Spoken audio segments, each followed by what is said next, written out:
So this article is not going to end the way I thought it would. And looking back at the lead, I see that it didn't even start that way either. As for the middle, I can barely remember it. There was something about making a deal with Mankiewicz and then seizing power in American Samoa, but I don't feel ready right now. Maybe later. Way out on the far left corner of this desk I see a note that says "Call Mankiewicz, Miami hotel rooms." That's right. He was holding 3 rooms for us at the convention. Probably I should call him right away and firm that up. Or maybe not. But what the hell? These things can wait. Before my arms go numb, there were 1 or 2 points I wanted to make. This is certainly no time for any heavy speculation or long-range analysis, on any subject at all, but especially not on anything as volatile and complex as the immediate future of George McGovern vis-à-vis the Democratic Party. Yet it is hard to avoid the idea that McGovern has put the party through some very drastic changes in the last few months. The good old boys are not pleased with him. But they can't get a grip on him either, and now, less than 3 weeks before the convention, he is so close to a first-ballot victory that the old hacks and ward healers who thought they had total control of the party less than 6 months ago find themselves skulking around like old winos in the side alleys of presidential politics, first stripped of their power to select and control delegations, then rejected as delegates themselves when Big Ed took his overcrowded bandwagon over the high side on the first lap. And now, incredible as it still seems to most of them, they will not even be allowed into the party convention next month. One of the first people I plan to speak with when I get to Miami is Larry O'Brien, shake both of his hands and extend powerful congratulations to him for the job he has done on the party. In January of 1968 the Democratic Party was so fat and confident that it looked like they might keep control of the White House, the Congress, and in fact the whole U.S. government almost indefinitely. Now, 4.5 years later, it is a useless bankrupt hulk. Even if McGovern wins the Democratic nomination, the party machinery won't be of much use to him, except as a vehicle. Traditional politics with a vengeance is Gary Hart's phrase, a nutshell concept that pretty well describes the theory behind McGovern's amazingly effective organization. The politics of vengeance is a very different thing, an essentially psychotic concept that Hart would probably not go out of his way to endorse. Vehicle. Vehicle. Vehicle, a very strange-looking word, if you stare at it for 8 or 9 minutes. Skulking is another interesting-looking word. And so much for that. The Morning News says Wilbur Mills is running for president again. He has scorned all invitations to accept the number 2 spot with anyone else, especially George McGovern. A very depressing bulletin. But Mills must know what he's doing. His name is said to be magic in certain areas. If the party rejects McGovern, I hope they give it to Mills. That would just about make the nut. Hart and Mankiewicz search for clues as Pat Caddell briefs the press on the strange case of the disappearing margin at a press conference the morning after the California primary. Annie Leibovitz. Another depressing news item, out of Miami Beach this time, says an unnatural number of ravens have been seen in the city recently. Tourists have complained of being kept awake all night by horrible croaking sounds outside their hotel windows. At first there were only a few, one local businessman explained. But more and more keep coming. They're building big nests in the trees along Collins Avenue. They're killing the trees and their droppings smell like dead flesh. Many residents say they can no longer leave their windows open at night, because of the croaking. I've always loved birds, said another resident. But these goddamn ravens are something else. Later in June. Mass burial for political bosses in New York. McGovern over the hump. The death by beating of a 6-foot blue-black serpent. What next for the good old boys? Anatomy of a fixer. Treachery looms in Miami.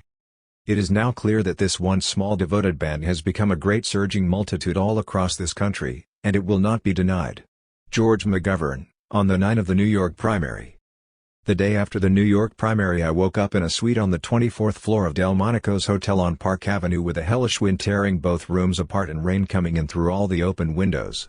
And I thought, yes, wonderful, only a lunatic would get out of bed on a day like this. Call room service for grapefruit and coffee, along with the New York Times for brain food, and one of those portable brick dome fireplaces full of oil-soaked sawdust logs that they can roll right into the suite and fire up at the foot of the bed.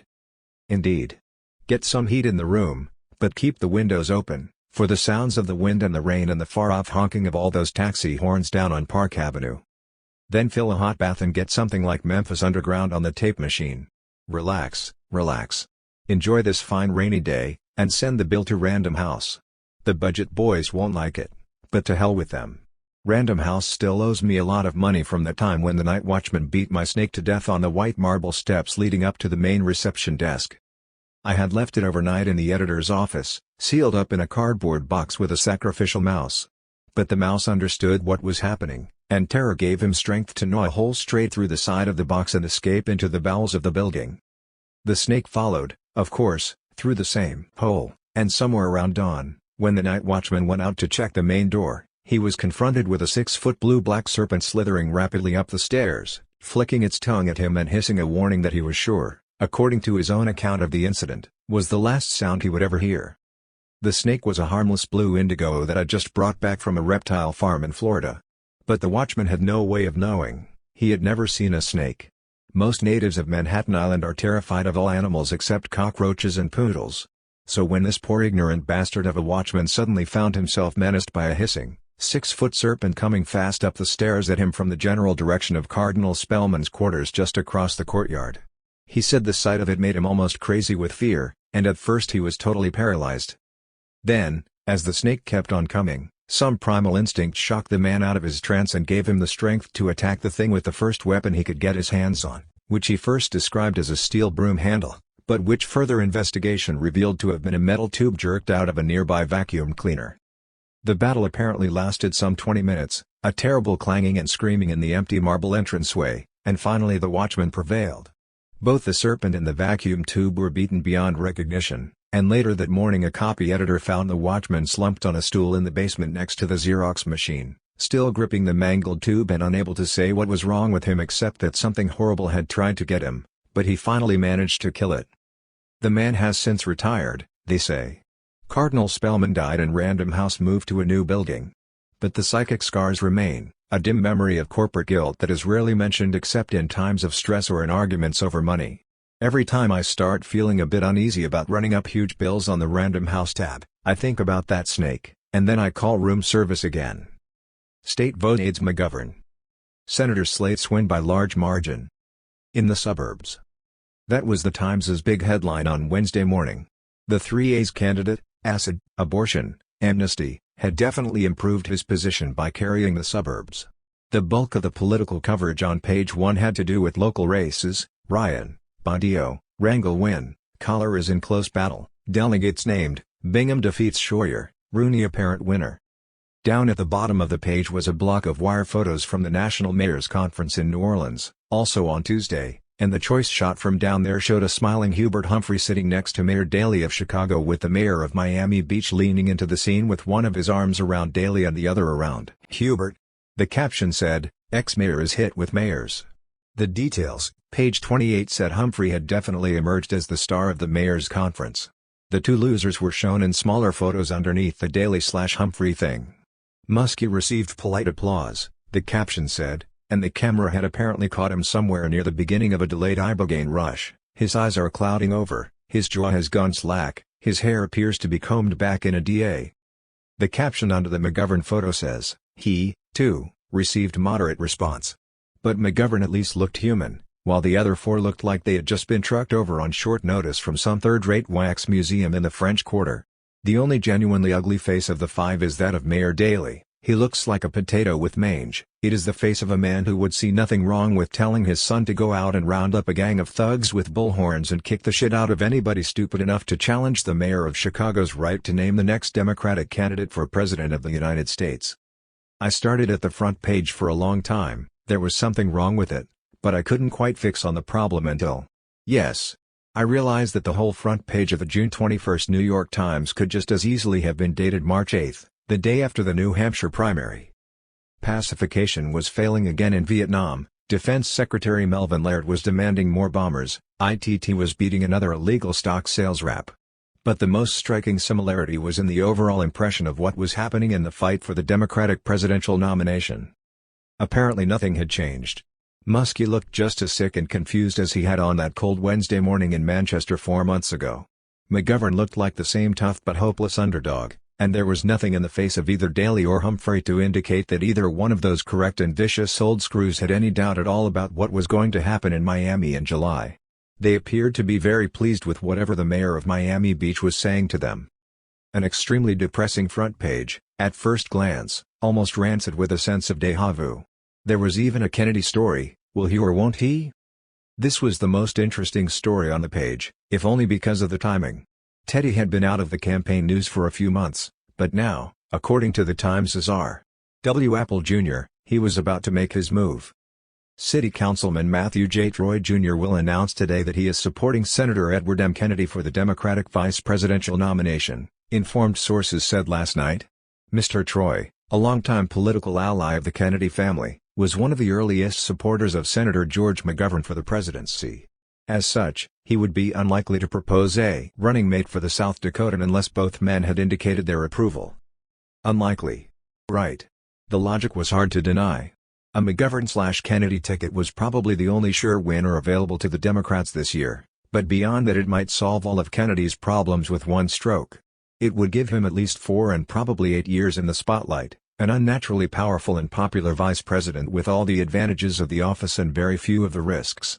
If McGovern ran wild and called for the abolition of free enterprise, for instance, Kennedy could back off and shake his head sadly.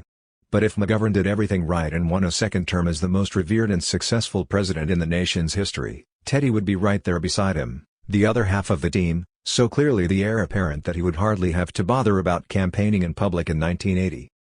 Don't worry, boys, we'll weather this storm of approval and come out as hated as ever.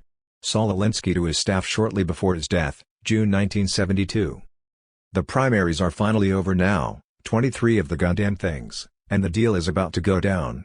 New York was the last big spectacle before Miami Beach, and this time McGovern's people really kicked out the jams. They stomped every hack, ward heeler, and old line party boss from Buffalo to Brooklyn. The Democratic Party in New York State was left in a frightened shambles. Not even the state party leader, Joe Krangel, survived the McGovern blitz. He tried to pass for uncommitted, hoping to go down to Miami with at least a small remnant of the big-time bargaining power he'd planned on when he originally backed Muskie. But McGovern's merciless young street fighters chopped Krangel down with the others. He will watch the convention on TV, along with Brooklyn party boss Meade Esposito and once powerful Bronx leader Patrick Cunningham. Former New York Governor Averell Harriman also wound up on the list of ex-heavies who will not attend the convention. He too was an early Muskie supporter.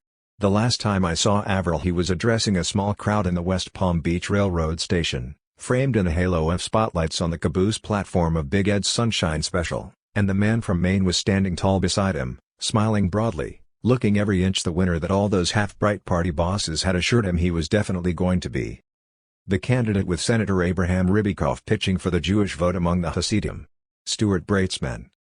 It was just about dusk when Harriman began speaking, as I recall, and Muskie might have looked a little less pleased if he'd had any way of knowing that, 10 blocks away, while Av was still talking, a human threshing machine named Peter Sheridan was eagerly hitting the bricks after 2 weeks in the Palm Beach jail on a vagrancy rap.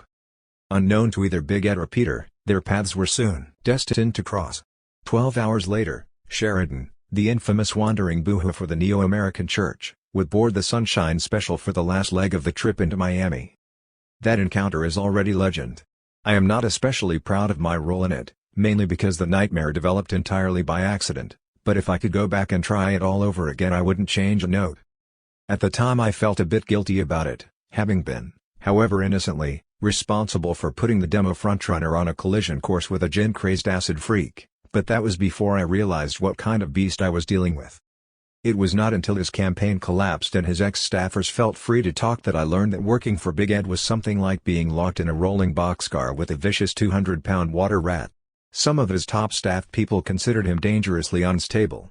He had several identities, they said, and there was no way to be sure on any given day if they would have to deal with Abe Lincoln, Hamlet, Captain Queeg, or Bobo the Simple-Minded. Many strange Muskie stories, but this is not the time for them. Perhaps after the convention, when the pressure lets off a bit, although not even that is certain. Now, things are getting weird. The only Muskie story that interests me right now is the one about how he managed to con those poor bastards into making him the de facto party leader and also the boss's choice to carry the party colors against Nixon in November. I want to know that story, and if anybody who reads this can fill me in on the details, by all means call it once care of Rolling Stone, San Francisco. The Muskie nightmare is beginning to look more and more like a major political watershed for the Democratic Party. When Big Ed went down he took about half of the national power structure with him. In one state after another, Each time he lost a primary, Muskie crippled and humiliated the local Democratic powermongers, governors, mayors, senators, congressmen.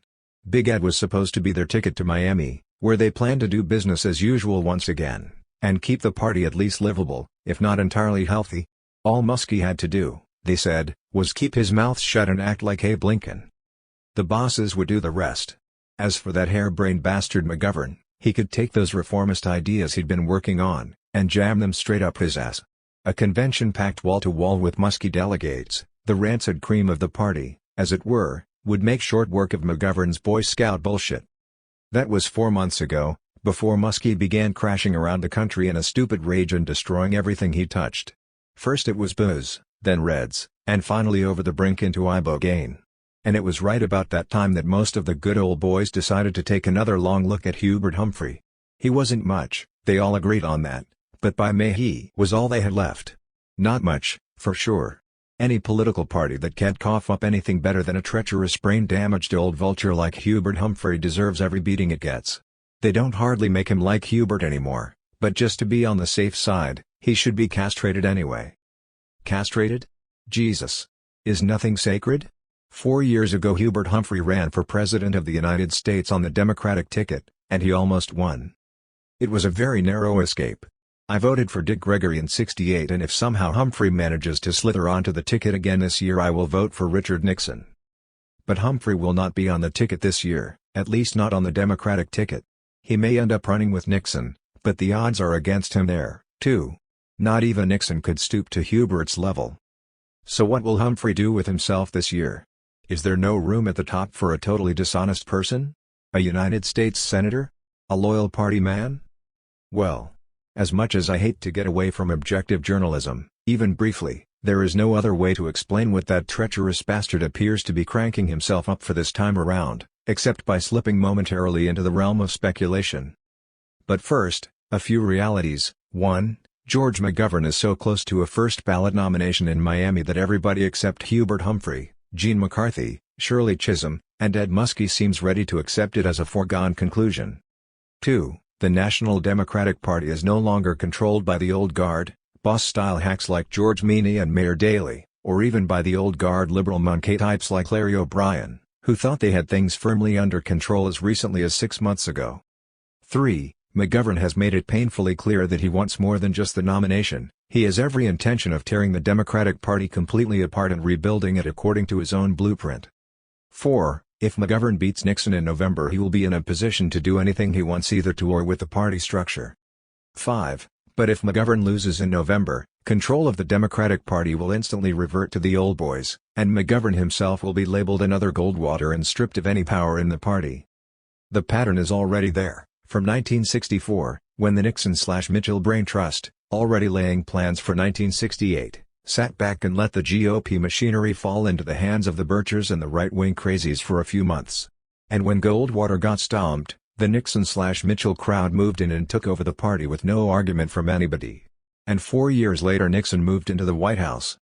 There have already been a few rumblings and muted threats along these lines from the Daley/Meany faction. Daley has privately threatened to dump Illinois to Nixon in November if McGovern persists in challenging Daley's 85-man slave delegation to the convention in Miami. And Meany is prone to muttering out loud from time to time that maybe organized labor would be better off in the long run by enduring another 4 years under Nixon, rather than running the risk of whatever radical madness he fears McGovern might bring down on him.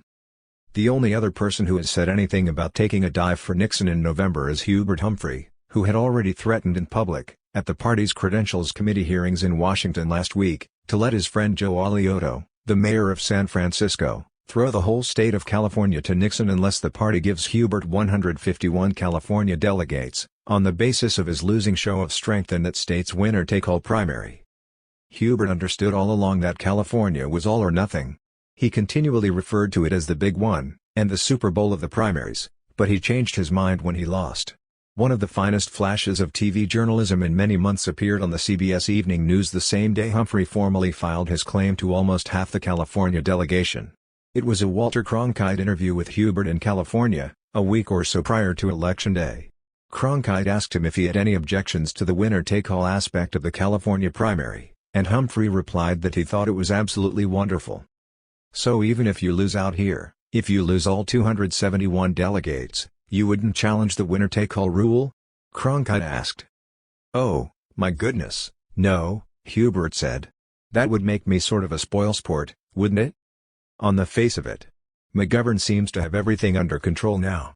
Less than 24 hours after the New York results were final, Chief Delegate Meister Rick Stearns announced that George was over the hump. The New York Blitz was the clincher, pushing him over the 1,350 mark and mashing all but the flimsiest chance that anybody would continue to talk seriously about a Stop McGovern movement in Miami. The Humphrey/Muskie axis had been desperately trying to put something together with aging diehards like Wilbur Mills, George Meany, and Mayor Daley, hoping to stop McGovern just short of 1,400, but on the weekend after the New York sweep George picked up another 50 or so from the last of the non-primary state caucuses, and by Sunday, June 25, he was only 100 votes away from the 1,509 that would zip it all up on the first ballot. The candidate with staff advisor Gordon Weil, author of the ill-fated $1,000 per person welfare proposal, a sort of McGovernized version of Nixon's own guaranteed income plan, but which inept presentation transformed almost instantly into a permanent albatross around the neck of the McGovern campaign. George's apparent inability to explain or even understand his own tax reform ideas gave first Humphrey, then Nixon a club which they used to destroy one of McGovern's prime assets, his previously untarnished image of competence. At that point the number of officially uncommitted delegates was still hovering around 450, but there had already been some small-scale defections to McGovern, and the others were getting nervous. The whole purpose of getting yourself elected as an uncommitted delegate is to be able to arrive at the convention with bargaining power. Ideology has nothing to do with it.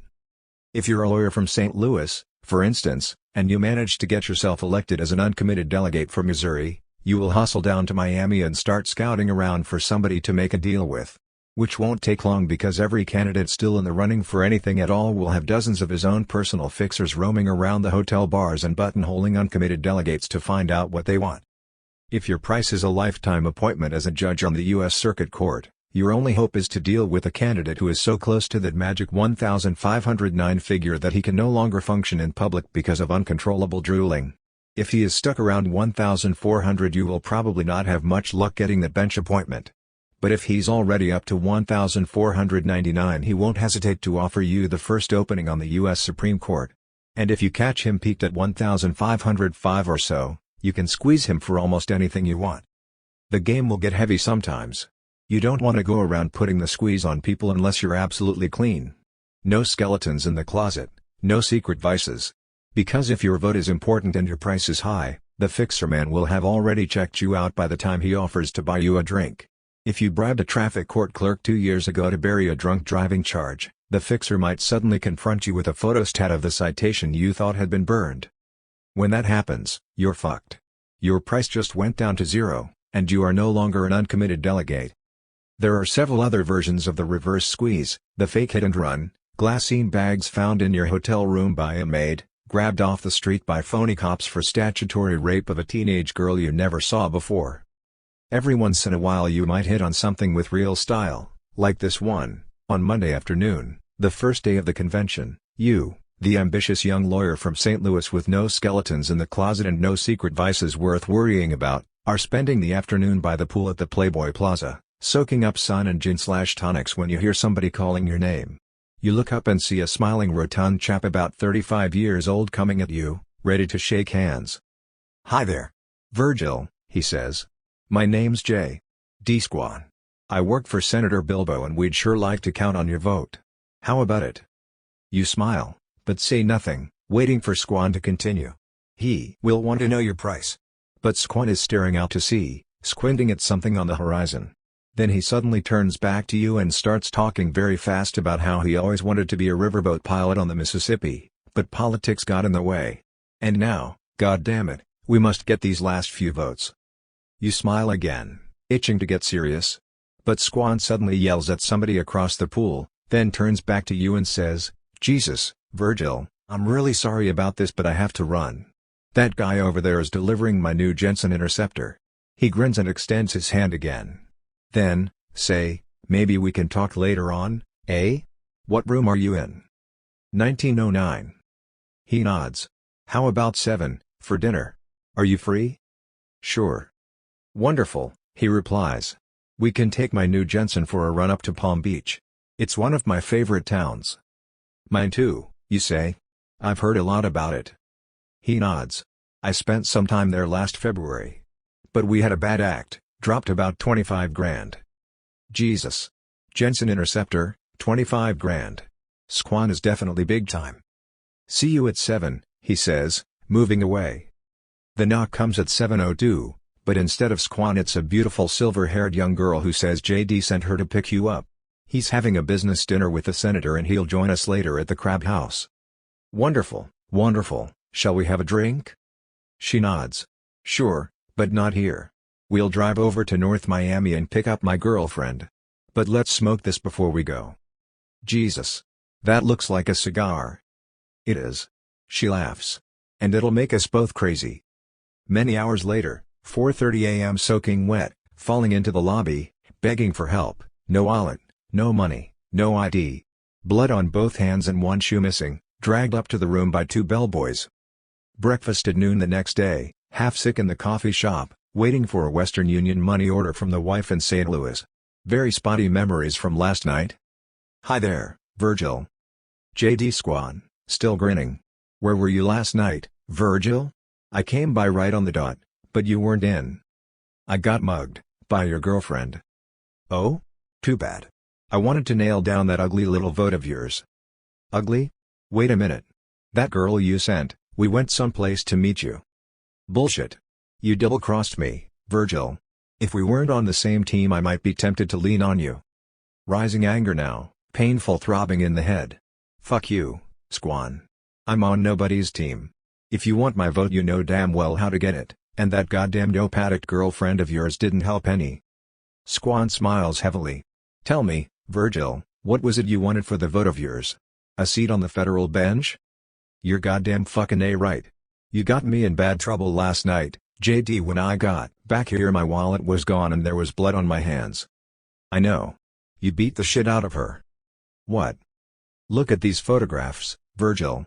It's some of the most disgusting stuff I've ever seen. Photographs? Squan hands them across the table. Oh my god. Yeah, that's what I said, Virgil. No. This can't be me. I never saw that girl. Christ, she's only a child. That's why the pictures are so disgusting, Virgil. You're lucky we didn't take them straight to the cops and have you locked up. Pounding the table with his fist. That's rape, Virgil. That's sodomy. With a child. No. Yes, Virgil, and now you're going to pay for it. How? What are you talking about? Squan smiling again. Votes, my friend. Yours and 5 others. 6 votes for 6 negatives. Are you ready? Tears of rage in the eyes now. You evil son of a bitch. You're blackmailing me. Ridiculous, Virgil. Ridiculous. I'm talking about coalition politics. I don't even know 6 delegates. Not personally, anyway. And besides, they all want something. Squan shakes his head. Don't tell me about it, Virgil. I'd rather not hear. Just bring me 6 names off this list by noon tomorrow. If they all vote right, you'll never hear another word about what happened last night. What if I can't? Squan smiles, then shakes his head sadly. Your life will take a turn for the worse, Virgil. Ah, bad craziness. A scene like that could run on forever. Sick dialogue comes easy after 5 months on the campaign trail. A sense of humor is not considered mandatory for those who want to get heavy into presidential politics. Junkies don't laugh much, their gig is too serious, and the politics junkie is not much different on that score than a smack junkie. The high is very real in both worlds, for those who are into it, but anybody who has ever tried to live with a smack junkie will tell you it can't be done without coming to grips with the spike and shooting up yourself. Politics is no different. There is a fantastic adrenaline high that comes with total involvement in almost any kind of fast-moving political campaign, especially when you're running against big odds and starting to feel like a winner. As far as I know, I am the only journalist covering the '72 presidential campaign who has done any time on the other side of that gap, both as a candidate and a backroom pol, on the local level, and despite all the obvious differences between running on the freak power ticket for sheriff of Aspen and running as a well-behaved Democrat for President of the United States, the roots are surprisingly similar. And whatever real differences exist are hardly worth talking about, compared to the massive, unbridgeable gap between the cranked-up reality of living day after day and the vortex of a rolling campaign, and the fiendish rat bastard tedium of covering that same campaign as a journalist, from the outside looking in. For the same reason that nobody who has never come to grips with the spike can ever understand how far away it really is across that gap to the place where the smack junkie lives. There is no way for even the best and most talented journalist to know what is really going on inside a political campaign unless he has been there himself. Very few of the press people assigned to the McGovern campaign, for instance, have anything more than a surface understanding of what is really going on in the vortex. Or if they do, they don't mention it, in print or on the air. And after spending half a year following this goddamn zoo around the country and watching the machinery at work, I'd be willing to bet pretty heavily that not even the most privileged ranking insiders among the campaign press corps are telling much less than they know. July. Fear and Loathing in Miami, Old Bulls Meet the Butcher. A dreary saga direct from the Sunshine State. How George McGovern ran wild on the beach and stomped almost everybody. Flashback to the famous Lindsay Blueprint and a strange epitaph for the Battle of Chicago. More notes of the politics of vengeance, including massive technical advice from Rick Stearns and the savage eye of Ralph Steadman. Do not go gentle into that good night. Rage. Rage. Against the dying of the light. Dylan Thomas. Sunday is not a good day for traveling in the South. Most public places are closed, especially the bars and taverns, in order that the denizens of this steamy, atavistic region will not be distracted from church. Sunday is the Lord's Day, and in the South he still has clout. Or enough, at least, so that most folks won't cross him in public. And those few who can't make it to church will likely stay home by the fan, with iced tea, and worship him in their own way. This explains why the cocktail lounge in the Atlanta airport is not open on Sunday night. The Lord wouldn't dig it. Not even in Atlanta, which the local Chamber of Commerce describes as the enlightened commercial capital of the New South. Atlanta is an alarmingly liberal city, by Southern standards, known for its progressive politicians, nonviolent race relations, and a tax structure aggressively favorable to new business. It is also known for moonshine whiskey, a bad biker/doper community, and a booming new porno film industry. Fallen pom-pom girls and ex-cheerleaders from Auburn, Bama, and even Ole Miss come to Atlanta to get into show business, and those who take the wrong fork wind up being fucked, chewed, and beaten for $100 a day in front of handheld movie cameras. Donkeys and wolves are $30 extra, and the going rate for gangbangs is $10 a head, plus the rate. Connoisseurs of porno films say you can tell at a glance which ones were made in Atlanta, because of the beautiful girls. There is nowhere else in America, they say, where a fuck flick producer can hire last year's sweetheart of Sigma Chi to take on 12 Georgia-style Hells Angels for $220 and lunch. So I was not especially surprised when I got off the plane from Miami around midnight and wandered into the airport to find the booze locked up. What the hell? I thought, this is only the public bar. At this time of night, in the heart of the Bible Belt and especially on Sunday, you want to look around for something private. Every airport has a VIP lounge. The one in Atlanta is an elegant neo-private spa behind a huge wooden door near Gate 11. Eastern Airlines maintains it for the use of traveling celebrities, politicians, and other conspicuous persons who would rather not be seen drinking in public with the rabble. I had been there before, back in February, sipping a midday beer with John Lindsay while we waited for the flight to LA. He had addressed the Florida State Legislature in Tallahassee that morning. The Florida primary was still 2 weeks away, Muskie was still the frontrunner, McGovern was campaigning desperately up in New Hampshire, and Lindsay's managers felt he was doing well enough in Florida that he could afford to take a few days off and zip out to California. They had already circled June 6 on the mayor's campaign calendar. It was obvious, even then, that the California primary was going to be the big one, winner take all for 271 delegate votes, more than any other state, and the winner in California would almost certainly be the Democratic candidate for President of the United States in 1972. Nobody argued that. The big problem in February was knowing which 2 of the 12 candidates would survive until then. If California was going to be the showdown, it was also 3 months and 23 primaries away, a long and grueling struggle before the field would narrow down to only 2. Ed Muskie, of course, would be one of them. In late February, and even in early March, he was such an overwhelming favorite that every press wizard in Washington had already conceded him the nomination. At that point in the campaign, the smart money scenario had begun winning comfortably in New Hampshire, finishing a strong second to Wallace a week later in Florida, nailing it in Wisconsin on April 4. New Hampshire would finish McGovern, they said, and Hubert ill-advised comeback would die on the vine in Florida. Jackson and Chisholm were fools, McCarthy and Wilbur Mills doomed tokens. And that left only Lindsey, a maverick Republican who had only recently switched parties.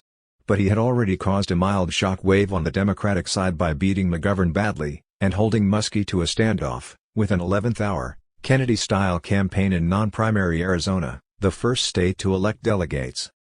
Lindsey's lieutenants saw that success in Arizona as the first spark for what would soon be a firestorm.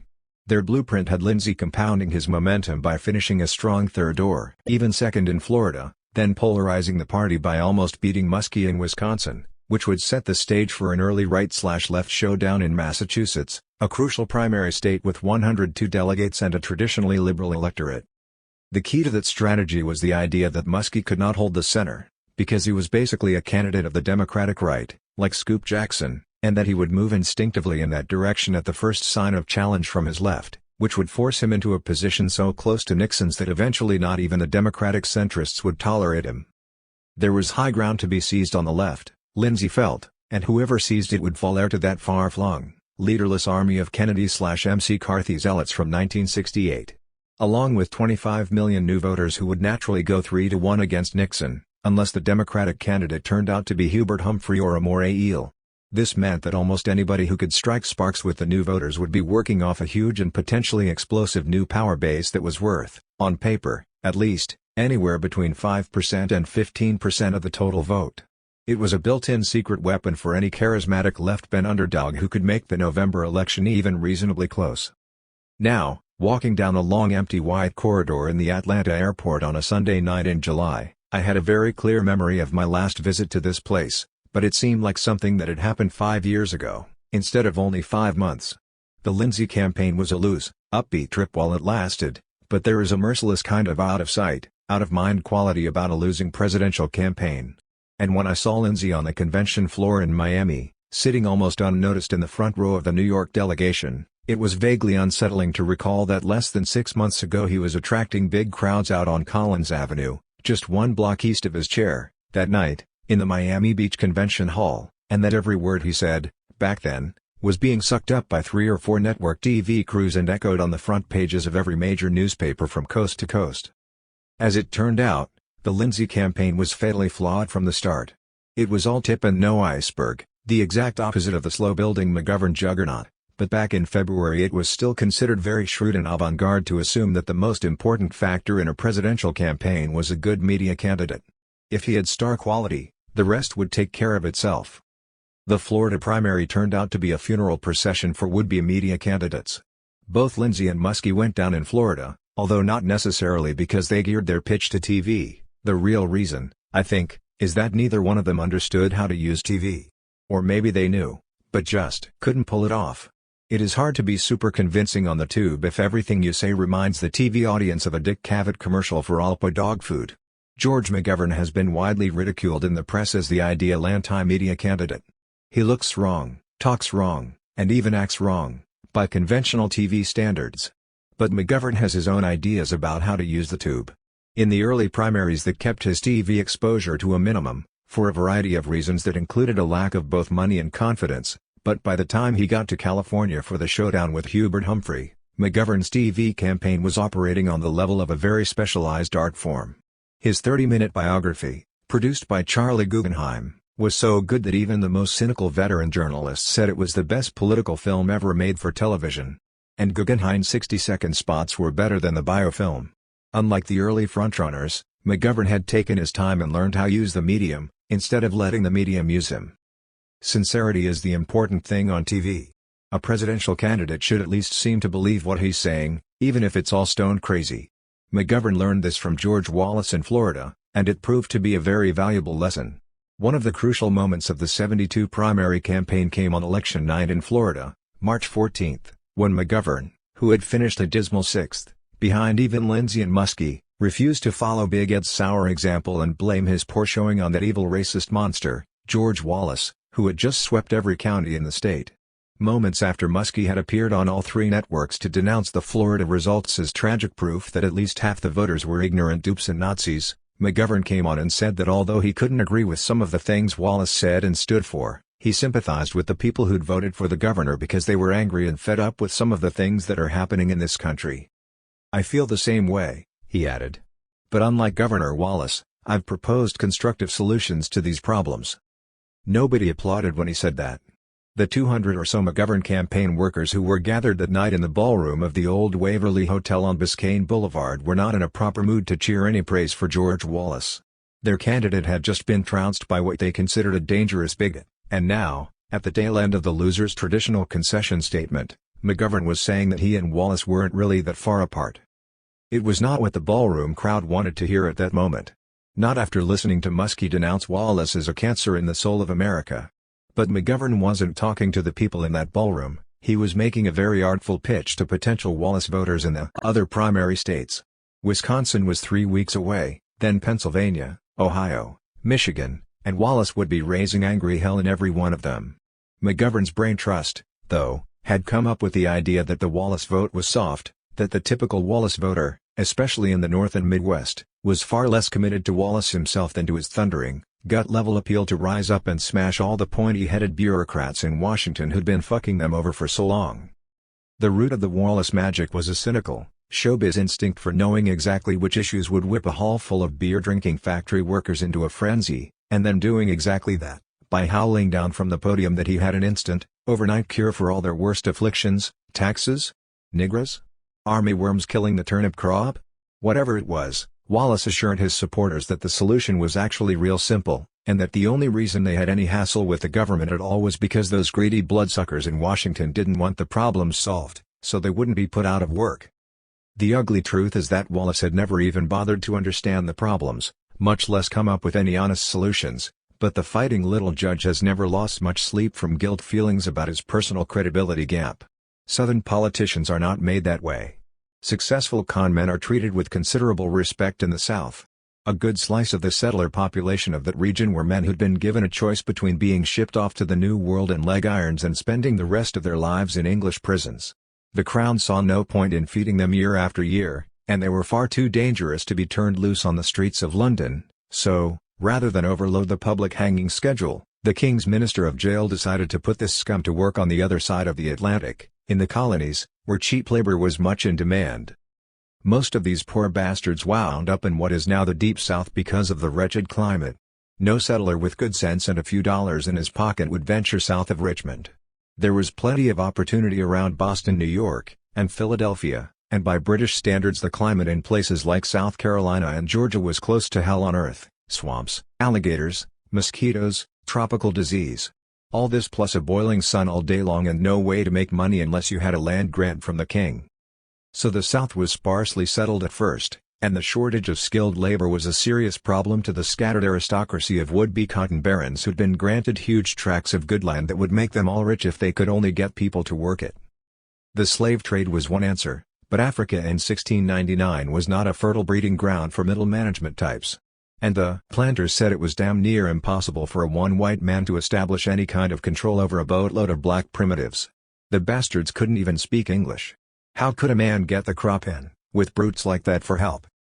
There would have to be managers, keepers, overseers, white men who spoke the language, and had a sense of purpose in life. But where would they come from? There was no middle class in the South, only masters and slaves. And all that rich land lying fallow. The king was quick to grasp the financial implications of the problem. The crops must be planted and harvested, in order to sell them for gold, and if all those lazy bastards needed was a few thousand half-bred English-speaking lackeys in order to bring the crops in. Hell, that was easy: clean out the jails, cut back on the Crown's grocery bill, jolt the Liberals off balance by announcing a new progressive amnesty program for hardened criminals. Wonderful. Dispatch royal messengers to spread the good word in every corner of the kingdom. And after that send out professional pollsters to record an amazing 66% jump in the king's popularity. Then wait a few weeks before announcing the new 10% sales tax on ale. That's how the South got settled. Not the whole story, perhaps, but it goes a long way toward explaining why George Wallace is the governor of Alabama. He has the same smile as his great-grandfather, a thrice-convicted pig thief from somewhere near Nottingham, who made a small reputation, they say, as a jailhouse lawyer, before he got shipped out. Indeed. With a bit of imagination you can almost hear the cranky little bastard haranguing his fellow prisoners in London's infamous hard case jail, urging them on to revolt. Listen here, you poor fools. There's not much time. Even now, up there in the tower, they're cooking up some kind of cruel new punishment for us. How much longer will we stand for it? And now they want to ship us across the ocean to work like slaves in a swamp with a bunch of goddamn Hottentots. We won't go. It's asinine. We'll tear this place apart before we'll let that thieving old faggot of a king send us off to work next to Africans. How much more of this misery can we stand, boys? I know you're fed right up to here with it. I can see it in your eyes, pure misery. And I'm telling you, we don't have to stand for it. We can send the king a message and tell him how we feel. I'll write it up myself, and all you boys can sign it. Or better still, I'll go talk to the king personally. All you boys have to do is dig me a little tunnel under the wall over there behind the gallows, and I'll... Right. That bottom line never changes. You folks be sure and come to see me in the White House, you hear? There'll be plenty of room for my friends, after I clean house. But first I need your vote, folks, and after that I'll... George Wallace is one of the worst charlatans in politics, but there is no denying his talent for converting frustration into energy. What McGovern sensed in Florida, however, while Wallace was stomping him, along with all the others, was the possibility that Wallace appealed instinctively to a lot more people than would actually vote for him. He was stirring up more anger than he knew how to channel. The frustration was there, and it was easy enough to convert it, but what then? If Wallace had taken himself seriously as a presidential candidate, as a Democrat or anything else, he might have put together the kind of organization that would have made him a genuine threat in the primaries, instead of just a spoiler. McGovern, on the other hand, had put together a fantastic organization, but until he went into Wisconsin he had never tried to tap the kind of energy that seemed to be flowing, perhaps by default, to Wallace. He had given it some thought while campaigning in New Hampshire, but it was only after he beat Muskie in 2 blue-collar, hard-hat wards in the middle of Manchester that he saw the possibility of a really mind-bending coalition, a weird mix of peace freaks and hardhats, farmers and film stars, along with urban blacks, rural Chicanos, the youth vote, a coalition that could elect almost anybody. Muskie had croaked in Florida, allowing himself to get crowded over on the right with Wallace, Jackson, and Humphrey, then finishing a slow fourth behind all three of them. At that point in the race, Lindsay's presumptuous blueprint was beginning to look like prophecy. The New Hampshire embarrassment had forced Muskie off-center in a mild panic, and now the party was polarized. The road to Wisconsin was suddenly clear in both lanes, fast traffic to the left and the right. The only mobile hazard was a slow-moving hulk called the Muskie bandwagon, creeping erratically down what his doom-stricken media manager called that yellow stripe in the middle of the road. The only other bad casualty, at that point, was Lindsay. His Wisconsin managers had discovered a fatal flaw in the blueprint. Nobody had bothered to specify the name of the candidate who would seize all that high ground on the left, once Muskie got knocked off center. Whoever drew it up had apparently been told that McGovern would not be a factor in the later stages of the race. After absorbing 2 back-to-back beatings in New Hampshire and Florida, he would run out of money and be dragged off to the nearest glue factory. Or, failing that, to some cut-rate retirement farm for old liberals with no charisma. But something went wrong. And when Lindsay arrived in Wisconsin to seize that fine high ground on the left that he knew, from his blueprint, was waiting for him, he found it already occupied, sealed off, and well guarded on every perimeter, by a legion of hard-eyed fanatics in the pay of George McGovern. 1. Gene Pokorny, McGovern's 25-year-old field organizer for Wisconsin, had the whole state completely wired. He had been on the job, full-time, since the spring of '71, working off a blueprint remarkably similar to Lindsay's. But they were not quite the same. The main difference was painfully obvious, yet it was clear at a glance that both drawings had been done from the same theory. Muskie would fold early on, because the center was not only indefensible but probably non-existent. And after that the Democratic race would boil down to a quick civil war, a running death battle between the old guard on the right and a gang of young strangers on the left. The name slots on Lindsay's blueprint were still empty, but the working assumption was that the crunch in California would come down to Muskie on the right and Lindsay on the left. Pokorny's drawing was a year or so older than Lindsay's, and all the names were filled in, all the way to California, where the last 2 slots said, McGovern and Humphrey. The only other difference between the two was that Lindsay's was unsigned, while Pokorny's had a signature in the bottom right-hand corner, Hart, Mankiewicz and McGovern, architects. Even Lindsay's financial backers saw the handwriting on the wall in Wisconsin. By the time he arrived, there was not even any low ground on the left to be seized. The Lindsay campaign had been keyed from the start on the assumption that Muskie would at least have the strength to retire McGovern before he abandoned the center. It made perfect sense, on paper, But 1972 had not been a vintage year for paper wisdom, and McGovern's breakthrough victory in Wisconsin was written off as shocking and freakish by a lot of people who should have known better. Wisconsin was the place where he found a working model for the nervous coalition that made the rest of the primary campaign a downhill run. Wisconsin effectively eliminated every obstacle but the corpse of Hubert Humphrey, who fought like a rabid skunk all the way to the end, cranked up on the best speed George Meany's doctors could provide for him, taking his cash and his orders every midnight from Meany's axeman Albert Kahn, and attacking McGovern savagely, day after day, from every treacherous angle Big Labor's sharpest researchers could even crudely define for him. It was a nasty swansong for Hubert. He'd been signing those IOUs to Big Labor for more than 20 years, and it must have been a terrible shock to him when Meany called them all due at the same time. But how? George Meany, the 77-year-old quarterback of the Stop McGovern movement, is said to be suffering from brain bubbles at this stage of the game. Totally paralyzed. His henchmen have kept him in seclusion ever since he arrived in Florida 5 days ago with a bad case of the fear.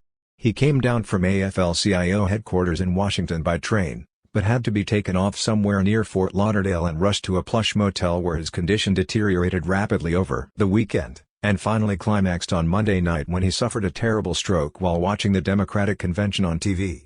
The story is still shrouded in mystery, despite the best efforts of the 5,000-ranking journalists who came here to catch Meany's last act. But according to a wealthy labor boss who said he was there when it happened, the old man went all to pieces when his creature, Hubert Humphrey, lost the crucial California challenge. He raged incoherently at the tube for 8 minutes without drawing a breath, then suddenly his face turned beet red and his head swelled up to twice its normal size. Seconds later, while his henchmen looked on in mute horror, Meany swallowed his tongue, rolled out of his chair like a log, and crawled through a plate glass window. The confrontations with the old guard seldom come in public. There are conversations on the telephone, plans are laid, people are put to work, and it's done quietly. California is a classic. There will never be a case in American politics of such a naked power grab, straight power, no principle, straight opportunism. I wasn't aware of it. I thought it was a purely defensive move to protect themselves against attack. We were naive. It never occurred to me that anybody would challenge California, until the last 36 hours before the Credentials Committee meeting. Then we really got scared when we saw the ferocity of their attack. George McGovern, talking to Life. Reporter Richard Merriman in Miami. What happened in Miami was far too serious for the kind of random indulgence that gonzo journalism needs. The real business happened, as usual, on secret numbered telephones or behind closed doors at the other end of long hotel corridors blocked off by sullen guards. There were only two crucial moments in Miami, two potential emergencies that might have changed the outcome, and both of them were dealt with in strict privacy.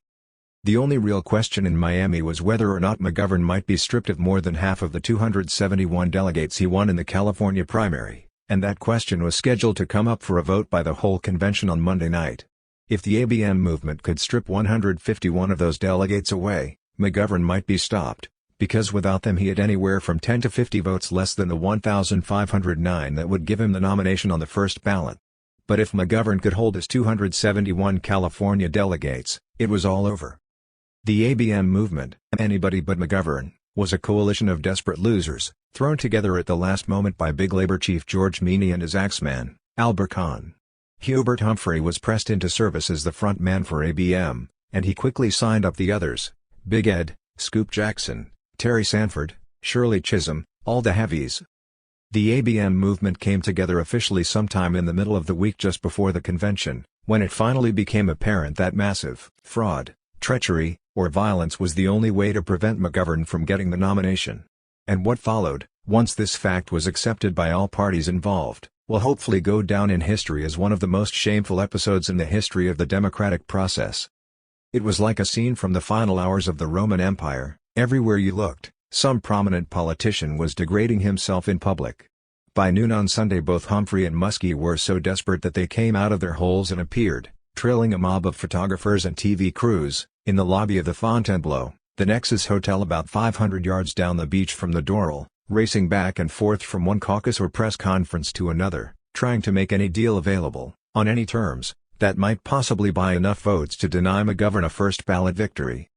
The ABM strategy, a very shrewd plan, on paper, was to hold McGovern under the 1,500 mark for two ballots, forcing him to peak without winning, then confront the convention with an alternative, ABM, candidate on the third ballot, and if that failed, try another ABM candidate on the fourth ballot, then yet another on the fifth, etc.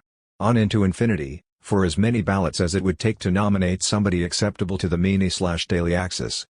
The name didn't matter. It didn't even make much difference if he, she, or it couldn't possibly beat Nixon in November. The only thing that mattered to the Meany/Daily crowd was keeping control of the party, and this meant the nominee would have to be some loyal whore with more debts to big labor than he could ever hope to pay. Somebody like Hubert Humphrey, or a hungry opportunist like Terry Sanford. Anybody but George McGovern, the only candidate in Miami that week who would be under no obligation to give either Meany or Daley his private number if he ever moved into the White House. But all the noxious bullshit went by the boards, in the end. The ABM got chewed up like green hamburger on opening night. They were beaten stupid at their own game by a handful of weird-looking kids who never even worked up a sweat. By midnight on Monday it was all over. Once McGovern got a lock on those 271 delegates, there was never any doubt about who would get the nomination on Wednesday. The blow-by-blow story of how McGovern beat the ABM will become an instant fixture in political science textbooks, regardless of who wins in November, but it's not an easy thing to explain. If a transcript existed, it would read more like an extremely complicated murder trial than the simple, out-front political convention that most people think they watched on TV. Trying to understand the Byzantine reality of that convention on TV, or even on the floor, for that matter, was like somebody who's never played chess trying to understand a live telecast of the Fischer/Spassky World Championship duel up in Iceland. The bedrock truths of the McGovern convention were not aired on TV, except once, very briefly on Monday night, but it hardly mattered, because all three networks missed it completely. When the deal went down, Walter Cronkite saw green and called it red, John Chancellor opted for yellow, and ABC was already off the air. What happened, in a nut, was a surprise parliamentary maneuver, cooked up by overambitious strategists in the Women's Caucus, forcing a premature showdown that effectively decided whether or not McGovern would get the nomination. The crisis came early, at a time when most of the TV/press people were still getting their heads ready to deal with all the intricate possibilities of the vote on the ABM challenge to McGovern's California delegates. And when Larry O'Brien announced a pending roll call vote on whether or not the South Carolina delegation included enough women, very few people on the floor or anywhere else understood that the result of that roll call would also be an accurate forecast of how many delegates would later vote for McGovern on the California challenge, and then on the first ballot. On the evidence, less than a dozen of the 5,000 media sleuths accredited to the convention knew exactly what was happening, at the time. When McGovern's young strategists deliberately lost that vote, almost everybody who'd watched it, including Walter Cronkite, concluded that McGovern didn't have a hope in hell of winning any roll call vote from that point on, which meant the ABM could beat him on the California challenge, reducing his strength even further, and then stop him cold on the first ballot. Humphrey's campaign manager, Jack Chestnut, drew the same conclusion, a glaring mistake that almost immediately became the subject of many crude jokes in McGovern's press room at the Doral, where a handful of resident correspondents who'd been attached to the campaign on a live-in basis for many months were watching the action on TV with Press Secretary Dick Doherty and a room full of tense staffers, who roared with laughter when Cronkite, far up in his soundproof booth 2 miles away in the convention hall, announced that CBS was about to switch to McGovern headquarters in the Doral, where David Schumacher was standing by with a first-hand report and at least one painfully candid shot of McGovern workers reacting to the news of this stunning setback. The next scene showed a room full of laughing, whooping people. Schumacher was grinning into his microphone, saying, "I don't want to argue with you, Walter, but why are these people cheering?" Schumacher then explained that McGovern had actually won the nomination by losing the South Carolina vote. It had been a test of strength, no doubt, but what had never been explained to the press or even to most of McGovern's own delegates on the floor, was that he had the option of winning that roll call by going either up or down. And the only way the ABM crowd could have won was by juggling their votes to make sure the South Carolina challenge almost won, but not quite. This would have opened the way for a series of potentially disastrous parliamentary moves by the Humphrey-led ABM forces. "We had to either win decisively or lose decisively," Rick Stearns explained later. "We couldn't afford a close vote." Stearns, a 28-year-old Rhodes Scholar from Stanford, was McGovern's point man when the crisis came. His job in Miami, working out of a small white trailer full of telephones behind the convention hall, was to tell Gary Hart, on the floor, exactly how many votes McGovern could muster at any given moment, on any question, and it was Stearns who decided, after only 10 out of 50 states had voted on the South Carolina challenge, that the final tally might be too close to risk. So he sent word to Hart on the floor, and Gary replied, "Okay, if we can't win big, let's lose it." McGovern strategist Rick Stearns plotting floor strategy with Wisconsin Governor Pat Lucey. Stuart Bratesman. The old bulls never quit until the young bulls run them out. The old bulls are dead, but don't forget that the young bulls eventually become old bulls too. James H. Rowe, an old professional. From FDR's days, in Time magazine. The next time I saw Rick Stearns, after he croaked the Humphrey/Meany squeeze play on Monday night, was out on the beach in front of the Doral on Saturday afternoon. He was smoking a cigar and carrying a tall plastic glass of beer, wearing his black and red Stanford tank shirt. I sat with him for a while and we talked as the Coast Guard cutters cruised offshore about 100 yards from the beach and National Guard helicopters and jets thundered overhead. It was the first time in 10 days I'd had a chance to feel any sun, and by midnight I was burned, drunk, and unable to get any sleep, waking up every 15 minutes to rub more grease on my head and shoulders. What follows is a 98% verbatim transcript of my tape recording of that conversation. The other 2% was deleted in the editing process for reasons having to do with a journalist's obligation to protect his sources, even if it sometimes means protecting them from themselves and their own potentially disastrous indiscretions. HST, I was reading Haynes Johnson's thing in the Washington Post about how you won South Carolina. He mainly had it from Humphrey's side. He cited the fact that it fooled almost everybody. He said only a few McGovern staffers knew. Stearns, no, that's not true. The guys in the trailer operation knew. The floor leaders, the ones who paid attention, knew, but some of them were just following instructions. HST, that was it, more or less? Stearns, that was it, although if you have that many people who know, chances are.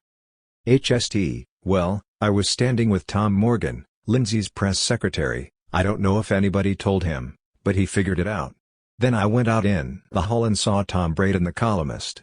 He said, "Oh, Jesus. Terrible. A bad defeat." Then I was really confused. Stearns, Johnny Apple of the New York Times rushed out and filed the story, which went to Times managing editor, Abe Rosenthal. Rosenthal was sitting watching Walter Cronkite spider on about the great setback the McGovern forces had, the terrible defeat. So he killed Apple's story. HST, Jesus. Stearns, Apple got on the phone to Rosenthal and they had a shouting match for 30 minutes that ended with Apple resigning from the NY Times. HST, Kazart. Stearns, but he was hired back at the end of the next day. They never ran his story, but he was hired back at what I assume was a substantial increase in his salary.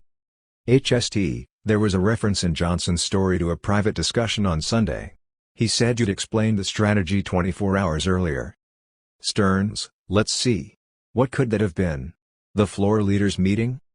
HST, he didn't say. You saw it coming that early? Sunday? Or even before that? When did you see the thing coming? Stearns, it became clear during the maneuvering that went on the week before the convention when we were trying to define several key parliamentary points. HST, you'd seen this coming up all the week before during this maneuvering with Larry O'Brien and James G. O'Hara, the convention parliamentarian? Stearns, well, I'd seen it as of Thursday when we began to get some idea of how O'Brien and O'Hara intended to rule on the two issues, but as early as then we were going over a whole war game of possible parliamentary contingencies. The Humphrey camp would have never turned to procedural chicanery if they'd really had a working majority on the floor. The essential point is that procedure is the last defense of a vanishing majority. Stearns, first, who could vote, under the rules, on their own challenge? Did the rule which says a delegate can vote on anything but his own challenge mean that the 120 McGovern delegates from California not being challenged would be able to vote? We contended that they could. Eventually the chairman agreed. The second and most important question was the question of what constituted a majority, whether it was a constitutional majority, or, as we originally contended, a majority of those present and voting. The chair's decision on that was a compromise between the two rules, that the majority would be determined by those eligible to vote. And he ruled then that since everyone but 153 bogus delegates from California were eligible, the majority on the California question would be 1,433. So, in other words, we won the first point on who could vote. On the second point we came up with a compromise which was really to our advantage. HST, what did you lose on that? Stearns, well, the only thing lost was that, If it had been present and voting, it would have meant that we could have picked up extra votes by urging people just not to vote. If they were caught between pressures from labor on one hand and us on the other and couldn't find any way out of the dilemma, they could leave, and their absence then would lower the majority. On the third issue helicopter. HST, damn. Fuck. I can't believe those fucking helicopters. I'll leave it on the tape just to remind me how bad it was. Stearns, the LEA, the Federal Law Enforcement Assistance Act. HST, oh, it's one of those pork barrel. Stearns. One thing Jerry and Abby did for the city of Miami was to beef up the technology of the police department with that grant Miami got to buy all this stuff. Well, the third point, which we lost and which we were arguing obviously because it was in our interest, was that the challenges ought to be considered in the order of the roll call.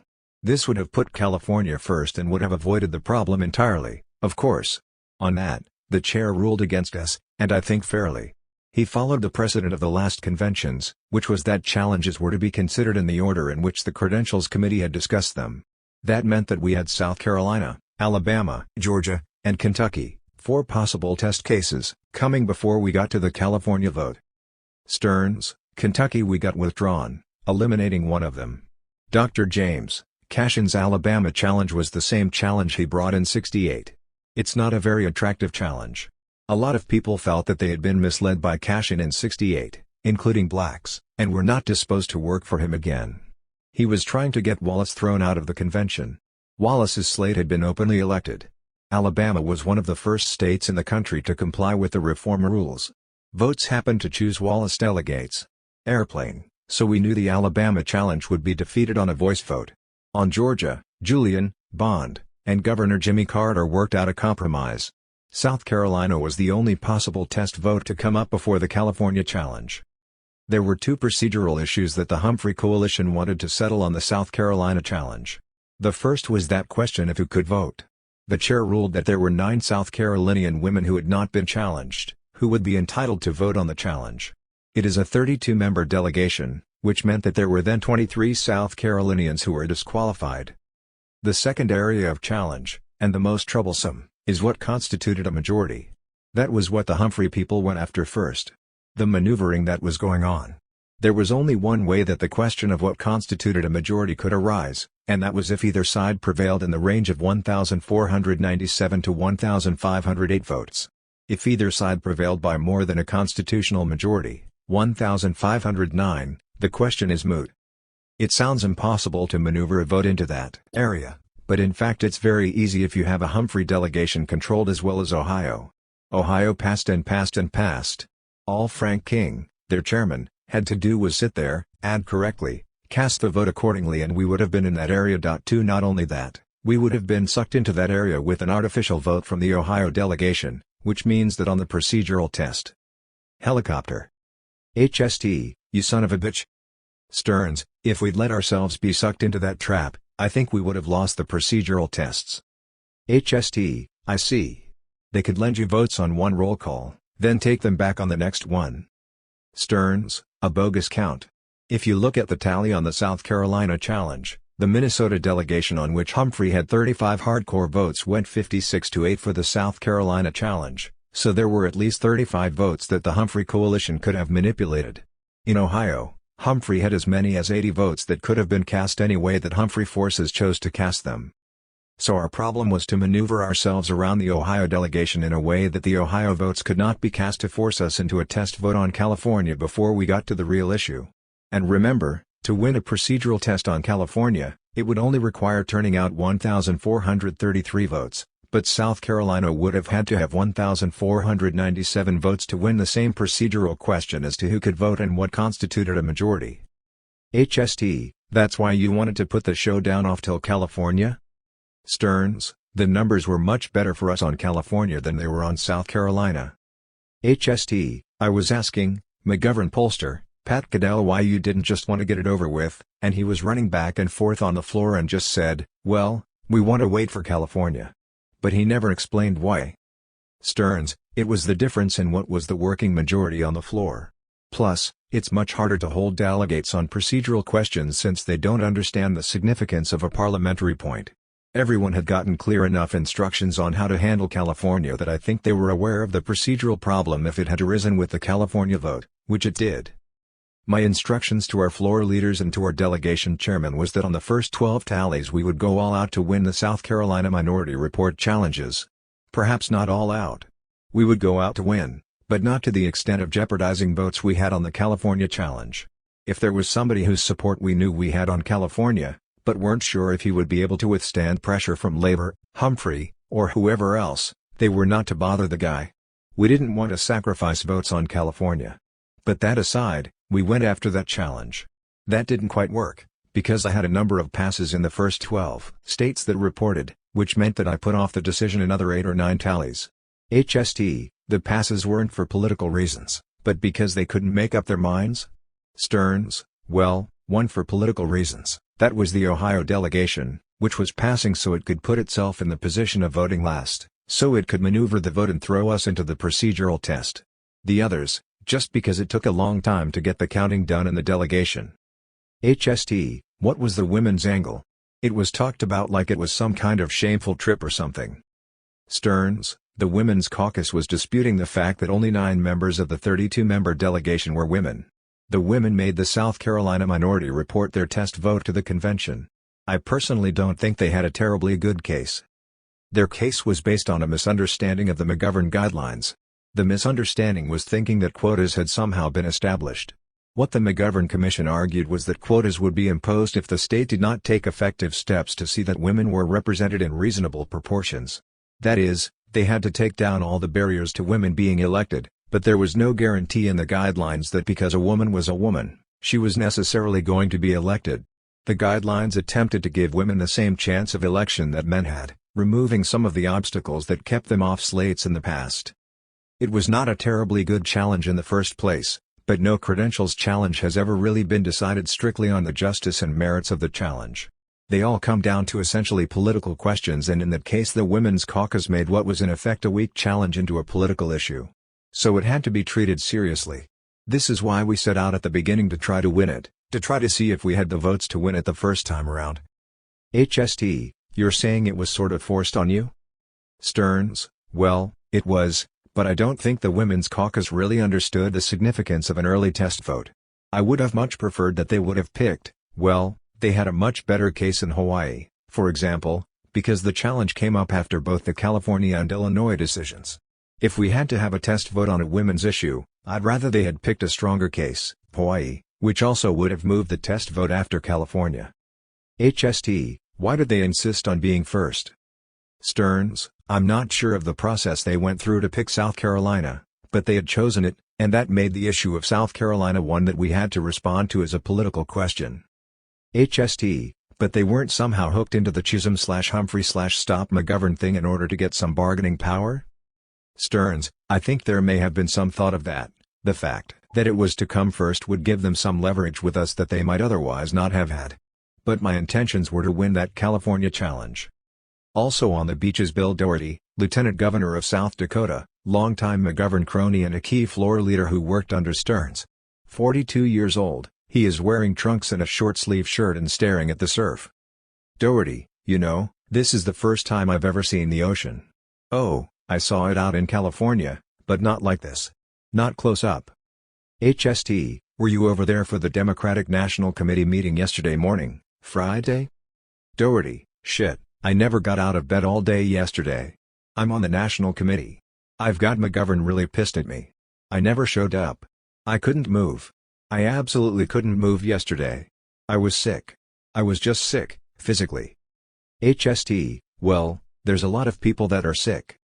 Stearns, I've never been as exhausted as I was on Wednesday night, after McGovern's nomination, but 6 or so hours before the series of staff conferences that led to Eagleton's selection as the VP nominee. Doherty, I was going home yesterday, but I couldn't get to the airport. No shit. I didn't sleep at all between Saturday and Wednesday, I think it was. And I don't think I ever sat down until yesterday, 'cause I was working hotels. Stearns, I got 2 hours of sleep in 3 days. HST, this had been the least fun to me of all things since I've been on this trip. It seems like it would have been at least. This is the first time I've been on the beach, except at night or around dawn, when I came down to swim a few times. McGovern chats with Bella Abzug and Gloria Steinem at the Women's Caucus 24 hours before pulling the plug. Stuart Bratesman. McGovern with Press Secretary Dick Doherty monitoring Larry O'Brien's handling of the convention from their penthouse command post at the Doral Beach Hotel. Stuart Bratesman. Tape halts momentarily here, then jumps to preparations for the convention. Stearns, Gary Hart and I came down and made a talk to Southern Bell and outlined the communications equipment we wanted for the convention. See, we ran a two-tier operation. We had 250 whips on the floor, people we'd selected from each delegation to make sure that somebody was talking to the individual delegates. We had one person in every row of the convention giving instructions somewhere. Then we had our floor leaders, Bill, Pierre Salinger, and so on, and then our delegation chairman. We had two ways to get to them. We had a boiler room here at the hotel, which was plugged into the scope system. You'd call in at whip level. HST, which color phone did that come into? Doherty, wide. HST, and you had a different color. A red phone? Doherty, blue phone. Stearns, we had a blue phone for the floor leaders and delegation chairman. HST, who was there in the boiler room at the Doral Beach/MC Gov. Headquarters, hotel? Stearns, there were 10 people. The Western director was Barbara McKenzie. Doug Coulter did the Mountain States. Judy Harrington did the Plain States. Scott Lilly did the Central States: Illinois, Missouri, Kentucky. Gail Channing did Ohio and Michigan. Laura Mizell did the Pennsylvania, New Jersey, Delaware area. Tony Babb did the New York delegation, Puerto Rico, and Alan Krigel did the New England states. They were in charge of the whips who were on the floor. They had worked for over a year in Washington as the liaison with regional areas of the campaign, handling the detail work, running to the delegates. The group we had in the trailer were the best of our field organizers. HST, were the hotel boiler room phones wired right to the floor, or into the trailer? Stearns, right to the floor. I had a point-to-point line between them and me. Then that red phone in the office, I'd pick that up and it rang automatically at the hotel. Doherty, we on the floor could get either place. HST, was it completely triangular? Stearns, oh no. We oversaw a full communications system. You could go anywhere with the communications we had. HST, there wasn't one main nexus where everything had to go through? Stearns, there was a switchboard here at the Doral. The way instructions went out is that I would stand up in the back of the trailer and shout no and then pick up that red phone which would ring automatically, on the floor and in the Doral Situation Room, and someone would pick it up and I'd say no and then everyone knew that they were to instruct everyone to vote no on that. That way you had 2 tries at making sure the instructions got through. Doherty, David Schumacher of CBS has a film of you in the trailer with a cigar in your mouth shouting no. They're gonna run it Sunday night. Stearns, when will it be on? Doherty, I think 60 minutes. He said you got a cigar in your mouth. He said, boy, Doherty, does this spoil the grassroots flavor of your campaign? Of course, Schumacher just loves it. HST, let's get back, you came down and made us set up your communications. Stearns, we had to protect the communication system in the trailer and the communication system in the hotel, so we traced the telephone lines and there were 2 points where it was vulnerable. In the convention center it was behind 5 link fences and pretty well guarded, but you had open manhole covers. The telephone lines here are laid very close to the surface, it's an artificial peninsula and you hit water if you dig any deeper than 12 feet, so anyone who could open a manhole cover could get into any of the telephone lines. HST, if they knew where they were. Stearns, if you knew where they were. But chances are any manhole cover you pick up in this city you're gonna find telephone lines laid under it. We pointed that out to Southern Bell, and they suggested that we weld the manhole covers down, which we agreed to. The only other vulnerable point was in the hotel itself. There is a switching room at the back side of the hotel behind the room where all the press equipment was set up. That was the other vulnerable spot. So we had an armed guard placed on that. A guy with an axe could have demolished that communication system in 30 seconds. Doherty, you can do some of those things at a convention, 'cause everybody forgets about it 5 days after it happens. Once the vote goes in, they don't recall any situation even where the crookedest of things may have changed it. There's no protest. There have been terrible things that happen at conventions. HST, yeah, I'm surprised this thing went off as well as it did. You were dealing with a gang of real scum, the kind of people Burkhan and Meany and those AFL-CIO people could have brought in. Stearns, well, they did. They brought them in, but we beat them. HST, I mean people with axes, that kind of thing. Stearns: "Oh, yeah, they wouldn't have hesitated if they'd had the chance." Doherty: "I'll tell you, one of the things we had going for us, you know how tough it is to keep communications going in one camp? The Stop McGovern movement had to keep communications going in 4 camps, try to coordinate all the communications of 4 camps at a national convention. We could have won the South Carolina challenge if we were absolutely sure of every vote. We were getting votes out of places like Minnesota that we never expected. But we had Ohio waiting with a delegation that Humphrey. I mean, they had 80 or 90 votes with which they could have done the same thing we did." HST: "Was that Humphrey's accordion delegation, Ohio?" Stearns: "Yes. With the 80 or 90 Humphrey delegates, Frank King could have sat up and read any set of figures he wanted. We had a few delegations like that, too, as you saw in the last moments of that challenge." HST: "Oh yeah, but I forget which ones." Stearns: "Colorado, Wisconsin, Nebraska, Rhode Island. In the last 7 or 8 minutes of the challenge we didn't even bother to pull the delegations, I was just reading the numbers that we expected them to cast. That was the best moment of the convention, when, ex-governor of Nebraska, Frank Morrison's first instructions were to cut that vote down to 14 and then Bill came rushing up the aisle to take 4 more. Doherty: "No, it was 17, and then I changed it to 14. I was whispering right in his ear. They got a shot of that on TV, I guess." Stearns: "I heard." HST: "Was the Humphrey guy standing next to you? When you came up to Morrison, was there somebody there who knew what you were saying to him?" Doherty: "Johnny Apple, New York Times reporter, caught me." HST: "Kirby Jones, McGovern press assistant, said that King was aware that one of your people was on him." Doherty: "Oh, they were aware of it on the floor." Stearns: "That was Dick Sklar standing next to King. He was our liaison for the Ohio delegation. He and Frank King did not get along." Doherty: "That South Carolina deal with me, who loves politics, and this is my 3rd convention, it was so great. It was like getting your first piece of ass." Stearns, flinching: "Bill can describe it better than I can. I mean, I can tell you what it was like sitting in the trailer, but Bill can describe it from working on the floor." Doherty: "Oh, it was perfect. When I got the word to shave, I had about 10 minutes. I couldn't go to the other side after the first night, 'cause I damn near got in a fist fight with the governor. See, he moved in, he moved in a couple of alternates on us, and I wouldn't let him do it. And, God, he got madder in hell and he never spoke to me the rest of the convention. So I had to go way over to the other side because I couldn't use that girl, 'cause she was sitting right next to the governor, and I had to lean over him to talk to her. And he was ready to punch me every time I leaned over. So I ran clear out the other side and got a hold of our whip, then I came back around and got a hold of Mondragon and Ortez, or whatever his name is.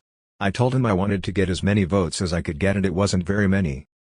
HST: "When did you suddenly decide to start shaving?"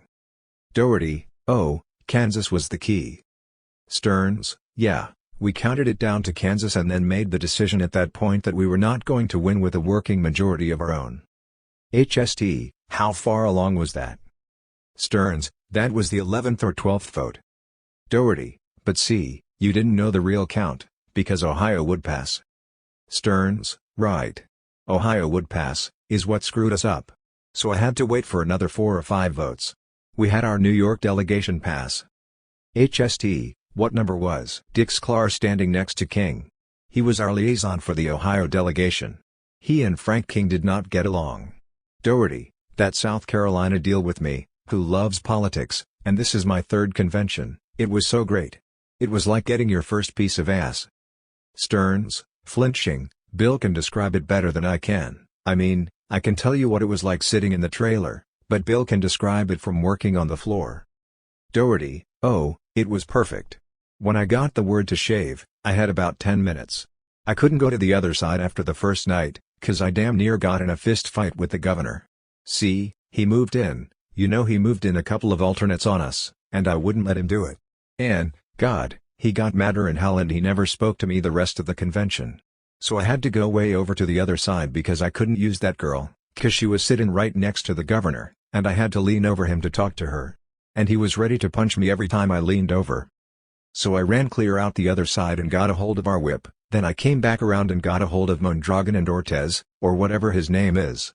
I told him I wanted to get as many votes as I could get and it wasn't very many."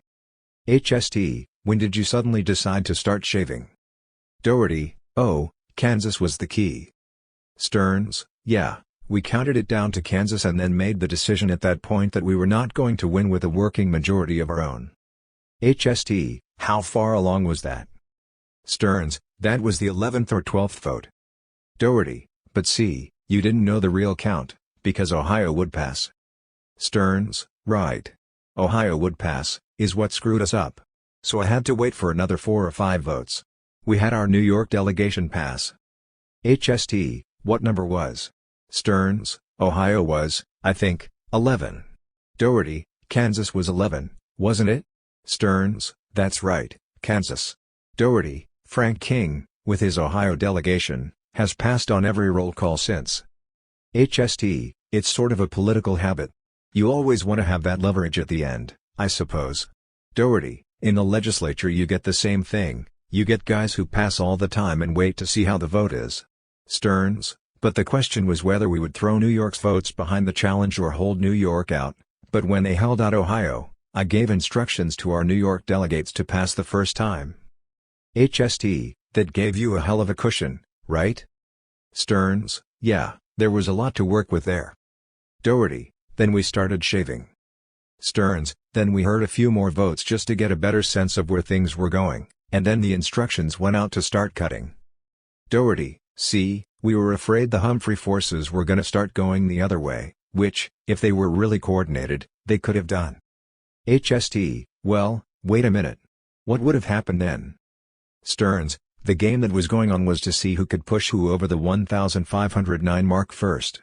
If they'd pushed us up above 1,509 with a lot of bogus votes, it would have been very hard to persuade our people to cut back then, 'cause if you think you've won, then the instinct is to go out and fight for every vote you can get your hands on. We tried to hold the obvious switches to the end.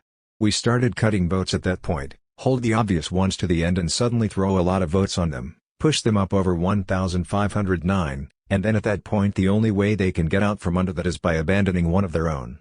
Governor West of South Carolina. They would have had to throw him to the wolves at that point. HST: what do you mean by they? You people have been around longer than I have. What do you mean, exactly what would they have done to Governor West? Doherty: well, they'd have to abandon him on the South Carolina challenge by changing their vote. Stearns: once they'd gone over 1,509, they would have seated Governor West's delegation. Doherty: so to get back down under they'd have had to abandon him. Stearns: when it really came down to it, they had less guts than we had. We were willing to sell out the women, but they weren't willing to sell out a Southern governor. HST: when did King figure it out? Stearns: well, I think we were ahead of them almost from the beginning. It turned out our strategy confused them almost as much as it may have confused our own supporters. HST: Johnson in the Post said it confused Jack Chestnut, Humphrey's campaign manager. Johnson said the Humphrey people bought it completely, they were sitting there with him watching it on TV. Stearns: oh, they did. His aides interpreted it as a great victory. What confused them was the fact that we went out to win it at the beginning. They've been reading the columnists for a month about undisciplined, unruly McGovern delegates, and I think once they saw us start to win the South Carolina challenge, I think they relaxed. That was just what they wanted us to do. We needed to set out to win for some political reason because we couldn't sell out the women completely. If there was a chance to win it, then we had the obligation to try and win.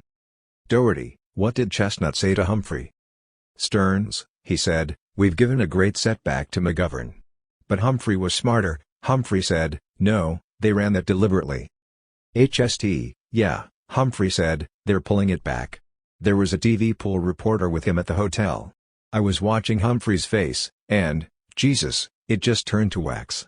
He looked the worst I've ever seen him, which makes me very happy, that son of a bitch. He should be buried with his head down in the sand. I've never been so disgusted with a human being in politics. Doherty: one thing, Humphrey isn't dumb. He's got a bunch of dumb guys around him. Stearns: he's smart, he's been around a long time. He was the only one of that group who knew what was going on. HST: according to Johnson, they thought they had it locked up until about halfway through, then all of a sudden they realized. Stearns: yeah, but we really did try to win at first, and I think they relaxed then. But with Ohio coming in, we had 30 bogus votes from Minnesota on that total. Maybe a few others, I have to go over the totals again. But Minnesota was what I caught, and then we had Ohio holding out to the end. Stearns, King passed twice to make sure that his was the last vote that was cast. At that point I was trying to cut our total down to the point where no matter how he cast those votes, no matter how or what they did with those Ohio votes, there was no way they could push us into that area, where the convention would have been forced to decide what constituted a majority, thus imperiling McGovern's chance for a first ballot victory. HST, so you just wanted to get as low as you could, once you decided to go down? Stearns, well, I didn't want to go as low as I could. I wanted a good vote for the women's challenge, but I wanted it just low enough that there was nothing King could do to rewrite it. HST, so it had to be almost 80 votes low. Stearns, yeah, I think we came in at about 1,420 or 1,430. And we were prepared to go lower. The number that I was aiming to get us down to was about 1,410 and we had those lined up, but as we started taking the votes off, finally King gave up and went ahead and cast his vote. I think we cut it down to the figure where King couldn't win, and I think he realized that. HST, when you say dropping it down, now, you mean changes. Doherty, when we had time, we shaved them and shaved again. Stearns, yeah, we cut them as they were cast and we were ready to change them after. HST, did you have to go back and do it? I've forgotten. Stearns, a few of them, we did. We went back to Wisconsin. Wisconsin originally came through at 54, then we cut it down to 37. Oregon came through at 33 and we cut it down to 17 or whatever the figure was. I had Rhode Island ready too, I mean, they would have moved all 22 votes. HST, you were hung between 1410 and a possible 1,500? Stearns, what I was aiming for was the figure at which Ohio could not have made a difference. HST, yeah, but the most you could have gotten, if you hadn't had that option of losing, when you saw you might not win, you think it was about 1,500. Stearns, well, my feeling was that on the issue of the challenge itself we were stuck at around 1,500. That was clear from the beginning and it would have been disastrous. To keep them from playing with the vote, we had to show them that we had the discipline on the floor, that there was nothing they could do at that point.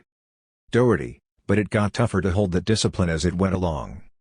HST, what Gary Hart was quoted as saying was that you couldn't afford to let them know you had control of the floor. Is that right? Stearns, no, I think it's just the opposite. We wanted them to think that we had the control. Otherwise we would have been shifting votes all night. HST, how long did that fencing with King go on? Did he fuck you up at any time? Stearns, no, that was their one attempt at that. HST, all he did was pass twice? Stearns, no, Ohio passed 3 times, but I think they realized the 4th time they came around that it was hopeless. They knew we had control. HST, he didn't really make any moves except passing. Stearns, he kept passing. His strategy was to have Ohio cast their votes last so they could manipulate Ohio votes in a way that would have thrown us into the procedural test.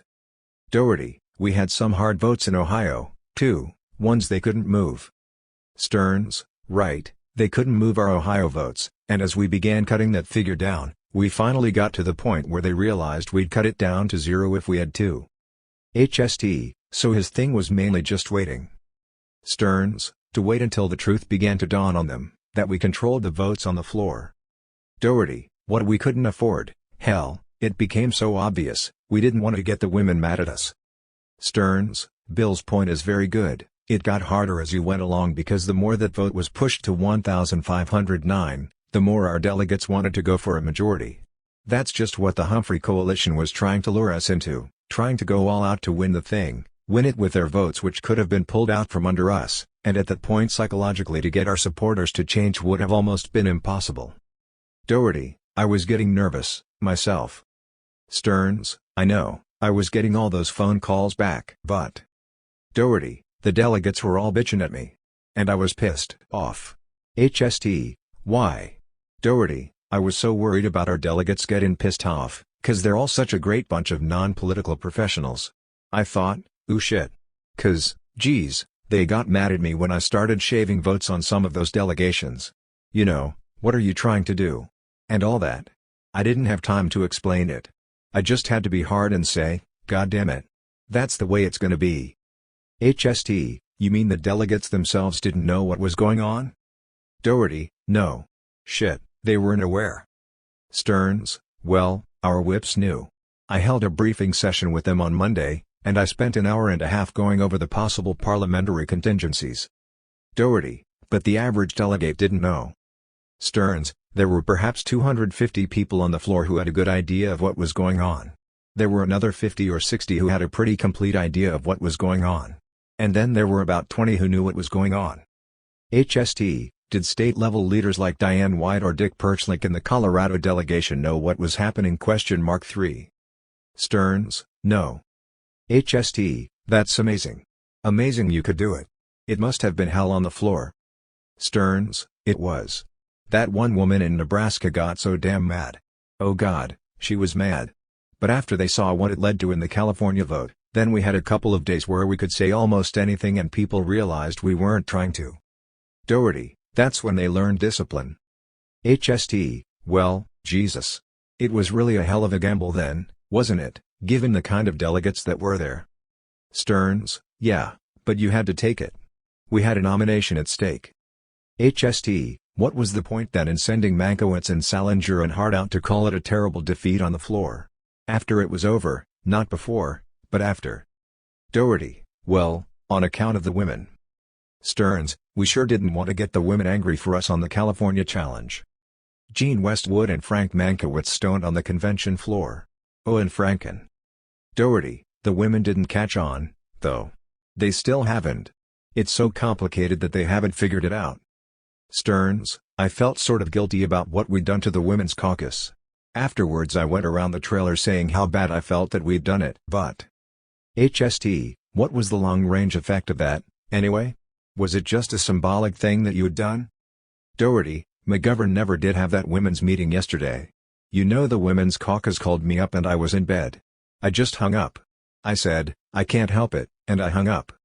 Stearns, they called me at 7:30 in the morning after I'd just gone to bed, and my response was, if you really have to meet with him, I'll arrange it, but the fact that you want to meet with him at 10 o'clock when the Democratic National Committee is going to convene and elect its first woman chairman in the history of the party shows us how wrong you've been all along. All you're interested in is the form, not the substance.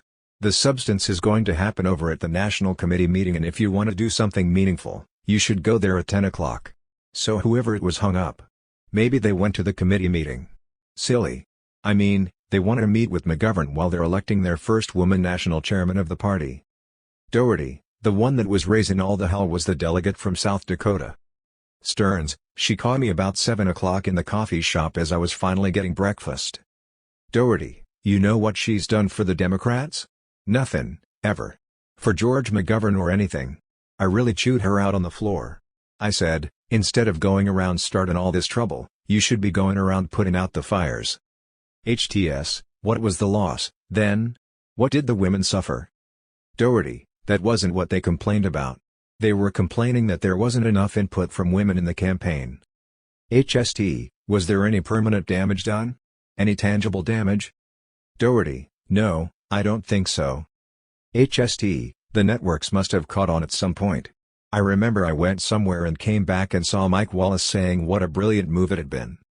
Doherty, I went back to that airline's lounge in the hall, and watched TV a little bit and had coffee after I finished all that sweatin'. And Cronkite is on there saying that McGovern forces have suffered a serious setback and all of a sudden they switched him to the Doral Hotel. There's David Schumacher who says, well, I'm sorry Walter, maybe they suffered a serious defeat, but when they lost, everybody in the boiler room cheered. HST, that probably will go down in the annals of political history. Jesus. What an incredibly Byzantine gig. Imagine trying to understand it on TV, not even Machiavelli could have handled that. Stearns, it was the greatest moment in my political career. I'd say I've spent 4 years studying for the 10 minutes on that vote, being able to make the right decision in that circumstance, learning the names of all those delegates, how they'd been chosen, how the whole thing was put together, what the parliamentary situation might be. HST, what are the most obvious things that could have gone wrong? In the trailer, on the floor, or at the Doral boiler room? Stearns, well, the most obvious thing that could have gone wrong was if we'd lost control of the convention. The other issue at stake on that South Carolina vote was whether or not we could control our own delegates and whether we could impose the discipline that was going to lead to a working majority that could nominate George McGovern. HST, without them even knowing what you were doing. Stearns, that was the whole question the press was raising right before the convention. The Humphrey campaign had all this fantastic strategy about how McGovern supporters, because they were ideologically inclined to proportional representation, would desert us on the California issue, and then they'd cut us apart from the Black Caucus by releasing delegates to Chisholm, and the women would come running at us in another direction. So the question was whether we could keep control, and that was the most important thing that could have gone wrong, just a complete inability. HST, what would have been the first manifestation? Stearns, well, South Carolina. HST, no, I mean, even while it was going on. If somebody just stood up and told you to fuck off? Stearns, you mean if Bill had gone to Pat Lucy and said, we want you to cut back to 37 on this, and Pat had turned around to his delegation and said, I need 20 people to step forward and change their votes. And people said, go to hell. HST, you didn't think that that could have happened? Stearns, oh yeah, it could have happened. But we had a bunch of delegates down here that wanted to win. Doherty, after Tuesday night though, they got. Stearns, they got a little restless. I mean, after Monday night, they were willing to follow us anywhere, because they realized what we'd done. HST, on the Daily Challenge 4 they didn't. That was Monday night, wasn't it? What caused that? Why did some of them desert you on the Daily thing? Stearns, you mean on the compromise?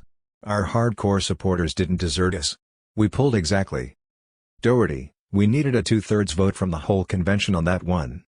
Stearns, we pulled exactly the vote of absolutely loyal supporters we had. The people who screwed us on that were the Humphrey and Muskie people who were still convinced that they were going to win. We got Singer and Jackson to agree to publicly announce the compromise. Doherty, let me tell you this story. I was on the floor with John Bailey, chairman of the Connecticut delegation, and past chairman of the Democratic National Committee, right when Frank Morrison had the deal in his hand to give it. See, you could divide that motion in two, parliamentary-wise, and I asked Bailey to give it, to make the motion to suspend the rules. If Bailey made the motion for 2/3 to suspend the rules, I think it would have passed. Then I'd have Frank Morrison make the motion to seat both delegations, and it only takes a majority to do that. HST, so if you separated the two motions, you could have got it. Doherty, see, if John Bailey had made the motion to suspend the rules. I wanted to divide the question, have John Bailey make the motion to suspend the rules, then have Frank Morrison make the motion to have the compromise, and it only would have taken a majority on the compromise, see. And we could let some of our people vote the other way and we still could have won it. HST, why didn't Bailey make it? Doherty, I was talking to him, right on the phone while we were getting ready to do it. I was right there on Frank Morrison's phone, and he says, I won't do it, because the mayor, Daley, hasn't agreed to it. And I says, this is the only chance, John, this is the only chance we've got, otherwise we're gonna kick him right out of the convention. I pleaded with him, I said to him, for the good of the Democratic Party. And he wouldn't do it. Stearns, the Humphrey coalition's last hope at that point was that we would be willing to sell out Singer and Jackson, who came through for us and did everything we asked them to do on the California vote and on the compromise. HST, why did Singer and Jackson go for the compromise? Were they just thinking about carrying Illinois in November? Stearns, they're politicians. Doherty, you remember me on the floor. I was mad, because I thought those guys, Jackson and Singer, wouldn't support it either, but they did. See, that just killed any chance Daley had of being seated.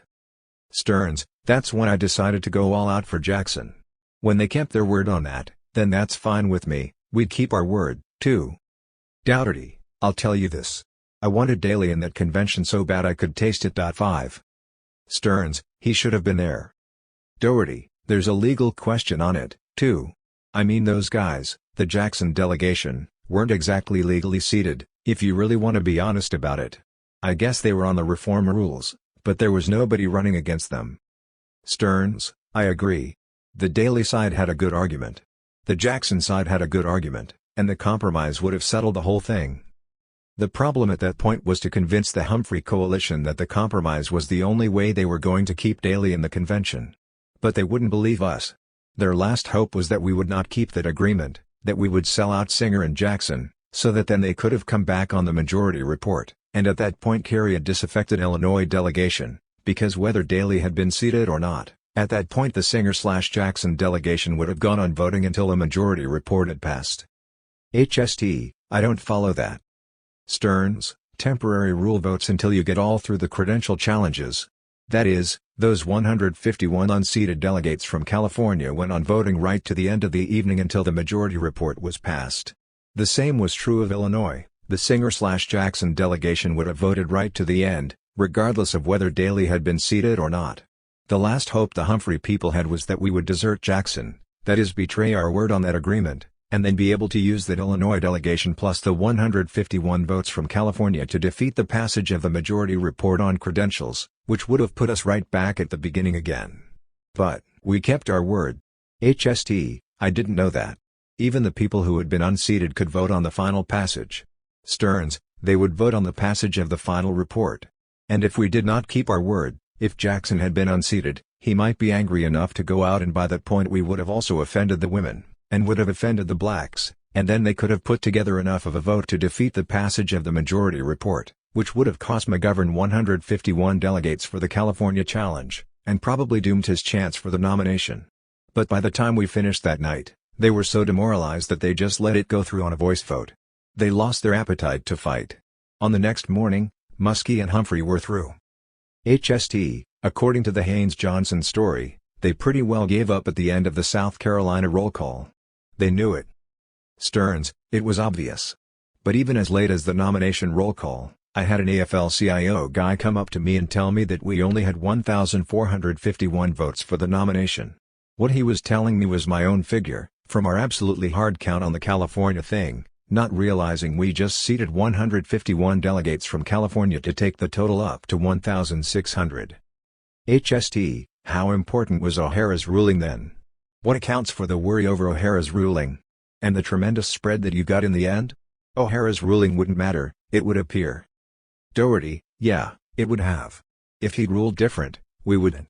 It kinda broke things, and we needed a break at that point.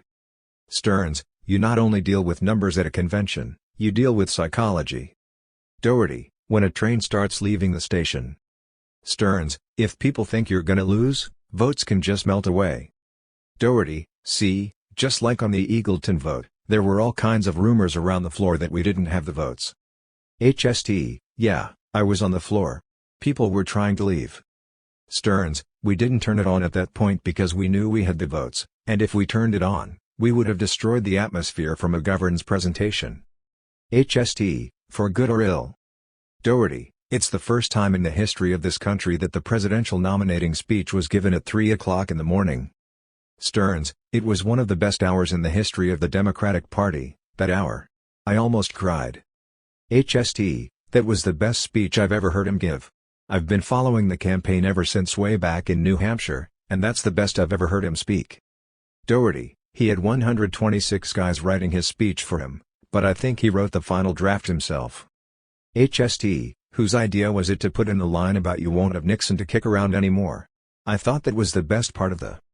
Stearns, that was his. I want those doors open and that war closed was also his idea. HST, that was a good shot at Nixon. I saw it was almost over, so I decided to flee.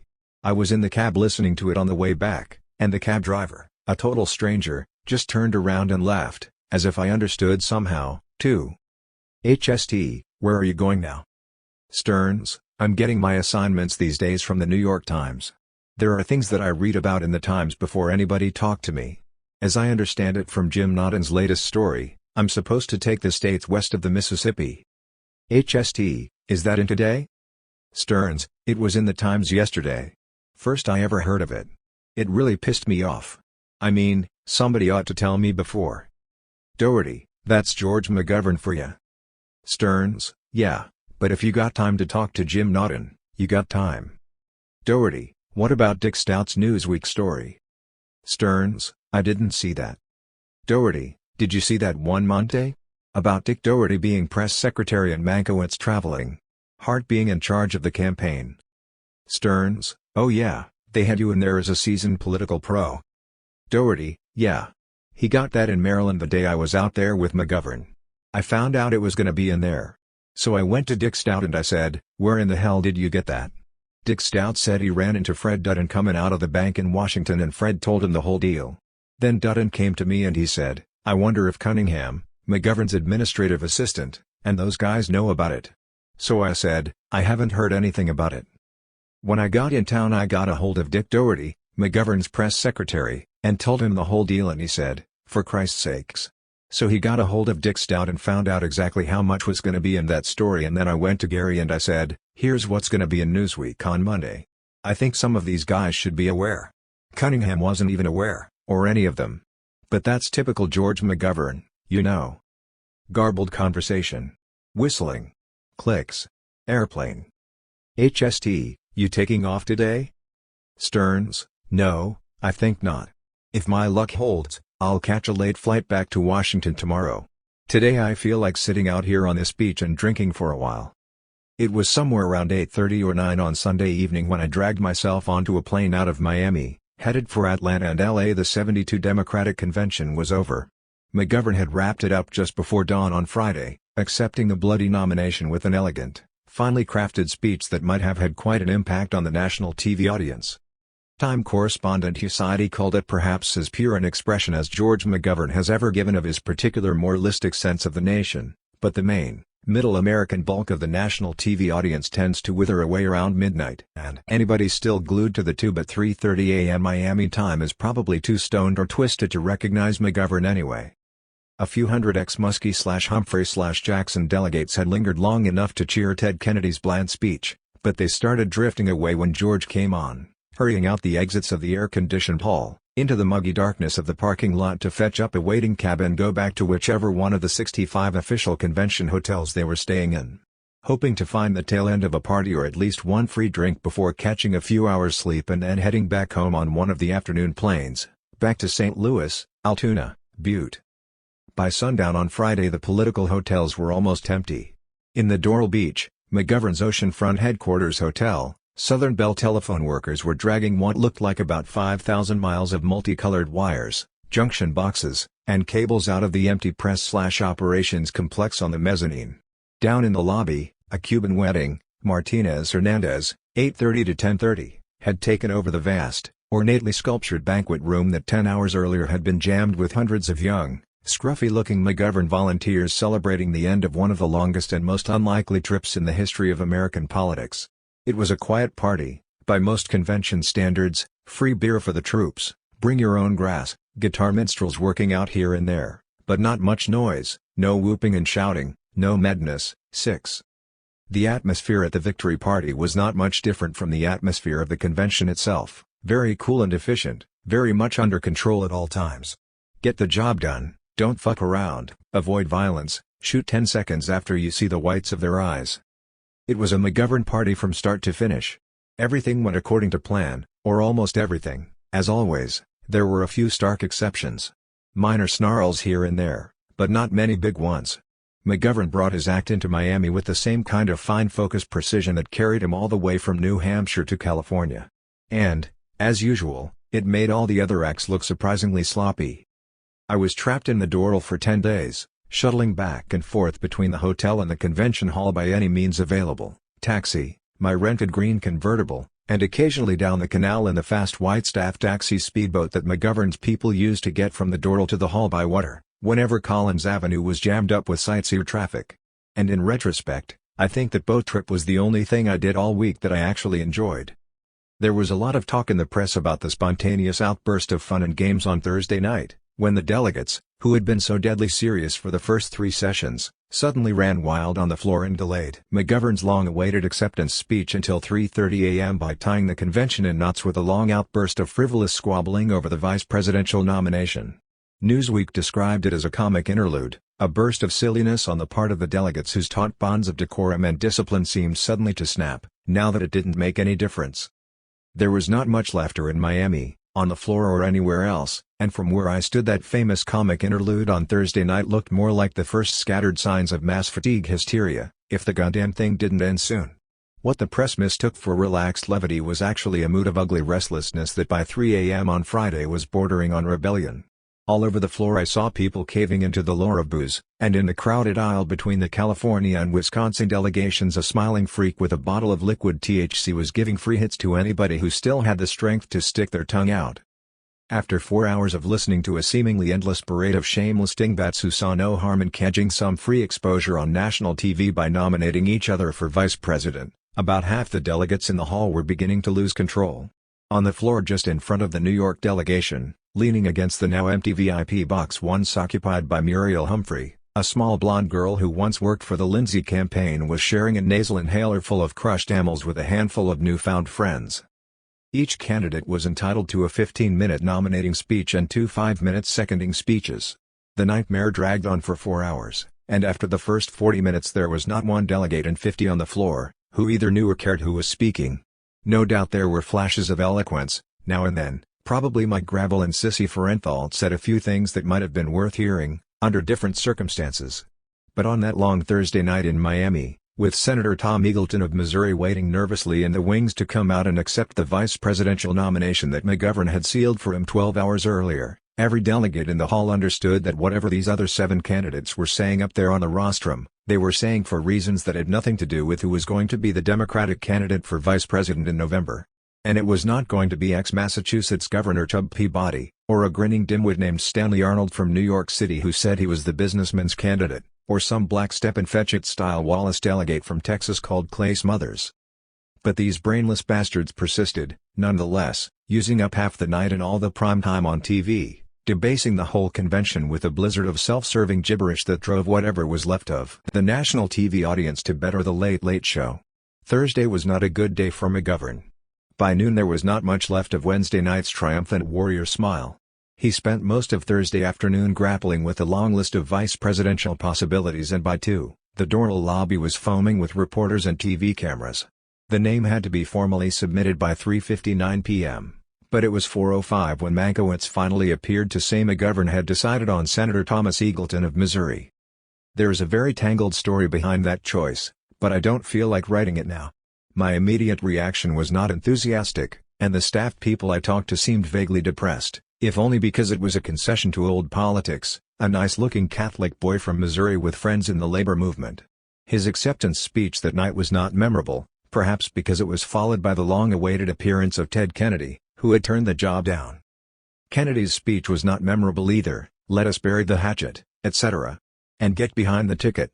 There was something hollow about it. When McGovern came on he made Kennedy sound like an old-timer. Later that night, at a party on the roof of the Doral, a McGovern staffer asked me who I would have chosen for VP. And finally, after long brooding, I said I would have chosen Ron Dellums, the black congressman from Berkeley. "Jesus Christ," he said. "That would be suicide." I shrugged. "Why Dellums?" he asked. "Why not?" I said. "He offered it to Mayor Daley before he called Eagleton." "No," he shouted. "Not Daley. That's a lie." "I was in the room when he made the call," I said. "Ask anybody who was there, Gary, Frank Dutton, they weren't happy about it, but they said he'd be good for the ticket." He stared at me. "What did Daley say?" he asked finally. I laughed. "Christ, you believe that, didn't you?" He had, for just an instant.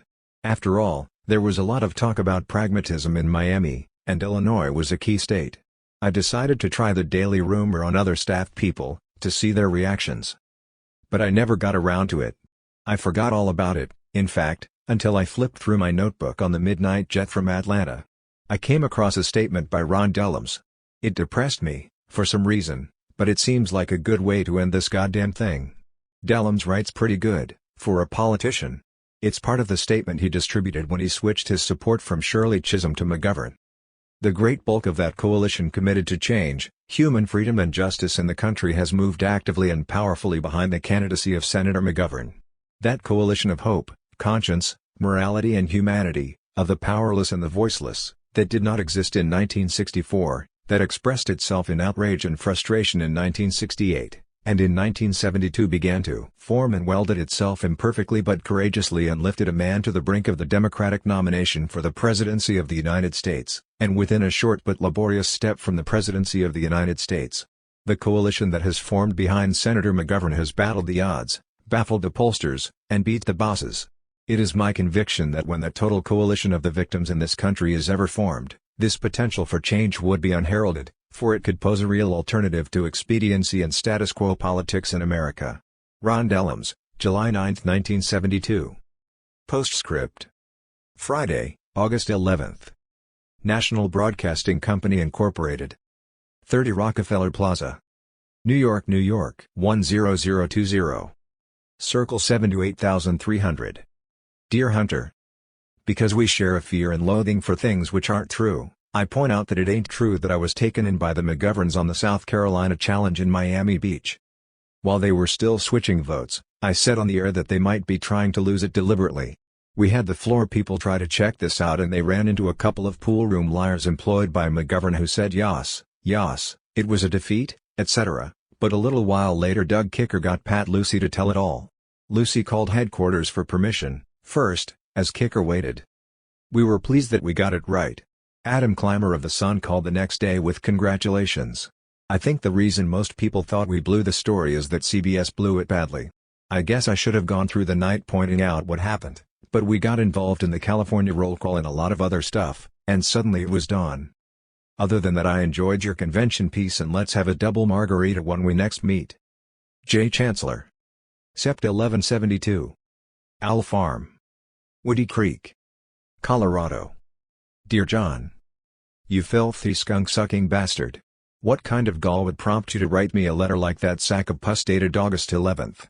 I checked your story, about how NBC had the South Carolina trip all figured out, with Mrs. Lucy. Pat wouldn't talk to me, for some reason. And she said both you and Kicker were so fucked up on drugs that you both kept calling it the South Dakota Challenge, despite her attempts to correct you. She was baffled by your behavior, she said, until Mankiewicz told her about you and LSD-25. Then, about an hour later, Bill Daugherty, SP, found Kicker on his knees in the darkness outside McGovern's command trailer, apparently trying to choke himself with his own hands. But, when Bill grabbed him, Kicker said he was trying to unscrew his head from what he called his neck pipe, so he could check the wiring in his own brain. But I guess you wouldn't remember that episode, eh? Fuck no, you wouldn't. You dope-addled fascist bastard. I'm heading east in a few days, and I think it's about time we got this evil shit cleared away. Your deal is about to go down, John. You can run, but you can't hide. See you soon. Hunter S. Thompson. Dark Interlude. Immediately after the Democratic convention I flew to Los Angeles and spent several days hanging around the Polo Lounge of the Beverly Hills Hotel on Sunset Boulevard. Then I went back to Woody Creek to prepare for the ordeal of returning to Miami Beach for the Republican convention in August. Not much seemed to be happening on the political front. That sleepless week in Miami had left the entire McGovern staff in a state of exhaustion.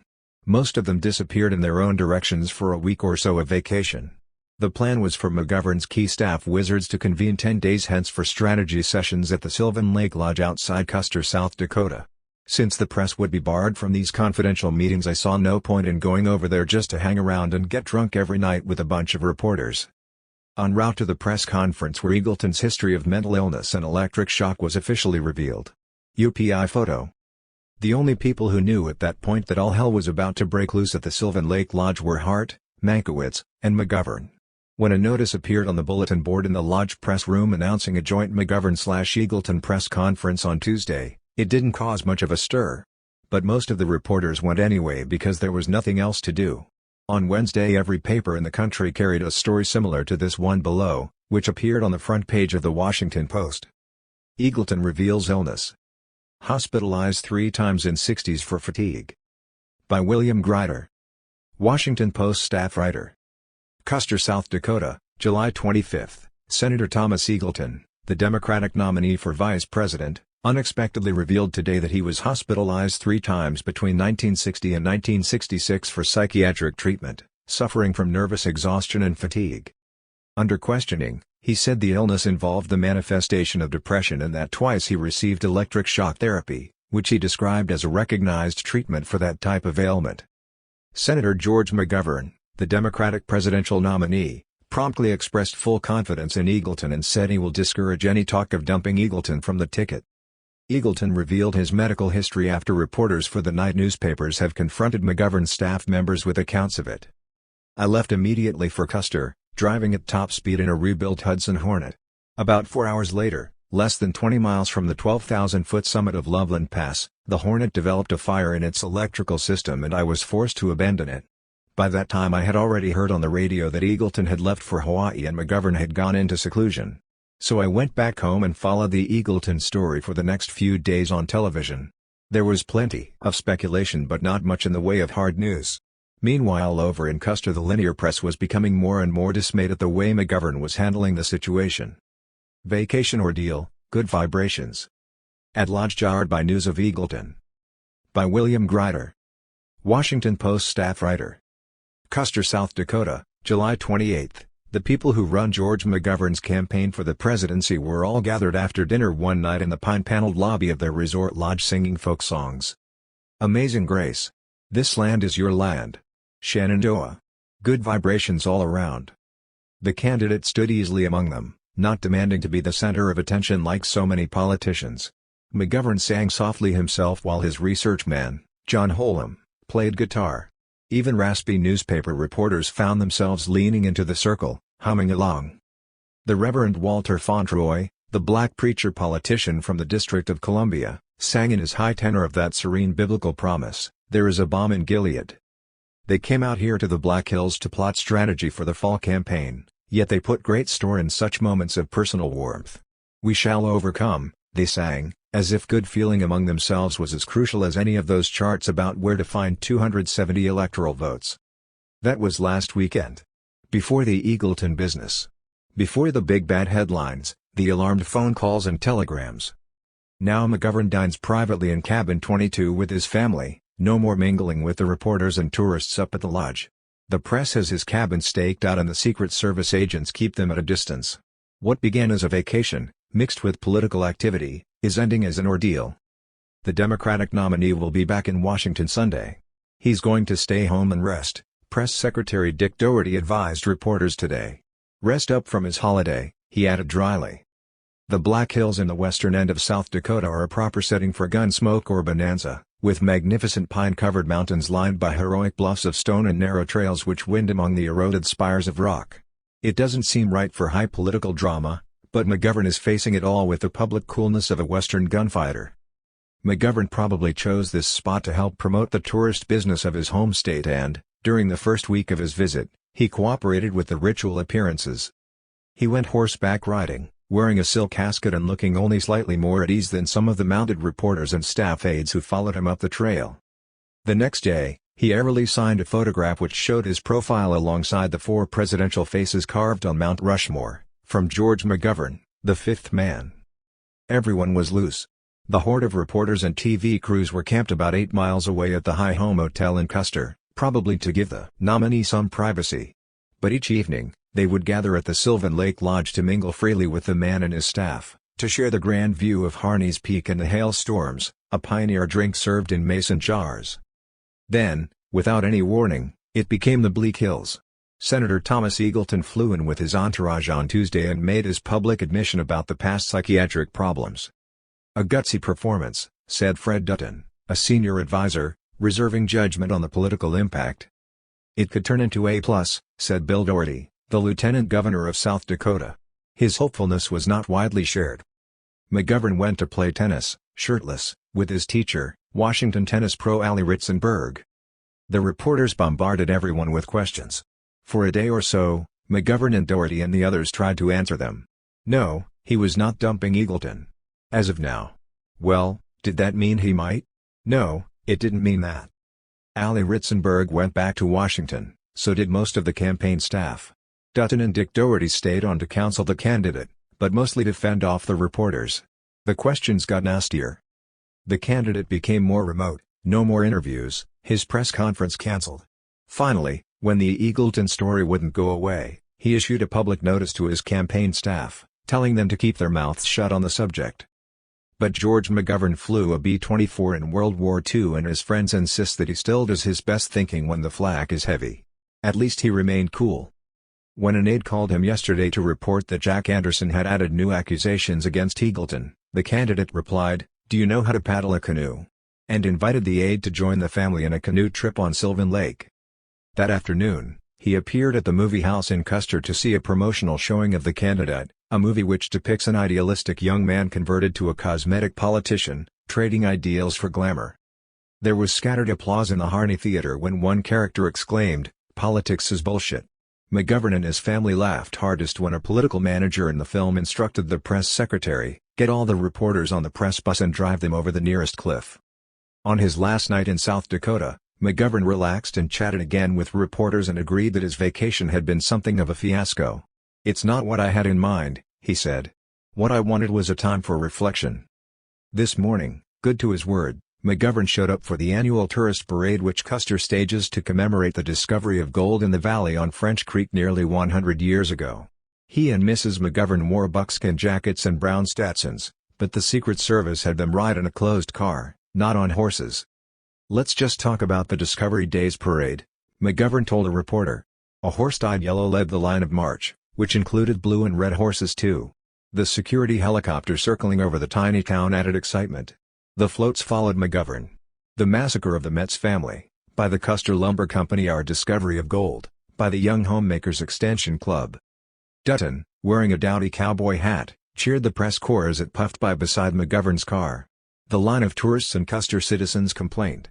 "You're spoiling our view," a lady yelled from the curb. Past the Monster Mansion, past the How the West Was Won Museum. At the Gold Pan Saloon, McGovern got out to shake hands. "How's your vacation, Mrs. McGovern? Hectic?" a girl asked. Eleanor McGovern sighed.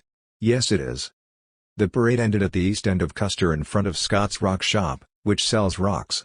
The senator and his wife accepted gifts from the mayor, a squirrel and bookends of rose quartz, a local mineral. "It's been very pleasant for us to be out here," McGovern assured the mayor. Then the Democratic presidential nominee mingled with tourists from all over Florida, Utah, Illinois, Rhode Island. "Rhode Island? One of my first visits is going to be to Providence," McGovern told the man from there. "We'll probably be in there next month." It sounded as if he could hardly wait. The McGovern image. Candor of Democratic nominee viewed as chief casualty of Eagleton affair. By James M. Norton. Special to the New York Times. Washington, July 30.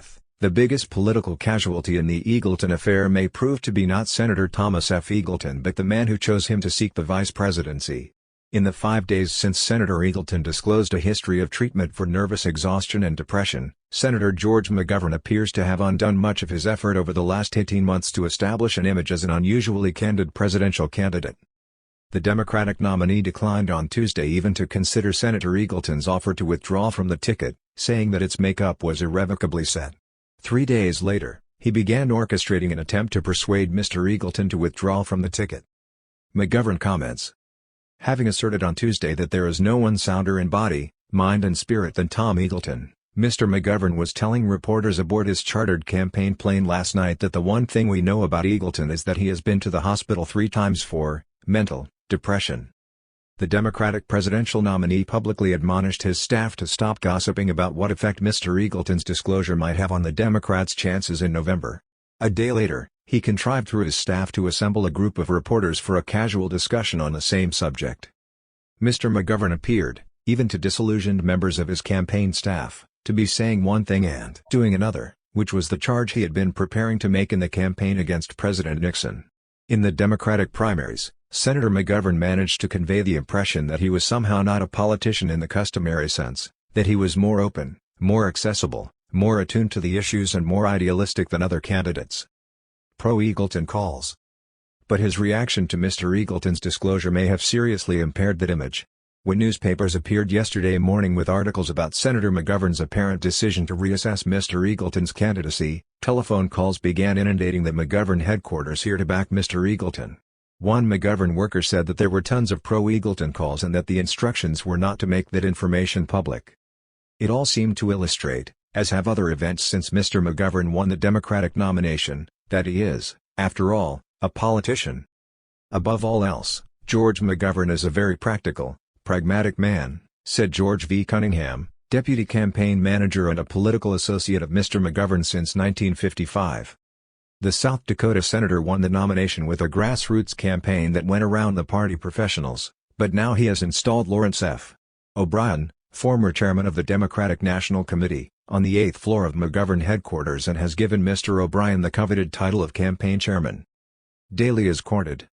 It was Senator Edmund S. Muskie of Maine who faltered in the primaries by relying on the big names in the Democratic establishment to win the nomination for him.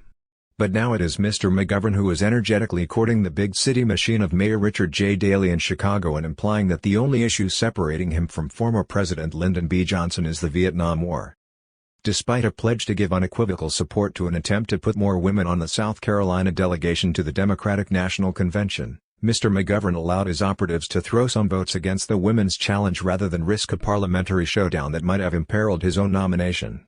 But a McGovern staff study theorizes that, for the first time, wives are equal to husbands in influencing the political attitudes of spouses, and the senator unabashedly named Mrs. Jean Westwood of Utah to the high-visibility post of party chairman.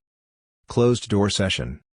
When Mr. McGovern went to Houston last June to meet with disgruntled Democratic governors, he was pressed to explain why the session would be held behind closed doors.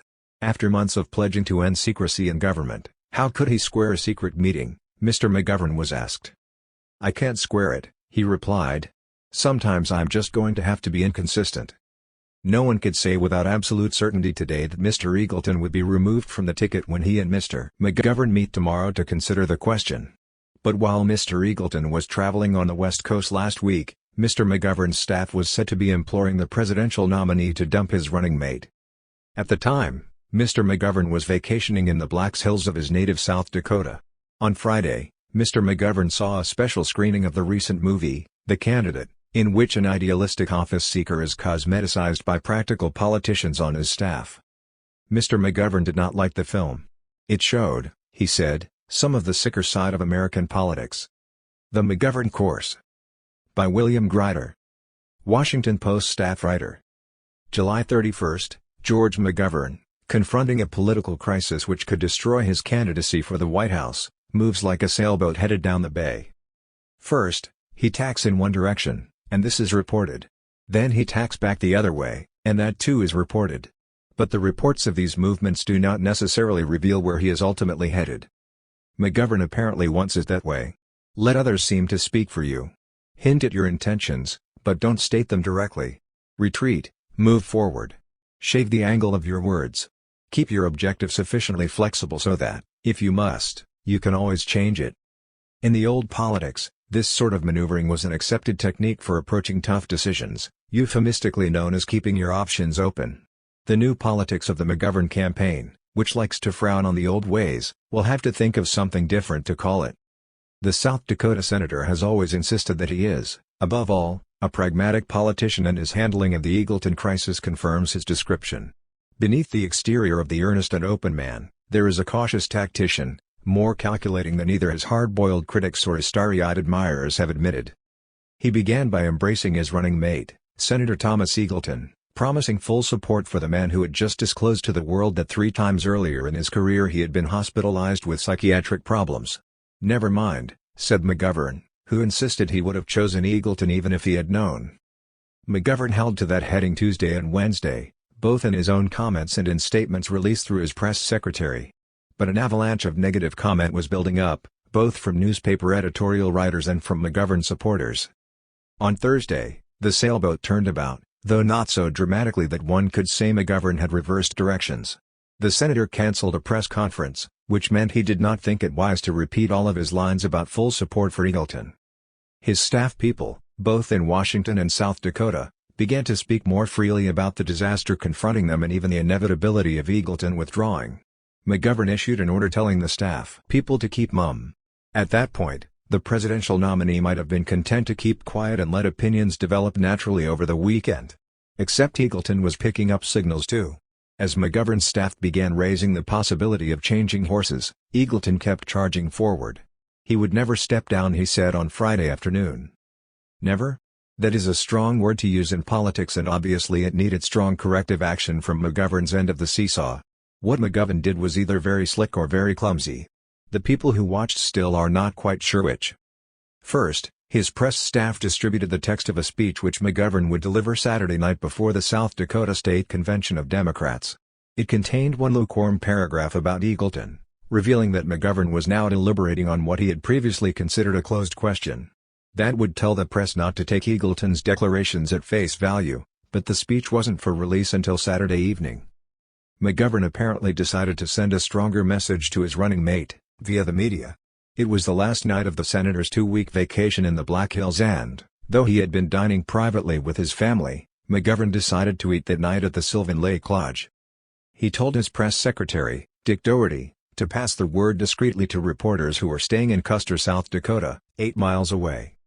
Most of the reporters did not get the word, but a lot of them figured on their own it was prudent to dine at the lodge on the last night, just in case he broke his 2-day silence. So, with a few tourists thrown in, this group sat in the Dakota room, eating buffalo steaks and watching one another.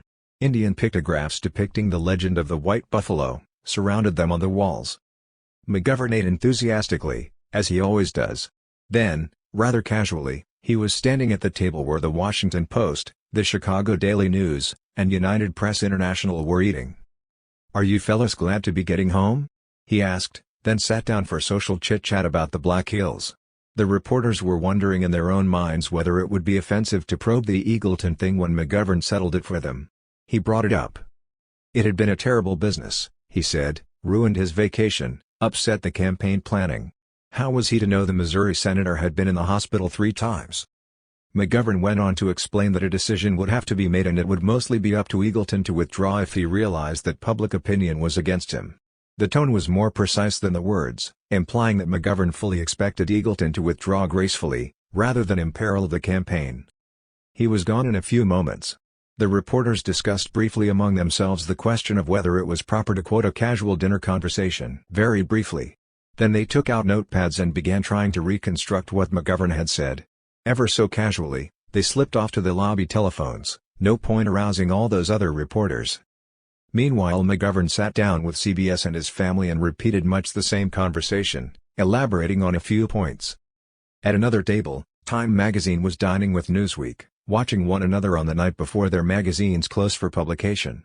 McGovern came over to join them. Night newspapers and the Wall Street Journal were sitting at another table, but they decided to join the circle. So did the New York Times, who was eating with McGovern's staff, the one table which McGovern did not visit.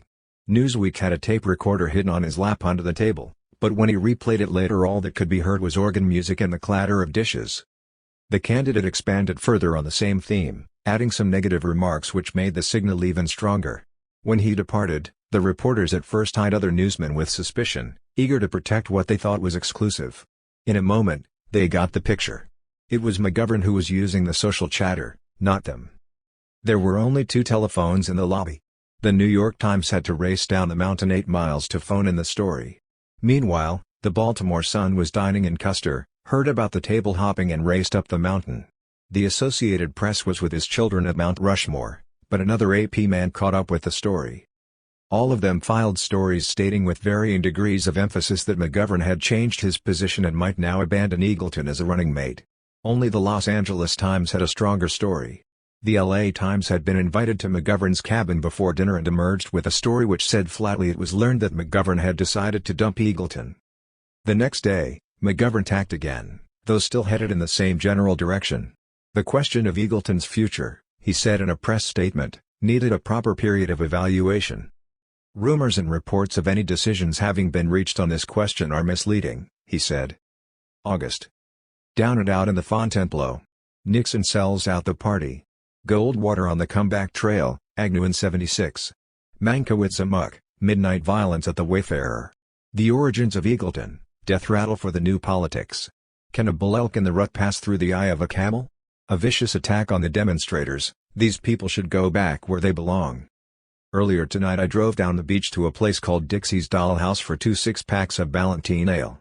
The place was full of old winos, middle-aged hookers, and aging young hustlers who looked like either junkies or merchant marine rejects, bearded geeks in gray t-shirts staggering back and forth along the bar, 6 nasty-looking pimps around a blue-lit pool table in the rear, and right next to me at the bar a ruined platinum blonde Cuban dazzler snarling drunkenly at her nervous escort for the night. Don't gimme that horse shit, baby. I don't want a goddamn $1 dinner.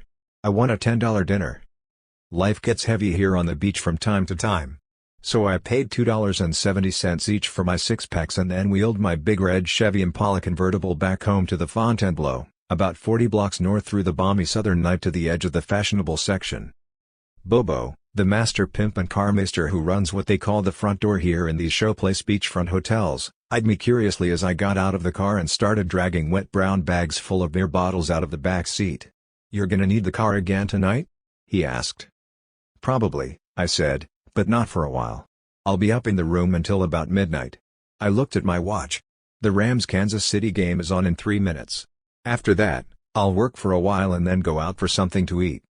He jerked the car door open, sliding fast behind the wheel to take it down to the underground garage. With his hand on the shift lever he looked up at me. "You in the mood for some company?" "No," I said. "I'm way behind. I'll be up all night with that goddamn typewriter. I shouldn't even take time to watch the game on TV." He rolled his eyes and looked up at what should have been the sky, but which was actually the gold-glazed portico roof above the entrance driveway. "Jesus, what kind of work do you do? Hump typewriters for a living? I thought the convention was over." I paused, tucking the wet beer bags under the arm of my crusty brown leather jacket. Inside the lobby door about 20 feet away I could see what looked like a huge movie set cocktail party for rich Venezuelans and high-style middle-aged Jews, my fellow guests in the Fontainebleau. I was not dressed properly to mingle with them, so my plan was to stride swiftly through the lobby to the elevators and then up to my hideout in the room. The Nixon convention had finished on Thursday morning, and by Saturday the hundreds of national press/media people who had swarmed into this pompous monstrosity of a hotel for convention week were long gone. A few dozen stragglers had stayed on through Friday, but by Saturday afternoon the style and tone of the place had changed drastically, and on Sunday I felt like the only nigger in the governor's box on Kentucky Derby Day. Bobo had not paid much attention to me during the convention, but now he seemed interested. "I know you're a reporter," he said. "They put press on your house card tag. But all the rest of those guys took off yesterday. What keeps you here?" I smiled. "Christ, am I the only one left?" He thought for a moment, then shook his head. "No, there's you and 2 others. One guy had that white Lincoln Continental." "He's not press," I said quickly. "Probably one of the GOP advance men, getting things settled with the hotel." He nodded. "Yeah, he acted like he was part of the show. Not like a reporter," he laughed. "You guys are pretty easy to spot, you know that?"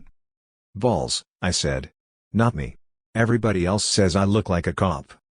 He looked at me for a moment, tapping his foot on the accelerator to keep the engine up. "Yeah," he said. "I guess so. You could pass for a cop as long as you kept your mouth shut." "I'm usually pretty discreet," I said. He smiled. "Sure you are. We've all noticed it. That other press guy that's still here asked me who you were the other day, when you were bad-mouthing Nixon." "What's his name?" I was curious to know who else in the press corps would endure this kind of shame and isolation. "I can't remember now," Bobo said. "He's a tall guy with gray hair and glasses. He drives a blue Ford station wagon." I wondered who it could be.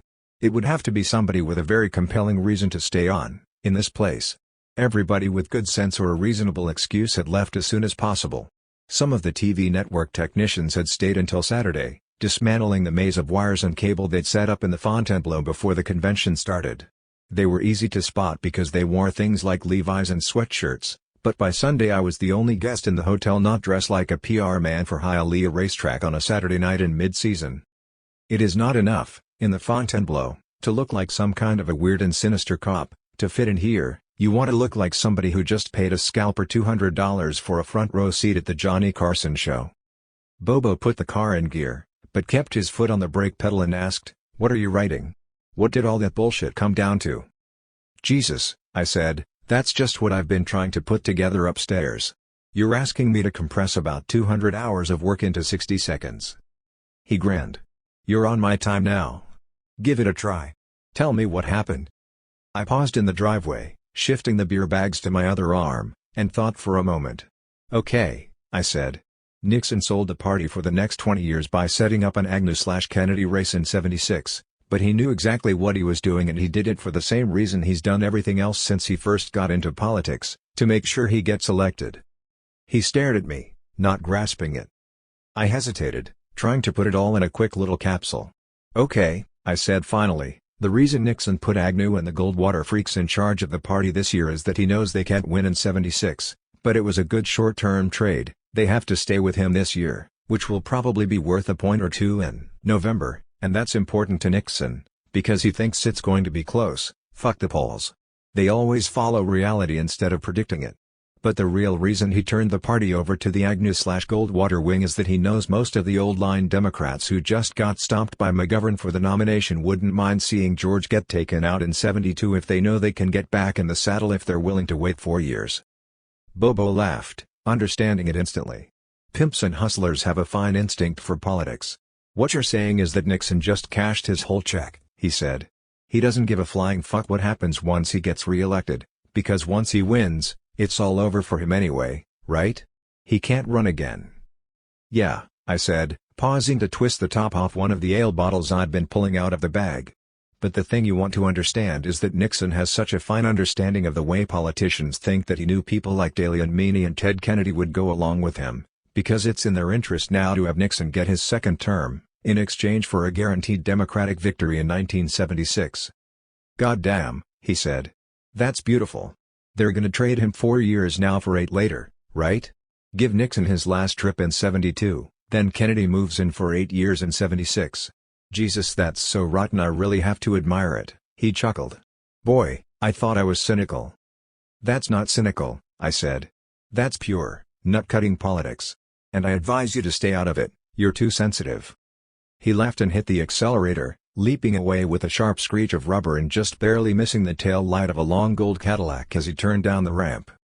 I pushed through the revolving door and crossed the vast lobby to the elevators, still sipping my ale as I thought about what I just said. Had Nixon really sold the party down the river? Was it a conscious act, or pure instinct? Had he made a deal with Meany during one of their golf games? Was Daley in on it? Ted Kennedy? Who else? I finished the ale and dropped the empty bottle into a huge spittoon full of blue gravel.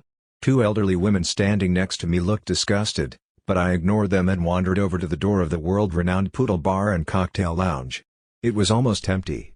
An imitation Glenn Miller band was playing the Tennessee Waltz, but nobody was dancing. 3 nights ago the Poodle had been so crowded that it was difficult to get through the door. Every high-powered, hot-rod journalist in the Western world had made the scene here last week. At least that's what Sally Quinn told me, and she knows about things like that. Mark Diamond. I went back to the elevators and found one ready to go. The sight of my ale bottle in the spittoon reminded me of Nixon again. Who else might be in on that deal? I picked a Miami Herald off a stack in the rear of the elevator, then handed the matron $1. 25 cents, she said briskly, bringing the car to a stop at my floor. But before she could hand me the change I stepped out and waved back at her. "Never mind," I said. "I'm rich." Then I hurried down the hall to my room and bolted the door. The game had already started, but there was no score. I dumped my ale bottles in the styrofoam cooler, then opened one and sat down to watch the action and brood on Nixon's treachery. But first I concentrated on the game for a while. It is hard to understand how somebody else thinks unless you can get on their wavelength, get in tune with their patterns, their pace, their connections. And since Nixon is a known football addict, I decided to get my head totally into the rhythm of this exhibition game between the Rams and Kansas City before attempting the jump into politics. Very few people understand this kind of logic. I learned it from a Brazilian psychiatrist in the Mato Grosso back in 1963. He called it rhythm logic, in English, because he said I would never be able to pronounce it in the original Hebrew. I tried it once or twice, but the Hebrew language was too much for me, and it didn't make much difference anyway. I seem to have an instinct for rhythm logic, because I picked it up very quickly. But I have never been able to explain it, except in terms of music, and typewriters are totally useless when it comes to that kind of translation. In any case, by the end of the first quarter I felt ready. By means of intense concentration on every detail of the football game, I was able to derail my own inner brain waves and repattern them temporarily to the inner brain wave rhythms of a serious football fanatic. The next step, then, was to bring my borrowed rhythms into focus on a subject quite different from football, such as presidential politics. In the third and final step, I merely concentrated on a pre-selected problem involving presidential politics, and attempted to solve it subjectively. Although the word subjectively, at this point, had a very different true meaning. Because I was no longer reasoning in the rhythms of my own inner brain waves, but in the rhythms of a football addict. At that point, it became almost unbearably clear to me that Richard Nixon had in fact sold the Republican Party down the tube in Miami. Consciously, perhaps, but never quite verbally. Because the rhythms of his own inner brain waves had convinced his conscious mind that in fact he had no choice. Given the safe assumption that the most important objective in Richard Nixon's life today is minimizing the risk of losing the 1972 election to George McGovern, simple logic decreed that he should bend all his energies to that end, at all costs. All other objectives would have to be subjugated to number one. By halftime, with the Rams trailing by 6, I had established a firm scientific basis for the paranoid gibberish I had uttered, an hour or so earlier, while standing in the hotel driveway and talking with Bobo the night pimp. At the time, not wanting to seem ignorant or confused, I had answered his question with the first wisdom capsule that popped into my mind. But now it made perfect sense, thanks to rhythm logic, and all that remained were 2 or 3 secondary questions, none of them serious.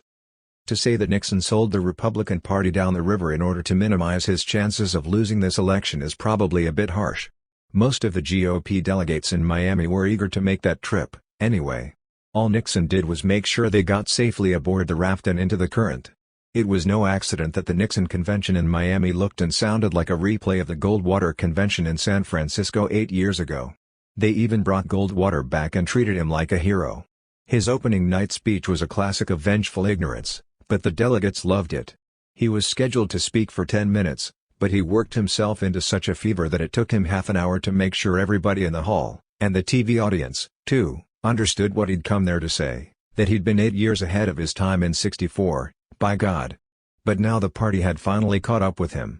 At last, they were cheering him again, instead of laughing at him. And just in case anybody doubted it, he was here to tell them that the whole country was finally catching up with him, too. No other speaker at that convention was allowed to ignore the time limit laid out for him in the split-second script, but Goldwater was encouraged to rave and snarl at the cameras until he ran out of things to say. His speech set the tone for the whole convention, and his only real competition was Ronald Reagan. Compared to those two, both Agnew and Nixon sounded like bleeding-heart liberals. The next step, on Tuesday, was a public whipping for GOP liberals like Illinois Senator Charles Percy, who wanted to change some of the delegates' election rules so the large industrial, and usually more liberal, states would have more of a voice in the 1976 convention. But his proposal lost by a landslide, and the '76 convention, at which Agnew is now expected to be the leading contender, will be dominated as usual by rural conservatives from the South and the West. At this point, thanks again to rhythm logic, a blueprint begins to take shape. Nixon returned from Miami with a commanding 60-30 lead over McGovern in the public opinion polls, but roughly half of that margin would disappear overnight if McGovern could somehow get the support of the old guard Democrats, the Jewish vote, the Humphrey vote, AFL-CIO unions still loyal to George Meany, who lost to McGovern in the primaries and now refuse to support him. The reasons they give are generally too vague or unfounded to argue with, too radical, anti-labor, anti-Semitic, and they are not worth arguing about anyway, because the real reason why so many old guard Democrats are backing away from McGovern is a powerful desire to regain their control of the Democratic Party. The McGovern organization has only a tentative grip on the party machinery now, but a McGovern victory in November would give him at least 4 years to rebuild and revitalize the whole structure in his own image. To many professional Democrats, particularly the big fish in a small pond types who worked overtime for Humphrey or Jackson last spring, the prospect of a McGovern victory is far more frightening than another 4 years of Nixon. Indeed, and Nixon has a keen understanding of these things. He has been a professional pol all his life, through many ups and downs. He understands that politics is a rotten, frequently degrading business that corrupts everybody who steps in it, but this knowledge no longer bothers him. Some say it never did, in fact, but that was the old Nixon. We have seen many models since then, but now we are on the brink of coming to grips with the real Nixon. This campaign will almost certainly be his last, regardless of how it turns out. A win would retire him automatically, and a loss would probably shatter his personality along with his ego. That is one of the main keys to understanding the real Nixon strategy analysis. A loss to McGovern would be such a shock to Nixon that he would probably change his name at once and emigrate to Rhodesia. Not even a narrow victory would make him happy. This time he wants to win big, and he intends to. The intensity of his big sure win obsession became apparent to Clark McGregor, his new campaign manager, even before I picked it up with rhythm logic. On the day after the convention, most of the talk among Nixon's staff members was about how to avoid complacency. Their Doral Hotel fortress was rank with overconfidence. McGregor, sitting happy on a campaign war chest of between $35 million and $38 million, had just decided to use some of the cash to fight complacency by organizing Nixon volunteer groups in some of the states. Then he went downstairs to a meeting of the GOP Financial Committee and was surprised to hear Maurice Stans, Nixon's chief fundraiser, announce that the presidential campaign budget had just been boosted to $45 million, $15 million more than the 1968 Nixon campaign used in the tight race against Hubert Humphrey. The president was not immediately available for comment on how he planned to spend his 45 big ones, but Stans said he planned to safeguard the funds personally. At that point, McGregor cracked Stans upside the head with a Gideon Bible and called him a thieving little fart. McGregor then began shoving the rest of us out of the room, but when Stans tried to leave, McGregor grabbed him by the neck and jerked him back inside. Then he slammed the door and threw the bolt. Jesus, why do I write things like that? I must be getting sick, or maybe just tired of writing about these greasy Rotarian bastards. I think it's time to move on to something else. But first I guess I should finish off that story about how Nixon sold his party down the river. It was basically a straight-across trade, Agnew for McGovern. By welcoming all the right-wingers and yahoos back into the front ranks of the party, then watching silently as liberals fought vainly for a fair share of the delegate seats in '76, Nixon aimed the party as far towards the right as he could, while charting his own course straight down the center and opening wide his arms to all those poor homeless Democrats who got driven out of their own party by the Jew-baiting, strike-busting, radical bastard George McGovern, the Goldwater of the left. Meanwhile, Barry Goldwater himself is riding high again in the GOP. The party is back in step with him now, and by the time the '76 convention rolls around, Spiro Agnew is likely to find himself hooted off the podium, like Rockefeller in '64, as a useless backsliding liberal. That convention will want to nominate one of their own, and whoever emerges to carry the party colors will almost certainly be doomed from the start and mocked by all the Humphrey/Meany Democrats, who will have gone back home, by then, as the McGovern of the right.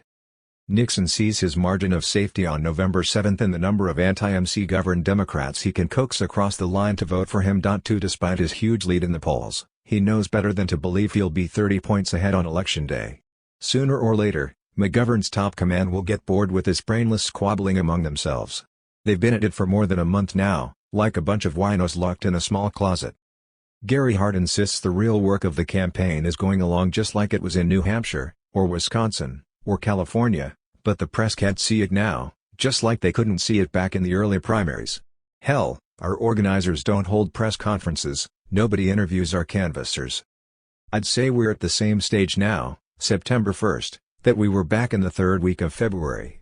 Stop worrying, Hunter, we're doing fine. Well, maybe so. If it's true, Nixon is going to need all the Humphrey/Meany Democrats he can get. Once his margins start slipping he'll get nervous, and if that Watergate case ever gets into court he might get very nervous. But he has already bought his insurance policy. The old guard anti-MC-governed Democrats might not be so willing to dump McGovern if they thought they might lose again in '76. But Nixon appears to have taken care of that problem for them, quietly opening the way for a Kennedy versus Agnew fiasco 4 years from now. Compared to the Democratic convention 5 weeks earlier, the Nixon celebration was an ugly, low-level trip that hovered somewhere in that grim indefinable limbo between dullness and obscenity, like a bad pornographic film that you want to walk out on, but sit through anyway and then leave the theater feeling depressed and vaguely embarrassed with yourself for ever having taken part in it, even as a spectator. It was so bad, overall, that it is hard to even work up the energy to write about it. Not even the frenzied efforts of the TV news moguls could make the thing interesting. According to a Miami Herald reporter who monitored TV coverage from gavel to gavel, at any given time, only about 15% of New York metropolitan households, where early returns are available, were tuned to network convention coverage. On the Sunday after the convention, Mike Wallace presided over a CBS TV roundup special on what happened in Miami, and when he summed it all up in the end, after an hour's worth of fantastically expensive film clips, he dismissed the whole thing as a useless bummer. Speaking for the CBS floor reporters, he said, "We labored mightily, and brought forth a mouse." Most of the linear press people seem to feel the same way. Every midnight, at the end of each session, the Poodle Lounge in the Fontainebleau filled up with sullen journalists who would spend the next 3 hours moaning at each other about what a goddamn rotten nightmare it all was. On Tuesday night I was sitting at a table in the Poodle with a clutch of New York heavies, Dick Reeves from New York Magazine, Russ Barnard from Harper's, Phil Tracy from The Village Voice, etc. And when they started bitching about the music from the bandstand where a 1952 vintage nightclub saxophone group was fouling the air, I said, "You bastards had better get used to that music, you'll be hearing a hell of a lot of it for the next 4 years." Nobody laughed. I finished my double tequila and went upstairs to my room to get hopelessly stoned by myself and pass out. It was that kind of a convention. The pervasive sense of gloom among the press/media crowd in Miami was only slightly less obvious than the gung-ho, breast-beating arrogance of the Nixon delegates themselves. That was the real story of the convention, the strident, loudish confidence of the whole GOP machinery, from top to bottom. Looking back on that week, one of my clearest memories is that maddening 4 more years chant from the Nixon Youth Gallery in the Convention Hall. NBC's John Chancellor compared the Nixon Youth cheering section to the Chicago sewer workers who were herded into the Stockyards Convention Hall in Chicago 4 years ago to cheer for Mayor Daley. The Nixon Youth people were not happy with Chancellor for making that remark on camera. They complained very bitterly about it, saying it was just another example of the knee-jerk liberal thinking that dominates the media. But the truth is that Chancellor was absolutely right. Due to a strange set of circumstances, I spent 2 very tense hours right in the middle of that Nixon youth mob on Tuesday night, and it gave me an opportunity to speak at considerable length with quite a few of them. What happened, in a nut, was that I got lost in a maze of hallways in the back reaches of the convention hall on Tuesday night about an hour or so before the roll call vote on Nixon's chances of winning the GOP nomination again this year. I had just come off the convention floor. The Secret Service lads chased me away from the first family box where I was trying to hear what Charlton Heston was saying to Nelson Rockefeller, and in the nervous wake of an experience like that I felt a great thirst rising. So I tried to take a shortcut to the Railroad Lounge, where free beer was available to the press, but I blew it somewhere along the way and ended up in a big room jammed with Nixon youth workers, getting themselves ready for a spontaneous demonstration at the moment of climax out there on the floor. I was just idling around in the hallway, trying to go north for a beer, when I got swept up in a fast-moving mob of about 2,000 people heading south at good speed, so instead of fighting the tide I let myself be carried along to wherever they were going. Wide World Photos.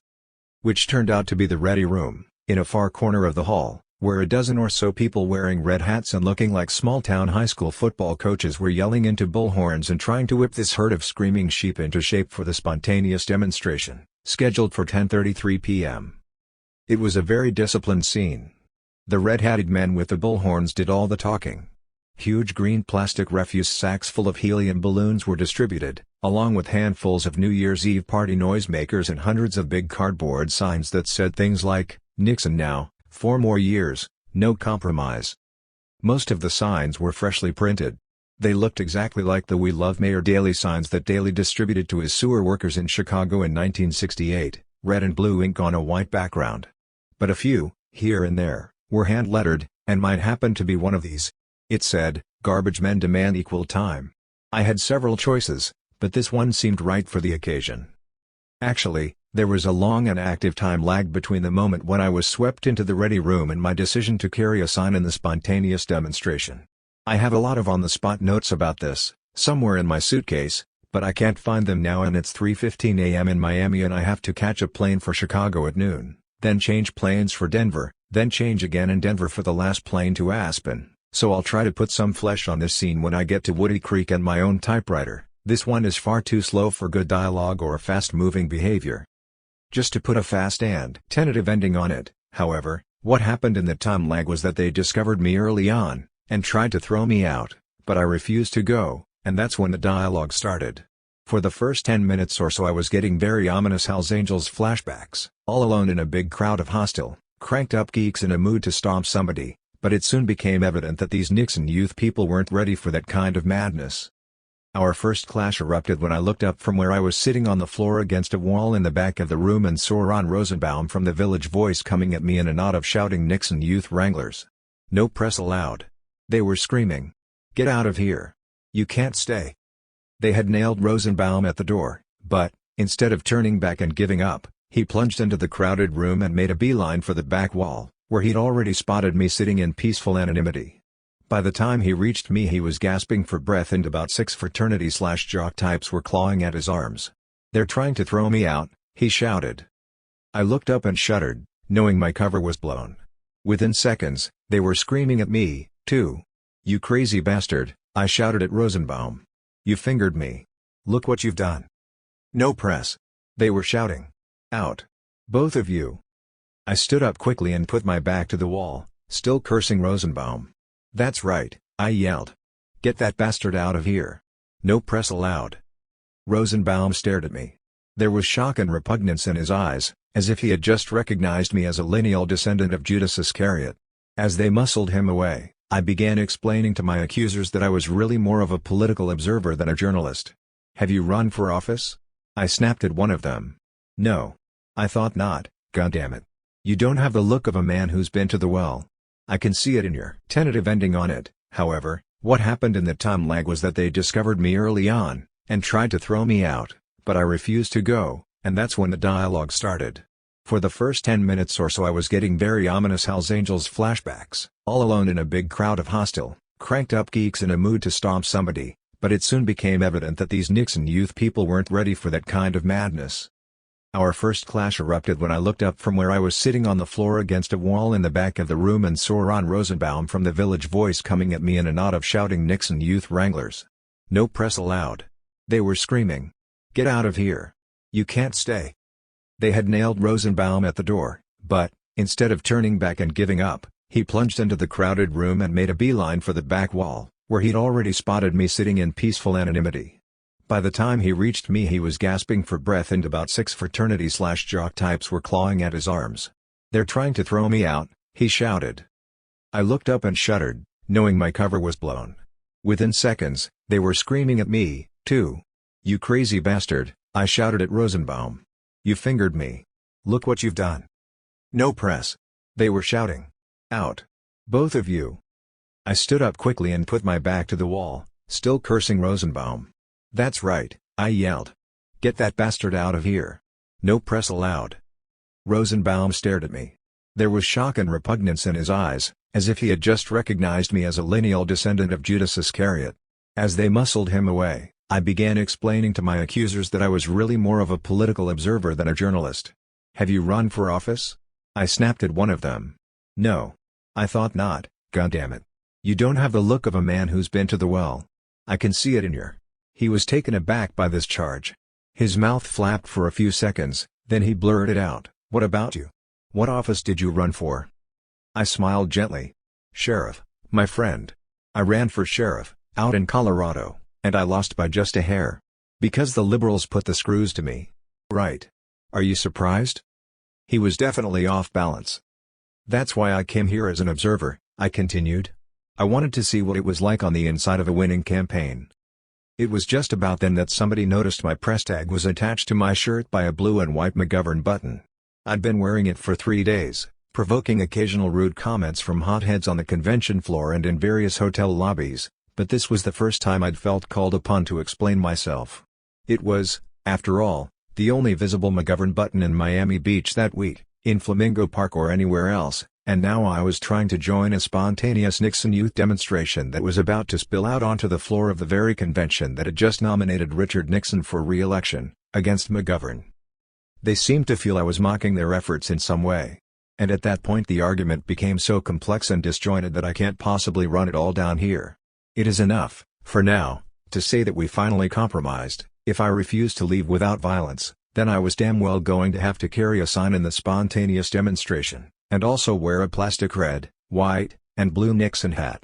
They never came right out and said it, but I could see they were uncomfortable at the prospect of all 3 network TV cameras looking down on their spontaneous Nixon youth demonstration and zeroing in, for their own perverse reasons, on a weird-looking, 35-year-old speed freak with half his hair burned off from overindulgence, wearing a big blue McGovern button on his chest, carrying a tall cup of Old Milwaukee and shaking his fist at John Chancellor up in the NBC booth, screaming, "You dirty bastard. You'll pay for this, by God. We'll rip your goddamn teeth out. Kill. Kill. Your number just came up, you communist son of a bitch." I politely dismissed all suggestions that I remove my McGovern button, but I agreed to carry a sign and wear a plastic hat like everybody else. "Don't worry," I assured them. "You'll be proud of me. There's a lot of bad blood between me and John Chancellor. He put acid in my drink last month at the Democratic convention, then he tried to humiliate me in public." "Acid? Golly, that's terrible. What kind of acid?" "It felt like sunshine," I said. "Sunshine?" "Yeah. He denied it, of course, but hell, he always denies it." "Why?" a girl asked. "Would you admit a thing like that?" She shook her head emphatically. "But I wouldn't do it either," she said. "You could kill somebody by making them drink acid, why would he want to kill you?" I shrugged. "Who knows? He eats a lot of it himself." I paused, sensing confusion. Actually, I doubt if he really wanted to kill me. It was a hell of a dose, but not that strong. I smiled. All I remember is the first rush. It came up my spine like 9 tarantulas. Drilled me right to the bar stool for 2 hours. I couldn't speak, couldn't even blink my eyes. "Boy, what kind of acid does that?" somebody asked. "Sunshine," I said. "Every time." By now several others had picked up on the conversation. A bright-looking kid in a blue gabardine suit interrupted, "Sunshine acid? Are you talking about LSD?" "Right," I said. Now the others understood. A few laughed, but others muttered darkly, "You mean John Chancellor goes around putting LSD in people's drinks? He takes it himself? He's a dope addict?" "Golly," said the girl. "That explains a lot, doesn't it?" By this time I was having a hard time keeping a straight face. These poor, ignorant young waterheads. Would they pass this weird revelation on to their parents when they got back home to Middletown, Shaker Heights, and Orange County? Probably so, I thought. And then their parents would write letters to NBC, saying they'd learned from reliable sources that Chancellor was addicted to LSD-25, supplied to him in great quantities, no doubt, by communist agents, and demanding that he be jerked off the air immediately and locked up. I was tempted to start babbling crazily about Walter Cronkite, that he was heavy into the white slavery trade, sending agents to South Vietnam to adopt orphan girls, then shipping them back to his farm in Quebec to be lobotomized and sold into brothels up and down the eastern seaboard. But before I could get into this one, the men in the red hats began shouting that the magic moment was on us. The ready room crackled with tension. We were into the countdown. They divided us into 4 groups of about 500 each and gave the final instructions. We were to rush onto the floor and begin chanting, cheering, waving our signs at the TV cameras, and generally whooping it up. Every other person was given a big garbage bag full of 25 or 30 helium balloons, which they were instructed to release just as soon as we reached the floor. Our entrance was timed precisely to coincide with the release of the thousands of non-helium balloons from the huge cages attached to the ceiling of the hall, so that our balloons would be rising while the others were falling, creating a sense of mass euphoria and perhaps even weightlessness for the primetime TV audience. I was ready for some good clean fun at that point, and by the time we got the signal to start moving I was seized by a giddy conviction that we were all about to participate in a spectacle that would go down, as it were, in history. They herded us out of the ready room and called a ragged kind of cadence while we double-timed it across the wet grass under the guava trees in back of the hall, and finally burst through a well-guarded access door held open for us by Secret Service men just as the balloons were released from the ceiling. It was wonderful. I waved happily to the SS man as I raced past him with the herd and then onto the floor. The hall was so full of balloons that I couldn't see anything at first, but then I spotted Chancellor up there in the booth and I let the bastard have it. First I held up my garbage men demand equal time sign at him. Then, when I was sure he'd noticed the sign, I tucked it under my arm and ripped off my hat, clutching it in the same fist I was shaking angrily at the NBC booth and screaming at the top of my lungs, "You evil scumsucker! You're through! You limp-wristed Nazi moron!" I went deep into the foulest backwaters of my vocabulary for that trip, working myself into a flat-out screeching hate frenzy for 5 or 6 minutes and drawing smiles of approval from some of my fellow demonstrators. They were dutifully chanting the slogans that had been assigned to them in the ready room, but I was really into it, and I could see that my zeal impressed them. But a little bit of that bullshit goes a long way, and I quickly tired of it. When I realized that my erstwhile buddies were settling into the 4 more years chant, I figured it was time to move on. Which was not easy. By this time, the whole crowd was facing the TV booths and screaming in unison. People were trampling each other to get up front and make themselves heard, or at least to get on camera for the home folks, and the mood of that crowd was not receptive to the sight of a McGovern button in their midst, so I moved against the tide as gently as possible, keeping my elbows close down on my ribs and shouting Chancellor to the wall. Every 30 seconds or so, to keep myself inconspicuous. By the time I got to the periodical press exit I was almost overcome with a sense of déjà vu. I had seen all this before. I had been right in the middle of it before, but when? Then it came to me. Yes. In 1964, at the Goldwater Convention in San Francisco, when poor Barry unloaded that fateful line about extremism in the defense of liberty is no vice, etc. I was on the floor of the Cow Palace when he laid that one on the crowd, and I remember feeling genuinely frightened at the violent reaction it provoked. The Goldwater delegates went completely amok for 15 or 20 minutes. He hadn't even finished the sentence before they were on their feet, cheering wildly. Then, as the human thunder kept building, they mounted their metal chairs and began howling, shaking their fists at Huntley and Brinkley up in the NBC booth, and finally they began picking up those chairs with both hands and bashing them against chairs other delegates were still standing on. It was a memorable performance, etched every bit as clearly in the gray folds of my brain as the police beatings I saw at the corner of Michigan and Balboa 4 years later. But the Nixon convention in Miami was not even in the same league with Chicago in '68. The blinding stench of tear gas brought back memories, but only on the surface. Around midnight on Wednesday I found myself reeling around completely blind on Washington Avenue in front of the convention hall, bumping against cops wearing black rubber gas masks and running demonstrators clutching wet towels over their faces. Many of the cops were wearing khaki flak jackets and waving 3-foot hickory pick handles. But nobody hit me, and despite the gas and the chaos, I never felt in danger. Finally, when the gas got so bad that I no longer knew what direction I was moving in, I staggered across somebody's lawn and began feeling my way along the outside of the house until I came to a water faucet. I sat down on the grass and soaked my handkerchief under the tap, then pressed it on my face, without rubbing, until I was able to see again. When I finally got up, I realized that at least a dozen cops had been standing within 20 feet of me the whole time, watching passively and not offering any help, but not beating me into a bloody, screaming coma, either. That was the difference between Chicago and Miami. Or at least one of the most significant differences. If the cops in Chicago had found me crawling around in somebody's front yard, wearing a press tag and blind from too much gas, they'd have broken half my ribs and then hauled me away in handcuffs for resisting arrest. I saw it happen so often that I still feel the bile rising when I think about it. Time warp, New Hampshire, August 24th. We arrived at the Wayfarer sometime around 4:30 or 5 on Thursday morning, badly twisted, and for a while neither one of us said anything. We just sat there in the driveway and stared straight ahead, with no focus.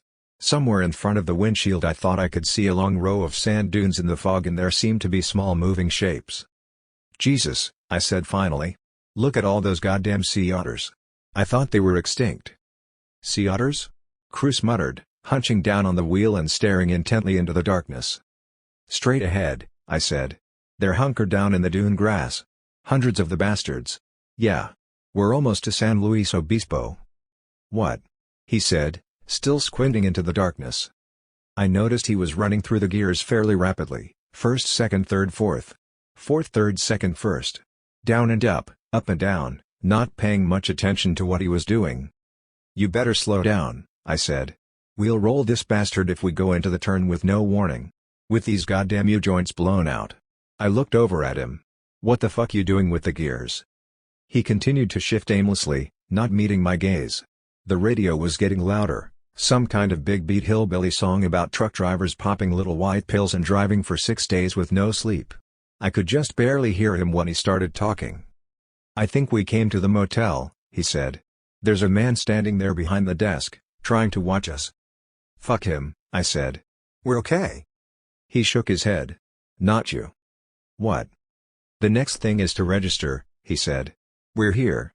McGovern headquarters. Manchester, New Hampshire. And that man in there might call the police if we sit out here any longer without doing something." I could see the man staring out at us through the glass doors. "Do we have reservations?" I said finally. He nodded. "Okay," said. "Let's take in the luggage." He twisted around in his seat and began counting out loud, very slowly, 1, 2, 3, 4, 5, 6.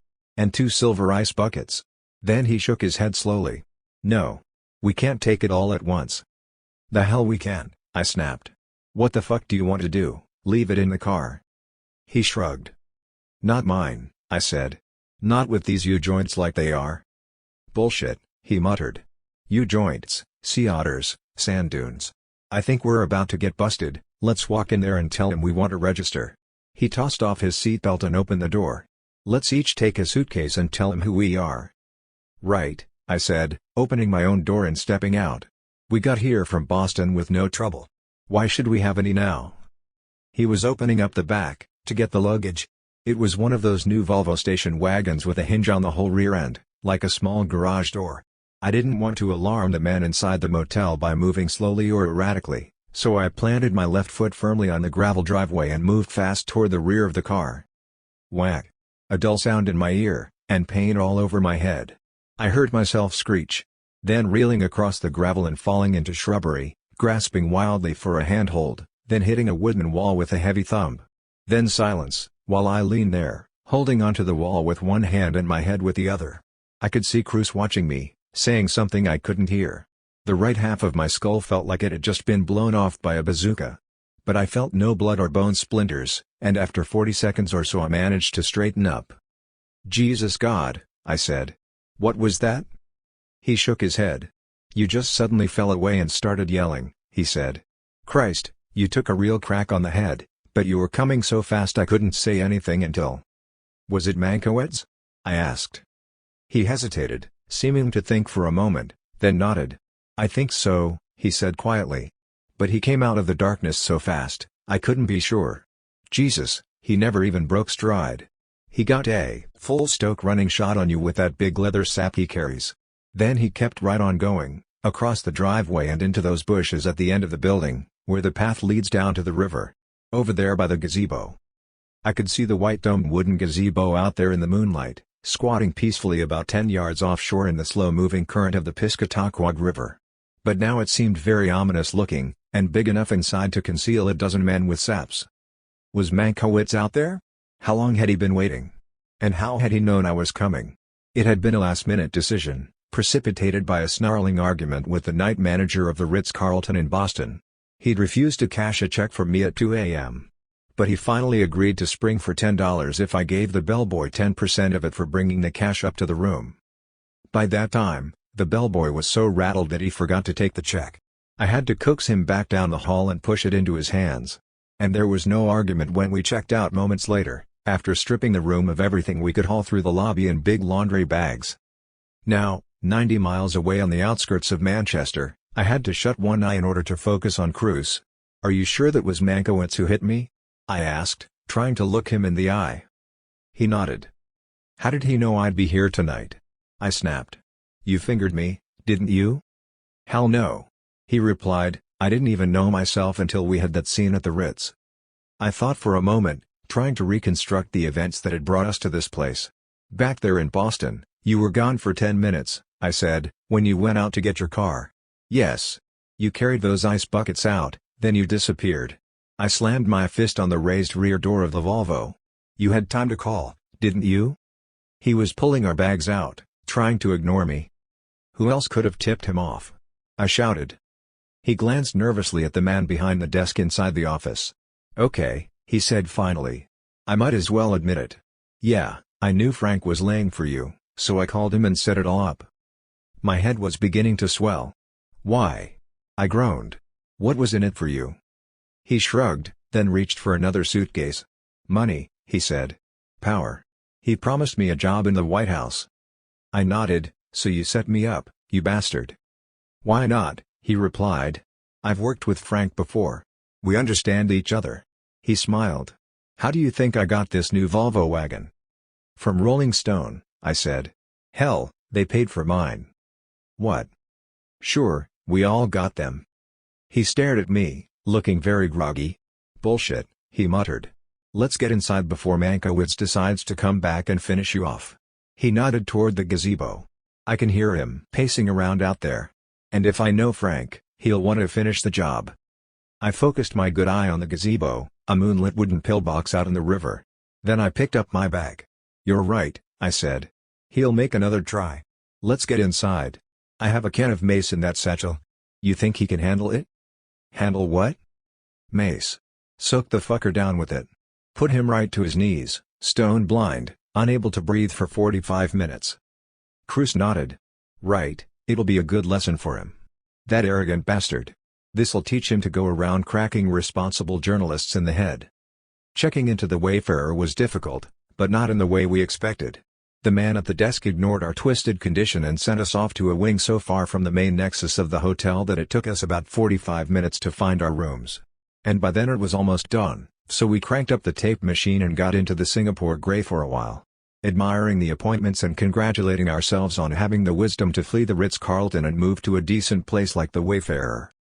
In the course of this apparently endless campaign I have set up the National Affairs Desk in some of the worst hotels, motels, and other foul commercial lodging establishments in the Western world.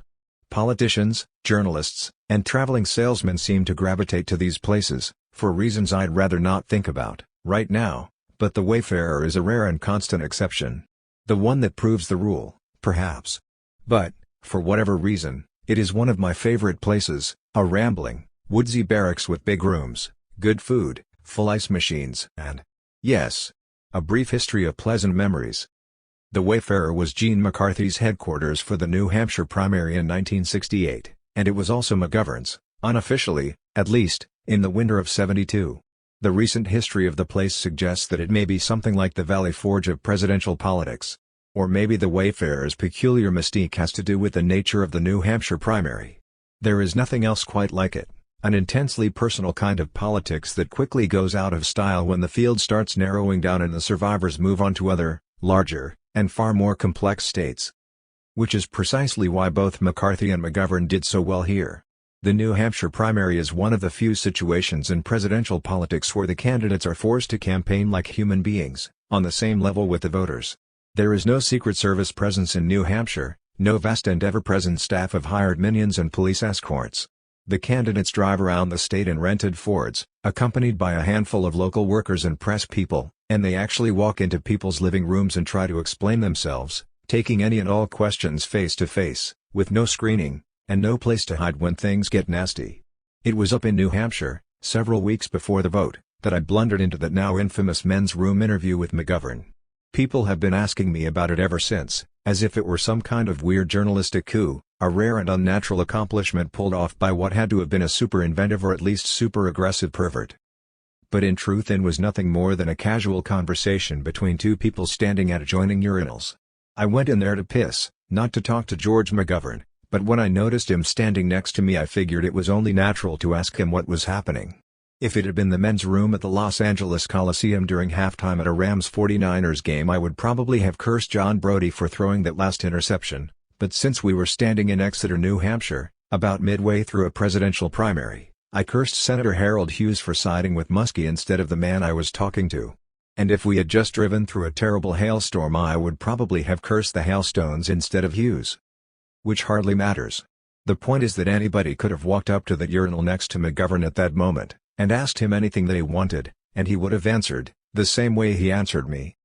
That is the odd magic of the New Hampshire primary, and I didn't really appreciate it until about 2 months later when I realized that every time McGovern wanted to piss, at least 9 Secret Service agents would swoop into the nearest men's room and clear it completely, then cordon off the whole area while the poor bastard went in alone to empty his bladder. This was only one of the changes in the style of the McGovern campaign that Cruz and I tried to discuss rationally in the dawn hours of that Friday morning in Manchester. George was scheduled to arrive at the local airport at 10:15, then lead a huge caravan of press, staff, and SS men to the J. F. McElwain Shoe Factory on Silver Street, a symbolic return to the roots, his first full-dress campaign appearance since the disastrous Eagleton affair. It was the first time since the day after the California primary that we'd had a chance to talk seriously about McGovern. We had covered most of the primaries together, and we had both been in Miami for the convention, but I don't recall uttering a single coherent sentence the whole time I was down there, except perhaps on Thursday afternoon in the basement coffee shop of the Doral Beach Hotel, when I spent an hour or so denouncing McGovern for selecting a bum and a hack like Eagleton to share the ticket with him. Mankiewicz had not brought the official word down from the penthouse yet, but the name had already leaked and nobody seemed very happy about it. The lobby of the Doral was jammed with media people, waiting for the announcement, but after milling around up there for a while I went down to the coffee shop with Dave Sugarman, a 22-year-old Dartmouth student from Manchester who had signed on as a volunteer press aide in New Hampshire and gone on to handle McGovern press operations in several other key primary states. He was obviously less than pleased with the Eagleton choice. But he was, after all, on the staff, so he did his duty and tried to calm me down. He failed. I had been without sleep for 2 or 3 days at the time, and my temper was close to the surface. Beyond that, I had spent the past 5 or 6 days brooding angrily over the list of vice presidential possibilities that McGovern had floated in the New York Times several days before the convention even started.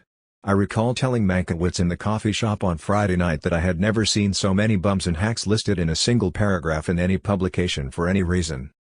2 names that come to mind are Governor Dale Bumpers of Arkansas and Governor Jimmy Carter of Georgia. The others, including Eagleton and Shriver, were almost as bad, I thought. But Frank assured me that my wrath was premature. "Don't worry," he said. "I think you'll be pleasantly surprised." The clear implication, which made fine sense at the time, was that McGovern was merely tossing a few bones to the demoralized party bosses who knew they were about to get steamrollered. Eagleton was a musky man, Shriver was a Kennedy by marriage and a good friend of both Daley and Humphrey. Carter and Bumpers were good old boys. But I had spent enough time around Mankiewicz in the past 6 months to understand that he was saying all these names were just decoys, that when the deal went down, McGovern would choose his vice president with the same merciless eye to the new politics that had characterized his sweep through the primaries. 3. So there was nothing personal in my loud objections to Eagleton a week later. It struck me as a cheap and unnecessary concession to the pieced-off ward healer syndrome that McGovern had been fighting all along. Tom Eagleton was exactly the kind of VP candidate that Muskie or Humphrey would have chosen, a harmless, Catholic, neoliberal Rotarian nebbish from one of the border states, who presumably wouldn't make waves. A progressive young centrist with more ambition than brains, Eagleton would have run with anybody.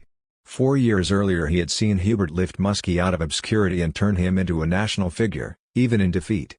Big Ed had blown it, of course, but his role in the '68 campaign had given him priceless exposure, the same kind of exposure that Eagleton knew he would need as a springboard to the White House in '76 or '80, depending on whether McGovern won or lost in '72. Ex-vice presidential candidate Thomas Eagleton with James Knowlton of the New York Times at right.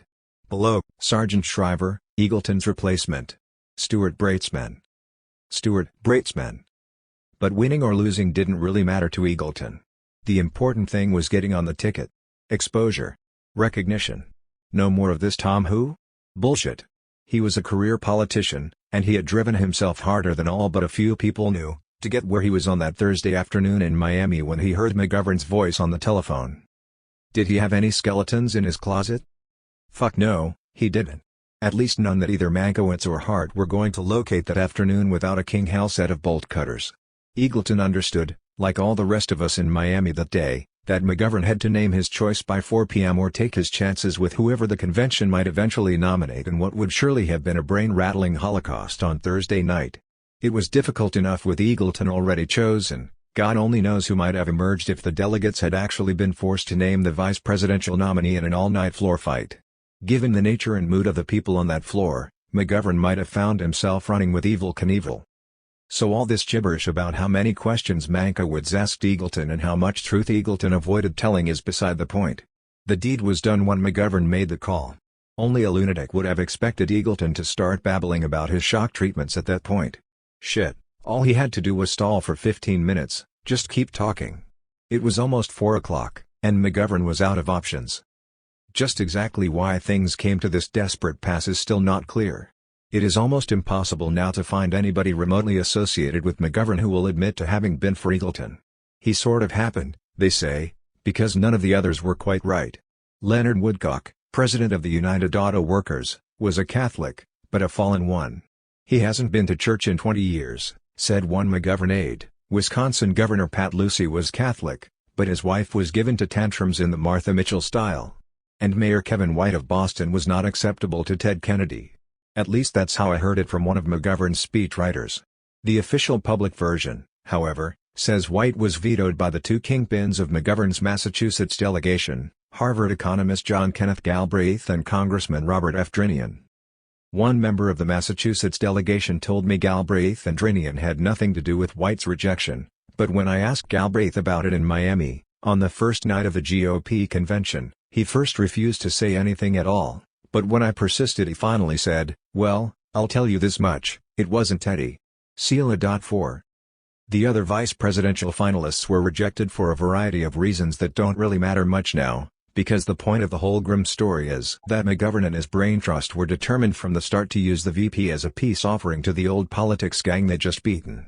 It was crucial, they felt, to select somebody acceptable to the old guard, the Meany/Daley/Muskie/Humphrey/Truman/LBJ axis, because McGovern needed those bastards to beat Nixon. Which may be true, or at least as true as the hoary wisdom that said a maverick like McGovern couldn't possibly win the Democratic nomination because Ed Muskie began the campaign with the lock on the party machinery in all the polls who mattered. You can't beat City Hall, right? One of McGovern's closest advisors now is a widely respected political wizard named Fred Dutton, a 49-year-old Washington lawyer and longtime Kennedy advisor who recently wrote a book called Changing Sources of Power, American Politics in the 1970s. Dutton's main theory revolves around the idea that the politics of the 70s will be drastically different from the politics of the last 30 or even 40 years, that the 1970s will produce a cornerstone generation that will bring about a major historical watershed in American politics. The politics of the 70s offer one of those rare chances to rally a new following, he says, or at least to provoke a different configuration, out of this immense section of younger voters who are still at an impressionable and responsive stage. If an exciting individual or cause really stirs this generation, it could be activated in numbers that make irrelevant any past indicator of political participation among the young, and it would then become one of the few human waves of historic consequence. If this still unmarshaled mass is allowed to scatter, or a substantial part of it is politically turned off, it will pass by as one of the great lost opportunities in American politics and history. The book makes more sense, to me, at least, than anything I've read about politics in 10 years.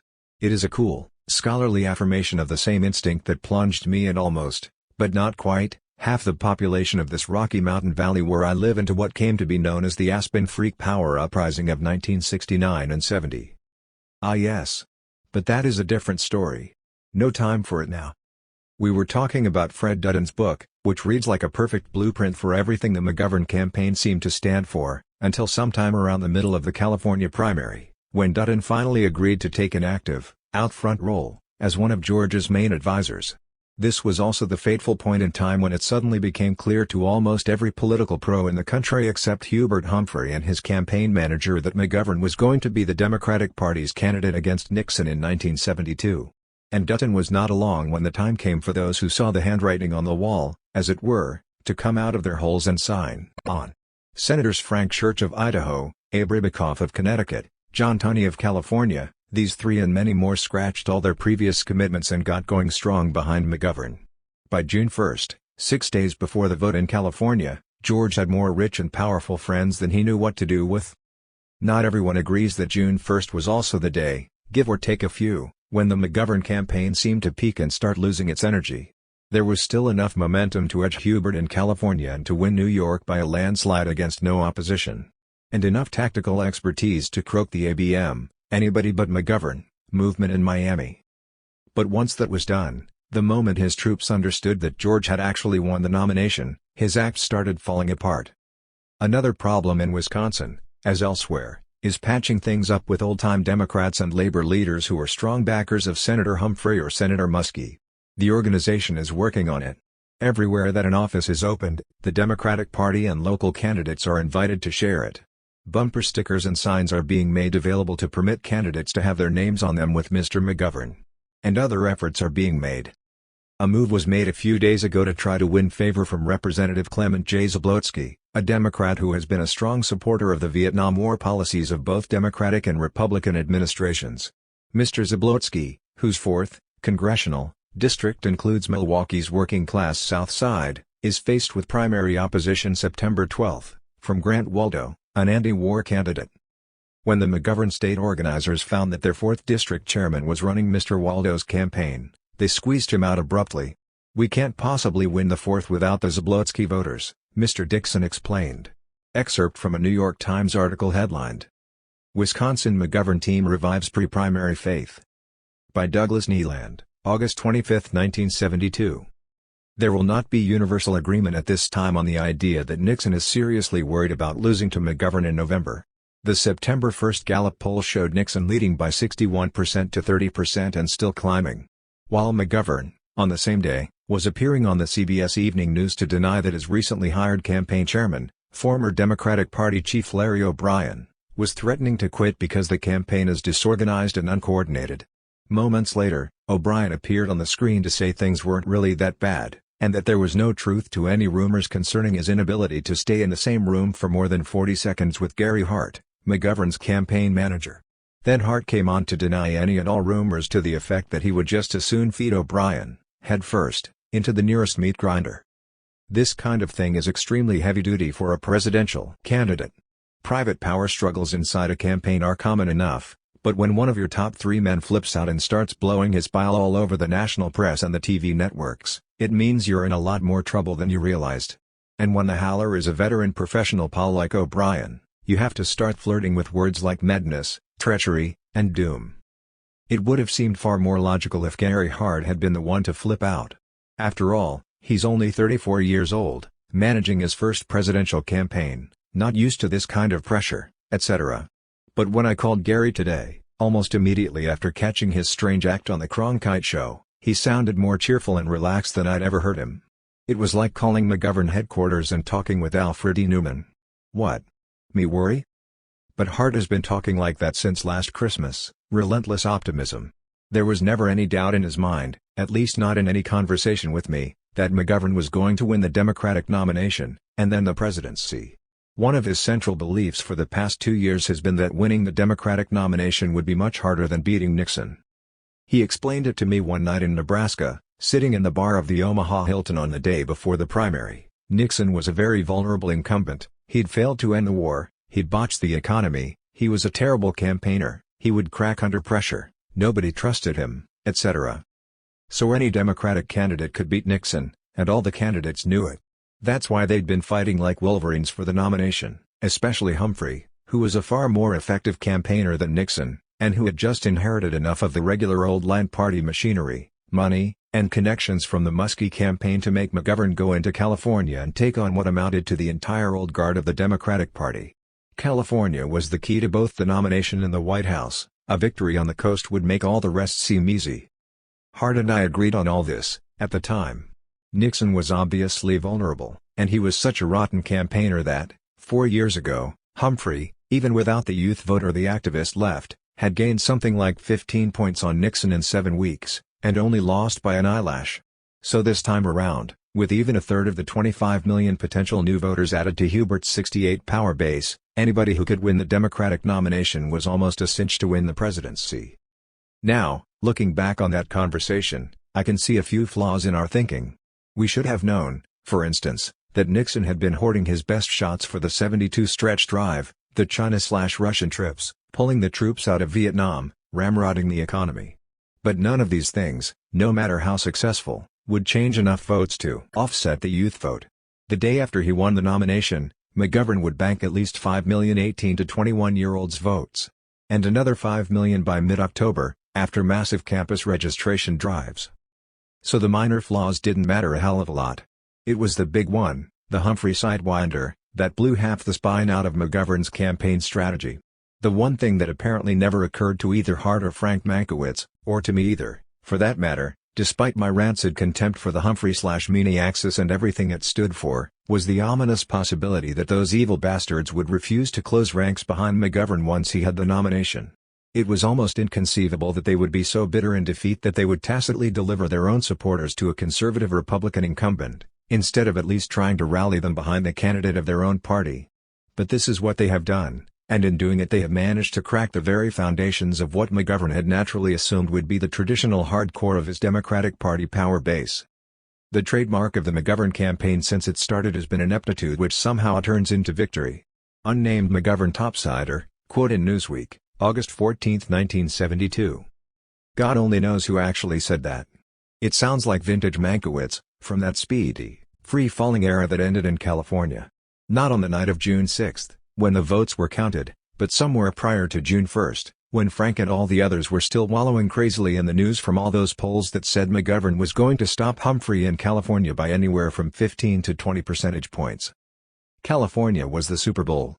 Hubert himself had said it. Whoever won on the coast would get the nod in Miami. It was a foregone conclusion, and I doubt if I'll ever forget the sight of Mankiewicz, Hart, and all the other vets swaggering through the lobby of the Wilshire Hyatt House Hotel in Los Angeles. It was almost impossible to talk to them. They were high as a pigeon, in Lord Buckley's words, and the adrenaline level in McGovern headquarters just a few blocks down Wilshire Boulevard was so tall that you could feel it out on the sidewalk. During the day you could almost hear the energy humming, and at night the place seemed to glow. One of the lowest underdog trips in American politics was about to explode in a monumental victory celebration at the Hollywood Palladium on Tuesday night, and the people who'd put it together were feeling like champions. Until somewhere around midnight on Election Day, when the votes came rolling in and cut McGovern's victory margin down to a nervous 5 percentage points, instead of 15 to 20. On Monday afternoon, Gary Hart had tried to ease the pain of the shock he suddenly realized was coming by announcing that the final margin would be between 8 and 10%. And just before the polls closed on Tuesday, Mankiewicz cut it again, telling a network TV reporter that he thought McGovern would win California by 5 points. Which turned out to be right on the mark, although neither Hart nor Mankiewicz nor any of the embarrassed pollsters could offer any coherent explanation for what looked like a massive swing to Humphrey in the final days of the campaign. Sometime around 2 o'clock on Wednesday morning I was standing with Hart in the hall outside the hotel press room when a glum-looking student canvasser grabbed his arm and asked, "What happened?" "What do you mean, what happened?" Gary snapped. "We won, goddamn it. What did you expect?" The young volunteer stared at him, but before he could say anything Hart cut him off. "What are you standing around here for? Let's go to New York. We have work to do." The boy hesitated, then flashed a thin smile and darted into the press room, where the beer was flowing free and nobody was hung up on embarrassing questions like what happened. But the question remains, and the answer is too pregnant to be shrugged off with a simple drill sergeant's comment like "we won." Which was true, and a lot of people called it a great victory, which was also true, in a sense, but in the tight little circle of brain trusters who run the McGovern campaign, the reaction was not euphoric. There was nothing wrong with the victory margin itself. It was very convincing, they said. Absolutely decisive. And besides, it cinched the nomination. California's 271 delegates would send McGovern down to Miami with enough votes to win on the first ballot. Which he did, although not without some unexpected problems and a few hellish after-effects, but when the sun loomed out of the ocean to light Miami Beach on the morning of Thursday, July 14, George McGovern was the man in the catbird seat. Despite the savage opposition of Big Labor and the bosses, McGovern would carry the party colors against Nixon in November. For better or for worse. And to ease the sting of those who figured it was definitely worse, McGovern made room in his chariot for a sharp and ambitious young pal from Missouri named Thomas Eagleton, a first-term senator and a Catholic by birth, known as a friend of Big Labor and also known, even to McGovern, as a man who didn't mind taking 13 or 14 tall drinks now and then, and whose only other distinguishing factor at the time was a naked and overweening lust for the main chance. Senator Eagleton was one of the two possibles on McGovern's list of VP candidates who didn't mind telling anyone who asked that he was ready and willing to spring for it. The other was Ted Kennedy's brother-in-law, Sergeant Shriver, a good friend of Mayor Daley's. McGovern never even considered Shriver in Miami 5 and his personal affinity for Eagleton was close to nil. Which hardly mattered, until about 6 hours before the deadline on Thursday, because up until then George was still convinced that Ted Kennedy would come around. He had never given much serious thought to alternative candidates, because McGovern and most of his ranking staff people had been interpreting Kennedy's hazy/negative reaction to the VP offer as a sort of shrewd flirtation that would eventually come up. Yes. A McGovern/Kennedy ticket would, after all, put Nixon in deep trouble from the start, and it would also give Teddy a guaranteed launching pad for 1980, when he would still be 2 years younger than McGovern is today. Indeed. It made fine sense, on paper. And I recall making that same argument, myself, a few months back, but I'd no sooner sent it on the Mojo Wire than I realized it made no sense at all. There was something finally and chemically wrong with the idea of Ted Kennedy running for vice president. It would be like the Jets trading Joe Namath to the Dallas Cowboys as a sub for Roger Staubach. Which might make excellent sense, from some angles, but Namath would never consent to it, for the same reasons Kennedy wouldn't put his own presidential ambitions in limbo for 8 years, behind McGovern or anyone else. Superstar politicians and superstar quarterbacks have the same kind of delicate egos, and people who live on that level grow accustomed to very thin, rarefied air. They have trouble breathing in the lower altitudes, and if they can't breathe right, they can't function. The ego is the crucial factor here, but ego is a hard thing to put on paper, especially on the 3x5 size McGovern recommends. File cards are handy for precinct canvassing, and for people who want to get heavy into the Dewey Decimal System. But they are not much good for cataloging things like lust, ambition, or madness. This may explain why McGovern blew his gig with Kennedy. It was a perfectly rational notion, and that was the flaw, because a man on the scent of the White House is rarely rational. He is more like a beast in heat, a bull elk in the rut, crashing blindly through the timber in a fever for something to fuck. Anything. A cow, a calf, a mare, any flesh and blood beast with a hole in it. The bull elk is a very crafty animal for about 50 weeks of the year. His senses are so sharp that only an artful stalker can get within 1,000 yards of him. But when the rut comes on, in the autumn, any geek with the sense to blow an elk whistle can lure a bull elk right up to his car in 10 minutes if he can drive within hearing range. The dumb bastards lose all control of themselves when the rut comes on. Their eyes glaze over, their ears pack up with hot wax, and their loins get heavy with blood. Anything that sounds like a cow elk in heat will fuse the central nervous systems of every bull on the mountain.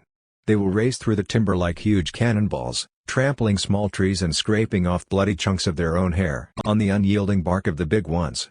They behaved like sharks in a feeding frenzy, attacking each other with all the demented violence of human drug dealers gone mad on their own wares. A career politician finally smelling the White House is not much different from a bull elk in the rut. He will stop at nothing, trashing anything that gets in his way, and anything he can't handle personally he will hire out, or, failing that, make a deal. It is a difficult syndrome for most people to understand, because few of us ever come close to the kind of ultimate power and achievement that the White House represents to a career politician. The presidency is as far as he can go. There is no more. The currency of politics is power, and once you've been the most powerful man in the world for 4 years, everything else is downhill, except 4 more years on the same trip. Dozen protesters do about-face.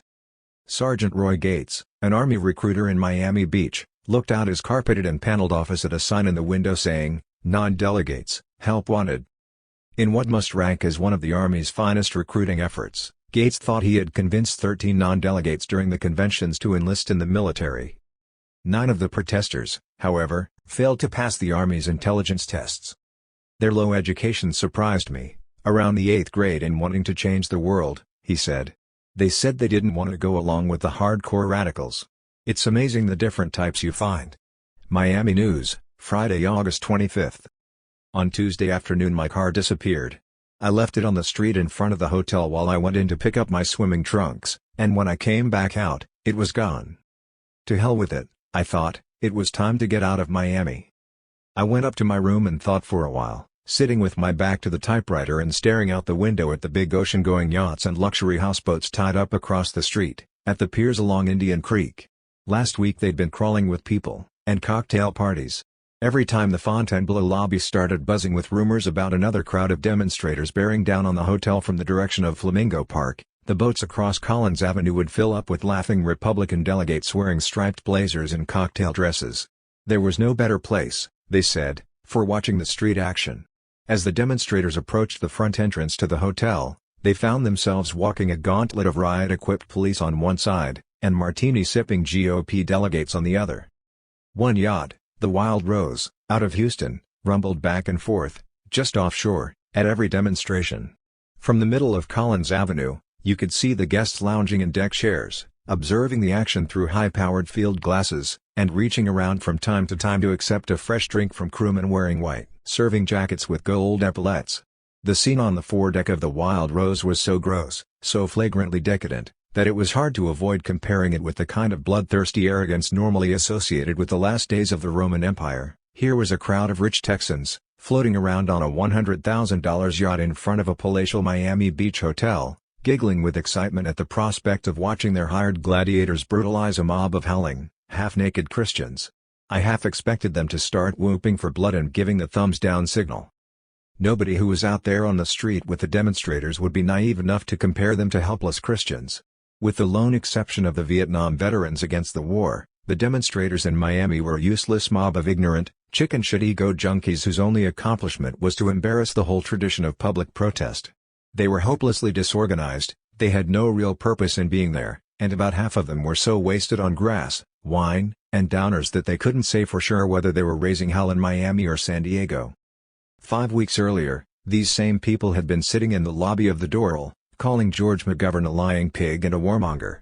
Their target hotel this time was the Fontainebleau, headquarters for the national press and many TV cameras. If the Rolling Stones came to Miami for a free concert, these assholes would build their own fence around the bandstand, just so they could have something to tear down and then crash the gates. The drug action in Flamingo Park, the official campground for non-delegates and other would-be protesters, was so bottom-heavy with downers that it was known as Quaalude Alley. Quaalude is a mild sleeping pill, but, consumed in large quantities, along with wine, grass, and adrenaline, it produces the same kind of stupid, mean drunk effects as Seconal, Reds. The Quaalude effect was so obvious in Flamingo Park that the last patrol caravan of Vietnam vets, who came here in motorcades from all parts of the country, refused to even set up camp with the other demonstrators. They had serious business in Miami, they explained, and the last thing they needed was a public alliance with a mob of Stone Street crazies and screaming teeny boppers. The vets made their camp in a far corner of the park, then sealed it off with a network of perimeter guards and checkpoints that made it virtually impossible to enter that area unless you knew somebody inside. There was an ominous sense of dignity about everything the VA did in Miami. They rarely even hinted at violence, but their very presence was menacing, on a level that the Yippies, Zippies, and SDS street crazies never even approached, despite all their yelling and trashing. 6. The most impressive single performance in Miami during the 3 days of the GOP convention was the VA March on the Fontainebleau on Tuesday afternoon. Most of the press and TV people were either down at the convention hall, covering the Liberals versus Conservatives floor fight over rules for seating delegates in 1976, or standing around in the boiling mid-afternoon sun at Miami International Airport, waiting for Nixon to come swooping out of the sky in Air Force One. My own plan for that afternoon was to drive far out to the end of Key Biscayne and find an empty part of the beach where I could swim by myself in the ocean, and not have to talk to anybody for a while. I didn't give a fuck about watching the rules fight, a doomed charade that the Nixon brain trust had already settled in favor of the conservatives. And I saw no point in going out to the airport to watch 3,000 well-rehearsed Nixon youth robots welcome the president. Given these two depressing options, I figured Tuesday was as good a day as any to get away from politics and act like a human being for a change, or better still, like an animal. Just get off by myself and drift around naked in the sea for a few hours. But as I drove toward Key Biscayne with the top down, squinting into the sun, I saw the vets. They were moving up Collins Avenue in dead silence, 1,200 of them dressed in battle fatigues, helmets, combat boots. A few carried full-size plastic M16s, many peace symbols, girlfriends walking beside vets being pushed along the street in slow-moving wheelchairs, others walking jerkily on crutches. But nobody spoke. All the stop, start, fast, slow, left, right commands came from platoon leaders walking slightly off to the side of the main column and using hand signals. One look at that eerie procession killed my plan to go swimming that afternoon. I left my car at a parking meter in front of the Cadillac Hotel and joined the march. No, joined is the wrong word, that was not the kind of procession you just walked up and joined. Not without paying some very heavy dues, an arm gone here, a leg there, paralysis, a face full of lumpy scar tissue. All staring straight ahead as the long silent column moved between rows of hotel porches full of tight-lipped senior citizens, through the heart of Miami Beach. The silence of the march was contagious, almost threatening. There were hundreds of spectators, but nobody said a word. I walked beside the column for 10 blocks, and the only sounds I remember hearing were the soft thump of boot leather on hot asphalt and the occasional rattling of an open canteen top. The Fontainebleau was already walled off from the street by 500 heavily armed cops when the front ranks of the last patrol arrived, still marching in total silence. Several hours earlier, a noisy mob of UP/SIPI/SDS non-delegates had shown up in front of the Fontainebleau and been met with jeers and curses from GOP delegates and other partisan spectators, massed behind the police lines. But now there was no jeering. Even the cops seemed deflated. They watched nervously from behind their face shields as the VOR platoon leaders, still using hand signals, funneled the column into a tight semicircle that blocked all 3 northbound lanes of Collins Avenue. During earlier demonstrations, at least 6 in the past 3 days, the police had poked people with riot sticks to make sure at least one lane of the street stayed open for local traffic, and on the one occasion when mere prodding didn't work, they had charged the demonstrators and cleared the street completely. But not now. For the first and only time during the whole convention, the cops were clearly off balance. The vets could have closed all 6 lanes of Collins Avenue if they'd wanted to, and nobody would have argued. I have been covering anti-war demonstrations with depressing regularity since the winter of 1964, in cities all over the country, and I have never seen cops so intimidated by demonstrators as they were in front of the Fontainebleau Hotel on that hot Tuesday afternoon in Miami Beach. There was an awful tension in that silence. Not even that pack of rich sybarites out there on the foredeck of the Wild Rose of Houston could stay in their seats for this show. They were standing up at the rail, looking worried, getting very bad vibrations from whatever was happening over there in the street. Was something wrong with their gladiators? Were they spooked? And why was there no noise? After 5 more minutes of harsh silence, one of the VOR platoon leaders suddenly picked up a bullhorn and said, "We want to come inside." Nobody answered, but an almost visible shudder ran through the crowd. "Oh my God!" A man standing next to me muttered. I felt a strange tightness coming over me, and I reacted instinctively, for the first time in a long, long while, by slipping my notebook into my belt and reaching down to take off my watch. The first thing to go in a street fight is always your watch, and once you've lost a few, you develop a certain instinct that lets you know when it's time to get the thing off your wrist and into a safe pocket. I can't say for sure what I would have done if the last patrol had tried to crack the police line and seize control of the Fontainebleau, but I have a fair idea, based on instinct and root experience, so the unexpected appearance of Congressman Pete McCloskey on that scene calmed my nerves considerably. He shoved his way through the police line and talked with a handful of the VA spokesmen long enough to convince them, apparently, that a frontal assault on the hotel would be suicidal. Mark Diamond. One of the platoon leaders smiled faintly and assured McCloskey that they'd never had any intention of attacking the Fontainebleau. They didn't even want to go in. The only reason they asked was to see if the Republicans would turn them away in front of network TV cameras, which they did. But very few cameras were on hand that afternoon to record it. All the network floor crews were down at the convention hall, and the ones who would normally have been on standby alert at the Fontainebleau were out at the airport filming Nixon's arrival. No doubt there were backup crews around somewhere, but I suspect they were up on the roof, using very long lenses, because in those first few moments when the vets began massing in front of the police line there was no mistaking the potential for real violence. And it was easy enough to see, by scanning the faces behind those clear plastic riot masks, that the cream of the Florida State Highway Patrol had no appetite at all for a public crunch with 1,200 angry Vietnam veterans. Whatever the outcome, it was a guaranteed nightmare situation for the police. Defeat would be bad enough, but victory would be intolerable. Every TV screen in the nation would show a small army of heavily armed Florida cops clubbing unarmed veterans, some on crutches and others in wheelchairs, whose only crime was trying to enter Republican convention headquarters in Miami Beach. How could Nixon explain a thing like that? Could he slither out from under it? Never in hell, I thought, and all it would take to make a thing like that happen, right now, would be for one or two vets to lose control of themselves and try to crash through the police line, just enough violence to make one cop use his riot stick. The rest would take care of itself. Ah, nightmares, nightmares. Not even Sammy Davis Jr. could stomach that kind of outrage. He would flee the Nixon family compound on Key Biscayne within moments after the first news bulletin, rejecting his newfound soul brother like a suckfish cutting loose from a mortally wounded shark. And the next day's Washington Post would report that Sammy Davis Jr. had spent most of the previous night trying to ooze through the keyhole of George McGovern's front door in Washington, D.C. Right. But none of this happened. McCloskey's appearance seemed to soothe both the crowd and the cops. The only violent act of the afternoon occurred moments later when a foul-mouthed 20-year-old blonde girl named Debbie Marshall tried to ram her way through the crowd on a 125 Honda. "Get out of my way!" she kept shouting. "This is ridiculous. These people should go back where they belong." The vets ignored her, but about halfway through the crowd she ran into a nest of press photographers, and that was as far as she went. An hour later she was still sitting there, biting her lips and whining about how ridiculous it all was. I was tempted to lean over and set her hair on fire with my Zippo, but by that time the confrontation had settled down to a series of bullhorn speeches by various vets.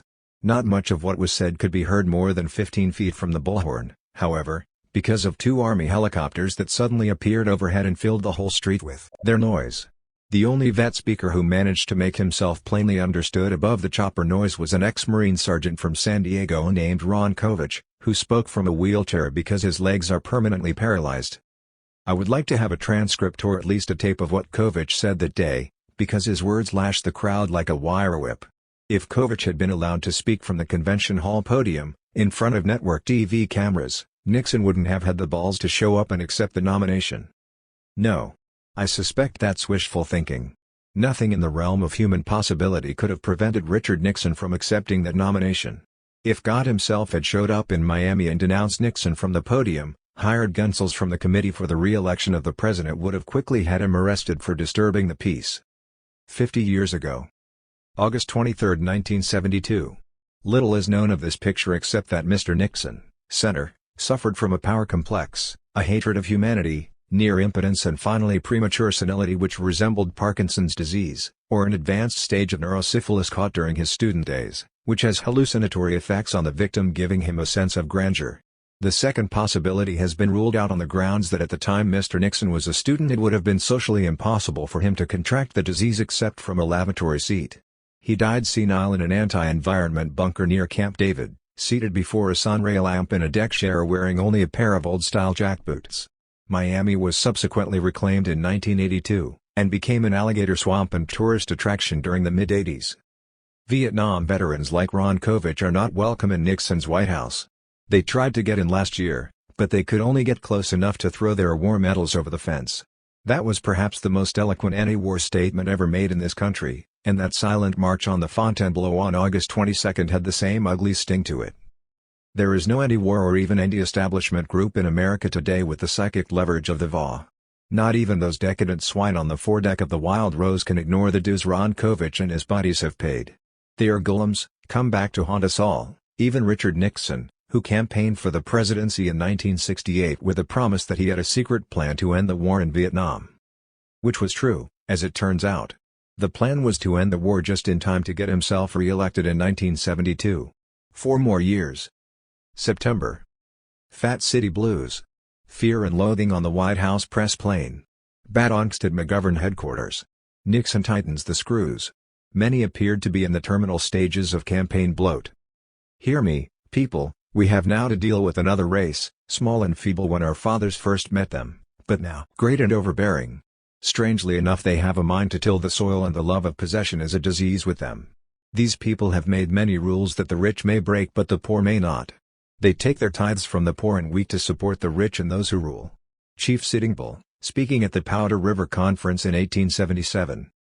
If George McGovern had a speechwriter half as eloquent as Sitting Bull, he would be home free today, instead of 22 points behind and racing around the country with both feet in his mouth.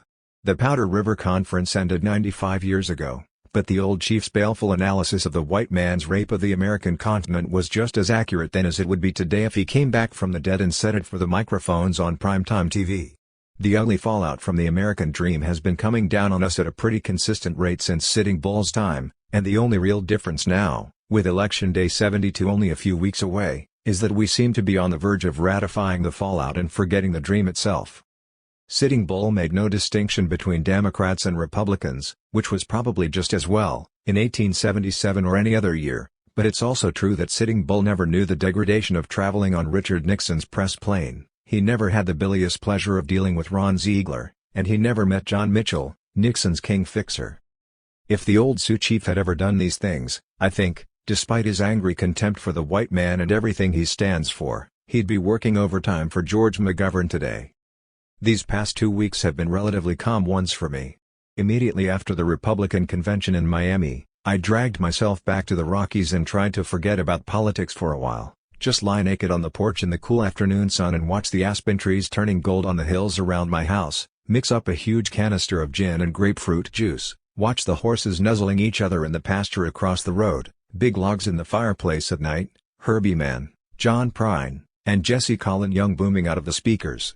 Zip off every once in a while for a fast run into town along a back road above the river, to the health center gym for some volleyball, then over to Benton's Gallery to get caught up on whatever treacheries the local greedheads rammed through while I was gone, watch the late TV news and curse McGovern for poking another hole in his own boat, then stop by the Jerome on the way out of town for a midnight beer with Solheim. After 2 weeks on that peaceful human schedule, the last thing I wanted to think about was the grim, inescapable specter of 2 more frenzied months on the campaign trail.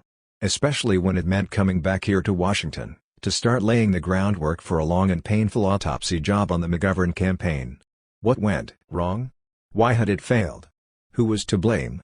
And, finally, what next? That was one project. The other was to somehow pass through the fine eye of the White House security camel and go out on the campaign trail with Richard Nixon, to watch him waltz in, if only to get the drift of his thinking, to watch the moves, his eyes. It is a nervous thing to consider, not just 4 more years of Nixon, but Nixon's last 4 years in politics, completely unshackled, for the first time in his life, from any need to worry about who might or might not vote for him the next time around. If he wins in November, he will finally be free to do whatever he wants. Or maybe wants is too strong a word for right now. It conjures up images of Papa Doc, Batista, Somoza, jails full of bewildered political prisoners and the constant cold sweat fear of jackboots suddenly kicking your door off its hinges at 4 a.m. There is no point in kidding ourselves about what Richard Nixon really wants for America. When he stands at his White House window and looks out on an anti-war demonstration, he doesn't see dissenters, he sees criminals. Dangerous parasites, preparing to strike at the heart of the great American system that put him where he is today. There may not be much difference between Democrats and Republicans, I have made that argument myself, with considerable venom, as I recall, over the past 10 months. But only a blind geek or a waterhead could miss the difference between McGovern and Richard Nixon. Granted, they are both white men, and both are politicians, but the similarity ends right there, and from that point on the difference is so vast that anybody who can't see it deserves whatever happens to them if Nixon gets re-elected due to apathy, stupidity, and laziness on the part of potential McGovern voters. The tragedy of this campaign is that McGovern and his staff wizards have not been able to dramatize what is really at stake on November 7th. We are not looking at just another dim rerun of the '68 Nixon/Humphrey trip, or the LBJ/Goldwater fiasco in '64. Those were both useless drills. I voted for Dick Gregory in '68, and for no in '64.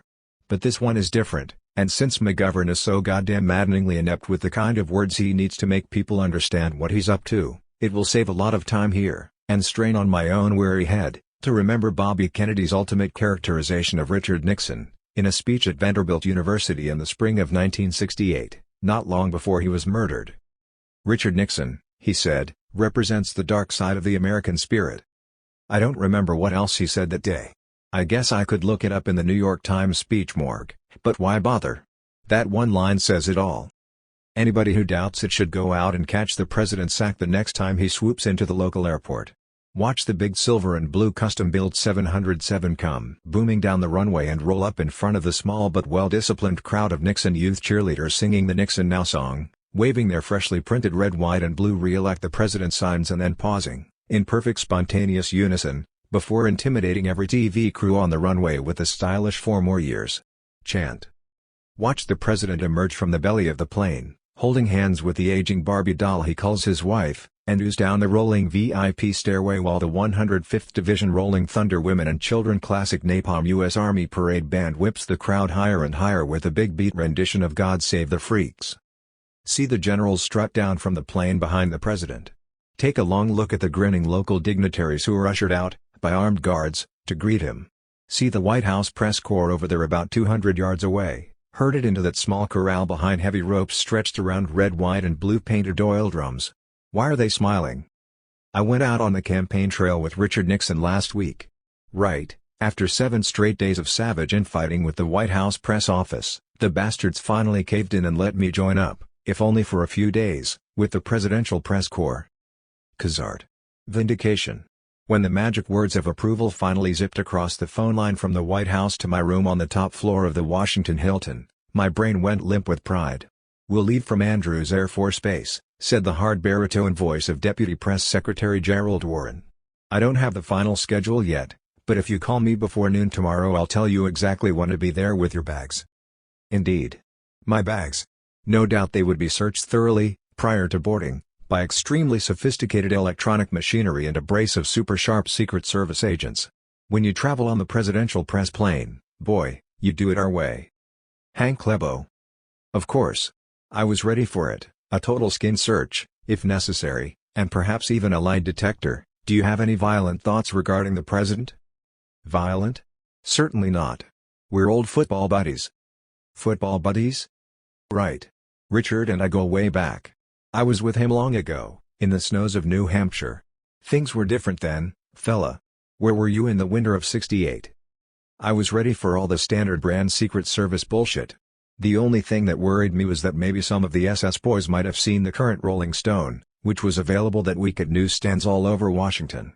It contained, along with my common well-reasoned analysis of the recent GOP convention in Miami, some of the most brutal and hateful caricatures of Richard Nixon ever committed to print, in this country or any other. That crazy bastard Stedman. Why is it that it's always your friends who cause you to be screwed to the wall? What do you say when you go across town to the White House to apply for press credentials to cover the Nixon campaign as the national affairs editor of Rolling Stone, and the first thing you see when you walk through the door of the press office is one of Stedman's unconscionably obscene Nixon/Agnew drawings tacked up on the bulletin board with a big red circle around Ralph's name? Well. Yes. Ho ho, eh? My name is Thompson, from Rolling Stone, and I'm here to pick up my credentials to fly around the country with President Nixon on Air Force One for the next month or so. Cold stare from the man at the desk. No handshake offered. Well. Ho ho, eh? I can't help but notice you've been admiring the work of my friend Ralph Stedman. Ho ho, he sure has an eye for it, eh? Sure does. Good ol' Ralph. Sad smile and shrug of the shoulders. Crazy as a loon, of course. Terminal brain syphilis. Keep smiling, another shrug. Jesus, what can you do, eh? These goddamn vicious limeys will do anything for money. He was paid well for these rotten drawings. My protests were totally ignored. It's a fucking shame, I say. What the hell is the world coming to when the goddamn British can get away with stuff like this? Nixon has never made any secret of his feelings about the press. They are still the same gang of biased bastards and cynical sons of bitches that he called them, backstage, on Election Day in California 10 years ago when he made his now legendary concession statement after losing the 1962 governor's race to Pat Brown. His aides tried to restrain him, but Nixon would have none of it. Trembling with rage, he confronted a hotel ballroom full of political reporters and snarled, "This is my last press conference. You won't have Richard Nixon to kick around anymore." He failed to honor that pledge, but the anger that caused him to utter it still burns in his breast. He rarely holds press conferences, and his personal relationship with the working press is almost non-existent. In the White House and on the road, he communicates with the press corps through his mouthpiece, Press Secretary Ron Ziegler, an arrogant 33-year-old punk who trained for his current job by working as a PR man for Disneyland, and who treats the White House press corps like a gang of troublesome winos who will only be tolerated as long as they keep out of the boss's hair. The few reporters who switched off the McGovern campaign to travel with Nixon on this last trip to California were shocked by what they found. The difference between traveling with McGovern and traveling with Nixon is just about like the difference between going on tour with the Grateful Dead and going on tour with the Pope. My first experience with it came shortly after Nixon's arrival in Oakland. After nervously pressing the flesh with some of the several hundred well-drilled young supporters who'd been rounded up to greet him for the TV cameras, Nixon was hustled off in a huge black bulletproof Cadillac for a brief appearance at one of the Bay Area's new rapid transit stations. The three big press buses followed, taking a different route, and when we arrived at the BART station we were hauled down by freight elevator to a narrow hallway outside a glass-walled control room. Moments later Nixon emerged from a nearby subway tunnel, waved briefly at the crowd, and was ushered into the control room with a dozen or so local Republican dignitaries. 2 certified harmless photographers were allowed inside to take pictures of the president shaking hands and making small talk with the engineers. His pithy remarks were broadcast out to the press mob in the hallway by means of loudspeakers. After watching for a moment, I turned to Bob Greene, a young Chicago Sun-Times reporter who had just dropped off the McGovern campaign. "Jesus," I said. "Is it always like this?" He laughed. "Hell, this is accessible. We can actually see him. I spent about 12 hours covering him in New York yesterday, and I never saw him once, except on closed-circuit TV when he made his speech last night. They had us in a separate room, with speakers and TV monitors." Our next stop was across the bay in San Francisco, where Nixon was scheduled to address several hundred young Republicans at a $500 a plate lunch in the ballroom of the ITT-owned Sheraton Palace Hotel. Thousands of anti-war demonstrators milled around in the streets outside, kept off at a safe distance by hundreds of cops carrying 12-gauge shotguns. Nixon's remarks were piped into the press room, where the cream of American journalism sat down with each other at several long white cloth-covered banquet tables, to eat a roast beef buffet and take notes while staring intently at 2 big brown speakers hung on the wall. I went across the street to the Shields House Tavern, where I met a 30-year-old merchant seaman wearing a tweed sports coat and a tie, who said he and 3 friends had just split from that goddamn phony sideshow across the street. "The Nixon rally?" I asked. He nodded. "Shit, they tried to make us rehearse cheers. They put us all in a big room and told us to synchronize our watches so we would all start singing that goddamn Nixon Now song at exactly 1:17 p.m., when his car pulled up to the door." I smiled and ordered a Tuborg. "Why not? You can't sing? You mean you just blew $500 on that lunch, and you didn't even stay to eat it?" He waved me off. "Shit, are you kidding? Do I look like one of those young Republican assholes? You think I'd pay $500 to have lunch with Nixon?" I shrugged. "Hell no," he said. "Some guy down at the Maritime Hold just came up and asked us if we wanted to go to a $500 a plate lunch, for free. We said sure, so he gave us the tickets, but he didn't say anything about cheering and singing songs." He shook his head. "Hell no, not me. When they started that bullshit I just walked out." "Your friends stayed?" I asked. He shrugged. "I guess so. They were pretty loaded." "Loaded?" I said. "Nixon supporters?" He looked at me. "Nixon? Are you nuts?" I started to ask him about McGovern, but just then my attorney arrived and we got heavily into business matters until I looked out the window and noticed the press buses beginning to fill up. Moments later we pulled out, with a massive police escort, and joined the Nixon motorcade going back to the Oakland airport, where the press plane was waiting to haul us down to LA. Nixon, as always, made the trip in his private compartment aboard Air Force One. 5 or 6 pool reporters went with him. Or at least they went on the same plane. The tiny press compartment is far back in the rear, and nobody leaves it in flight except by special permission from Ron Ziegler, who routinely accepts individual requests for brief interviews with Nixon, and just as routinely ignores them. When we got to LA, I asked the UPI poolman if there was any professional advantage in traveling on Air Force One instead of the press plane. "Absolutely none," he replied. "We never leave the compartment, just sit in there and play cards. They could all be running around naked up in front, for all we know. We don't even get on and off the plane through the same door Nixon uses. Ours is way back in the tail." "You never get a chance to talk with him?" I asked. "Never even see him?" He shook his head. "Not usually." He paused. "Oh, every once in a while he'll ask somebody up front for a few minutes, but it's almost always for his reasons, not ours. You know, like if he happens to be writing a speech about hog futures, or something, he might ask Ron if any of the pool guys that day used to be pig farmers." I shook my head sadly. "Sounds pretty frustrating." He shrugged. "No, not really. No worse than riding on the press plane." Which is probably true. The entire White House press corps apparently lives in fear of somehow getting on the wrong side of Ziegler. He is their only human connection with the man they're supposed to be covering, and since they can't possibly get to Nixon on their own, they have to deal with Ron. Every once in a while someone will freak out and start yelling at him, but that involves serious risks. It is just about impossible to stay on the White House beat if Ziegler won't talk to you, and if you push him far enough that's exactly what will happen. Even King B types like the Associated Press correspondent Walter Mears and the New York Times' Bob Semple are nervous in Ziegler's presence. The White House beat is one of the most prestigious in American journalism, but Ziegler manages to make it so uncomfortable and potentially humiliating that only the most ambitious reporters still push for it. The handful of McGovern exiles who traveled with Nixon to California found themselves standing off in little knots by themselves in the press room of Los Angeles' Century Plaza Hotel, and saying things like, "Jesus, this is really incredible. These White House guys are totally broken, they act like sick sheep. Christ." McGovern would laugh all night if he could see guys like Mears and Semple whimpering around and kissing Ron Ziegler's ass. Just for the record, here's the pool report from Nixon's New York to California trip. Contrary to popular impression, the press does not ride free. The rate on the chartered planes is first class plus 1/3, so to send the 200 newsmen who went along on this expedition cost, including copy transmission expenses, approximately $1,000 apiece. Pool report, Waldorf to Oakland Airport, September 27. The motorcade departed the Waldorf at 9:28. Fair crowds were out at 50th and Lexington to wave at the president, and knots of people dotted the path. On FDR Drive, small groups of hardhats appeared here and there, waving at the president as he sped by. Choppers from the Wall Street helipad took a last swing past the Statue of Liberty before reaching Newark. Wheels Up was at 9:50. All was quiet aboard Air Force One until Press Secretary Ziegler materialized with statements that had already been released aboard the press plane. John Ehrlichman appeared briefly with some added information on BART financing.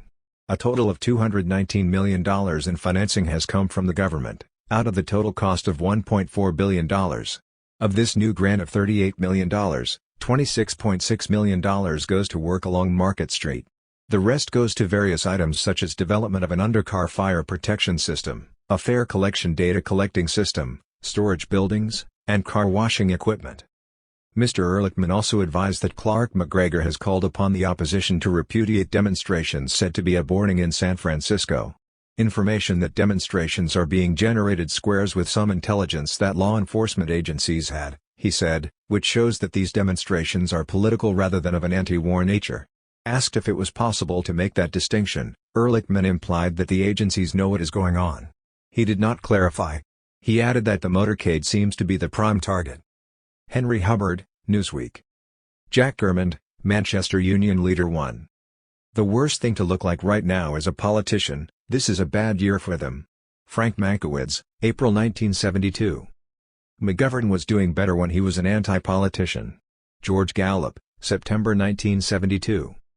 You know, I finally figured out why McGovern's gonna get his ass beat this year. He doesn't have half the class of the people who work for him.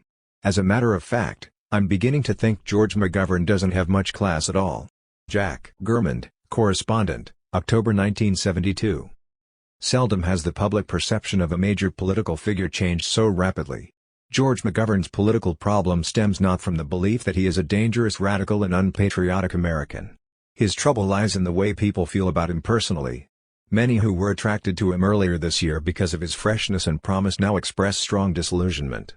Haynes Johnson in The Washington Post, October 1972. The mood of McGovern's grim headquarters building at 1910 K Street, Northwest, in Washington is oddly schizoid these days, a jangled mix of defiance and despair, tempered, now and then, by quick flashes of a lingering conviction that George can still win. McGovern's young staffers, after all, have never lost an election they expected to win, at the outset, and they definitely expected to win this one. They are accustomed to being far behind in the public opinion polls. McGovern has almost always been the underdog, and, except for California, he has usually been able to close the gap with a last-minute stretch run. Even in the primaries he lost, New Hampshire, Ohio, Pennsylvania, he did well enough to embarrass the pollsters, humiliate the polls, and crank up his staff morale another few notches.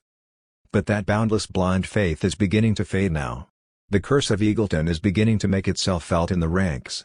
And not even Frank Mankiewicz, the wizard of Chevy Chase, can properly explain why McGovern is now being sneered at from coast to coast as just another politician.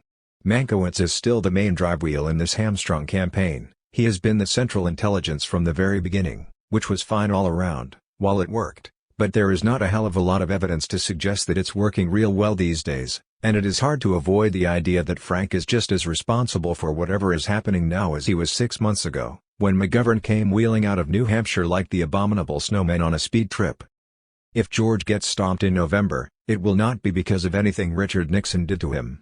The blame will trace straight back to his brain trust, to whoever had his ear tight enough to convince him that all that bullshit about new politics was fine for the primaries, but it would never work against Nixon, so he would have to abandon his original power base, after Miami, and swiftly move to consolidate the one he just shattered, the Meany-Daley-Humphrey-Muskie axis, the senile remnants of the Democratic Party's once powerful Roosevelt coalition. McGovern agreed.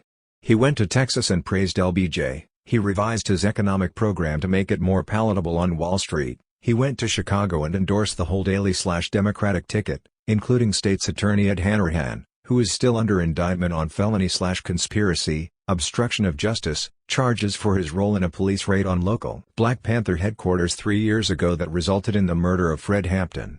In the speedy weeks between March and July, the atmosphere in McGovern's cramped headquarters building on Capitol Hill was so high that you could get bent by just hanging around and watching the human machinery at work.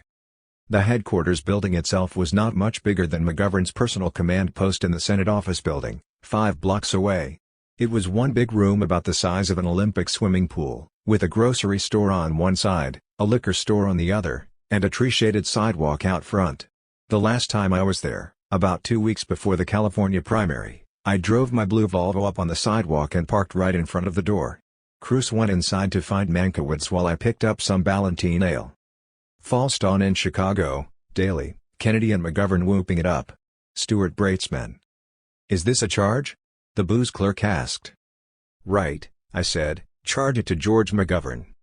He nodded, and began to write it down. "Hey, wait a minute," I said. "I was just kidding. Here's the cash." He shrugged and accepted the 3 bills. And when I got to Frank's office and told him what had happened, he didn't seem surprised. "Yeah, our credit's pretty good," he said, "in a lot of places where we never even asked for it." That was back in May, when the tide was still rising. But things are different now, and the credit is not so easy. The new K Street headquarters is an 8-story tomb once occupied by the Muskie for President juggernaut. Big Ed abandoned it when he dropped out of the race for the Democratic nomination, and it stood empty for a month or so after that, but when McGovern croaked Humphrey in California and became the nominee apparent, his wizards decided to get a new and larger headquarters. The Muskie building was an obvious choice, if only because it was available very cheap, and already wired for the fantastic maze of phone lines necessary for a presidential campaign headquarters.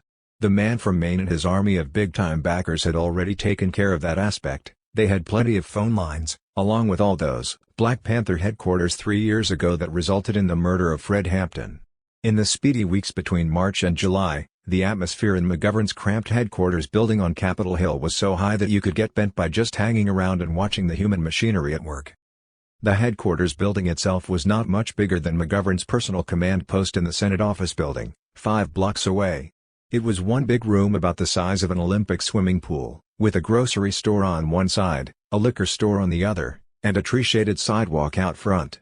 The last time I was there, about 2 weeks before the California primary, I drove my blue Volvo up on the sidewalk and parked right in front of the door. Cruz went inside to find Mankiewicz while I picked up some Ballantine ale. Fallston in Chicago, Daly, Kennedy and McGovern whooping it up. Stuart Bratesman. Is this a charge? The booze clerk asked. Right, I said, charge it to George McGovern. He nodded, and began to write it down. Hey, wait a minute, I said. I was just kidding. Here's the cash. He shrugged and accepted the 3 bills. And when I got to Frank's office and told him what had happened, he didn't seem surprised. Yeah, our credit's pretty good, he said, in a lot of places where we never even asked for it. That was back in May, when the tide was still rising. But things are different now, and the credit is not so easy. The new K Street headquarters is an 8-story tomb once occupied by the Muskie for President juggernaut. Big Ed abandoned it when he dropped out of the race for the Democratic nomination, and it stood empty for a month or so after that, but when McGovern croaked Humphrey in California and became the nominee apparent, his wizards decided to get a new and larger headquarters. The Muskie building was an obvious choice, if only because it was available very cheap, and already wired for the fantastic maze of phone lines necessary for a presidential campaign headquarters. The man from Maine and his army of big-time backers had already taken care of that aspect. They had plenty of phone lines, along with all those. Not everybody on the McGovern staff was happy with the idea of moving out of the original headquarters. The decision was made in California, several days before the primary, and I remember arguing with Gary Hart about it. He insisted the move was necessary, for space reasons. And even in retrospect my argument for keeping the original headquarters seems irrational. It was a matter of karma, I said, psychic continuity. And besides, I had spent some time in the Muskie building on the night of the New Hampshire primary, when the atmosphere of the place was strongly reminiscent of death row at Sing Sing. So many memories of that building were not pleasant, but my reasons, as usual, had a noticeably mystic flavor to them. And Gary, as usual, was thinking in terms of hard lawyer's logic and political pragmatism. So the McGovern headquarters was moved, after Miami, from the original base between the liquor store and the grocery store on Capitol Hill to the Muskie tomb on K Street, in the fashionable downtown area. It was a central location, they said, with a big parking lot next door. It also had 2 elevators and 16 bathrooms. The original headquarters had only 1 bathroom, with a cardboard arrow on the door that could be moved, like a one-armed clock, to 3 different positions, men, women or empty. There was also a refrigerator. It was small, but somehow there were always a few cans of beer in it, even for visiting journalists. Nobody was in charge of stocking it, but nobody drank the last beer without replacing it, either. Or maybe it was all a shuck from the start, maybe they had a huge stash outside the back door, but they only kept 2 or 3 cans in the refrigerator, so that anybody who drank one would feel so guilty that he or she would bring 6 to replace it, the next time they came around. But I doubt it, not even that devious Arab bastard Rick Stearns would plot things that carefully. But what the hell? All that is history now, and after roaming around the new McGovern headquarters building for a week or so, the only refrigerator I found was up in Finance Director Henry Kimmelman's office on the 6th floor. I went up there with Pat Goodell one afternoon last week to watch the Cronkite/Chancellor TV news. Every afternoon at 6:30, all activity in the building is suspended for an hour while the staff people gather around TV sets to watch the Daily Bummer, as some of them call it, and Kimmelman has the only accessible color set in the building, so his office is usually crowded for the news hour. But his set is fucked, unfortunately. One of the color tubes is blown, so everything that appears on the screen has a wet purple tint to it. When McGovern comes on, rapping out lines from a speech that somebody watching one of the headquarters TV sets just wrote for him a few hours earlier, his face appears on the set in Kimmelman's office as if he were speaking up from the bottom of a swimming pool full of cheap purple dye. It is not a reassuring thing to see, and most of the staffers prefer to watch the news on the black and white sets downstairs in the political section. What? We seem to be off the track here. I was talking about my first encounter with the refrigerator in Henry Kimmelman's office, when I was looking for beer, and found none. The only thing in the icebox was a canned martini that tasted like brake fluid. 1 can martini. No beer. A purple TV screen. Both elevators jammed in the basement, 15 empty bathrooms. 75 cents an hour to park in the lot next door. Chaos and madness in the telephone switchboard. Fear in the back rooms, confusion up front, and a spooky vacuum on top, the 8th floor, where Larry O'Brien is supposed to be holding the gig together. What is he doing up there? Nobody knows. They never see him. Larry travels a lot, one of the speechwriters told me. He's number one, you know, and when you're number one you don't have to try so hard, right? The McGovern campaign appears to be fucked at this time. A spectacular come-from-behind win is still possible, on paper and given the right circumstances, but the underlying realities of the campaign itself would seem to preclude this. A cohesive, determined campaign with the same kind of multi-level morale that characterized the McGovern effort in the months preceding the Wisconsin primary might be a good bet to close a 20-point gap on Nixon in the last month of this grim presidential campaign. As usual, Nixon has peaked too early, and now he is locked into what is essentially a holding action. Which would be disastrous in a close race, but, even by Pat Caddell's partisan estimate, Nixon could blow 20 points off his lead in the next 6 weeks and still win. Caddell's figures seem in general agreement with those of the most recent Gallup poll, 10 days ago, which showed that Nixon could blow 30 points off his lead and still win. My own rude estimate is that McGovern will steadily close the gap between now and November 7th, but not enough. If I had to make book right now, I would try to get McGovern with 7 or 8 points, but I'd probably go with 5 or 6, if necessary. In other words, my guess at the moment is that McGovern will lose by a popular vote margin of 5.5%, and probably far worse in the Electoral College. Too. The tragedy of this is that McGovern appeared to have a Sherlock on the White House when the sun came up on Miami Beach on the morning of Thursday, July 13th. Since then he has crippled himself with a series of almost unbelievable blunders, Eagleton, Salinger, O'Brien, etc. that have understandably convinced huge chunks of the electorate, including at least half of his own hardcore supporters, that the candidate is a gibbering dingbat. His behavior since Miami has made a piecemeal mockery of everything he seemed to stand for during the primaries. Possibly I'm wrong on all this. It is still conceivable, to me at least, that McGovern might actually win. In which case I won't have to worry about my P.O. box at the Woody Creek General Store getting jammed up with dinner invitations from the White House. But what the hell? Mr. Nixon never invited me, and neither did Kennedy or LBJ. I survived those years of shame, and I'm not especially worried about enduring 4 more. I have a feeling that my time is getting short, anyway, and I can think of a hell of a lot of things I'd rather find in my mailbox than an invitation to dinner in the servants' quarters. The National Affairs Suite on the top floor of the Washington Hilton. J. Anthony Lucas. Let those treacherous bastards eat by themselves. They deserve each other. Ah, Jesus. The situation is out of hand again. The sun is up, the deal is down, and that evil bastard Mankiewicz just jerked the kingpin out of my finely crafted saga for this issue. My brain has gone numb from this madness. After squatting for 13 days in this scum-crusted room on the top floor of the Washington Hilton, writing feverishly, night after night, on the homestretch realities of this goddamn wretched campaign, I am beginning to wonder what in the name of twisted Jesus ever possessed me to come here in the first place. What kind of madness lured me back to this stinking swamp of a town? Am I turning into a politics junkie? It is not a happy thought, particularly when I see what it's done to all the others. After 2 weeks in Woody Creek, getting back on the press plane was like going back to the cancer ward.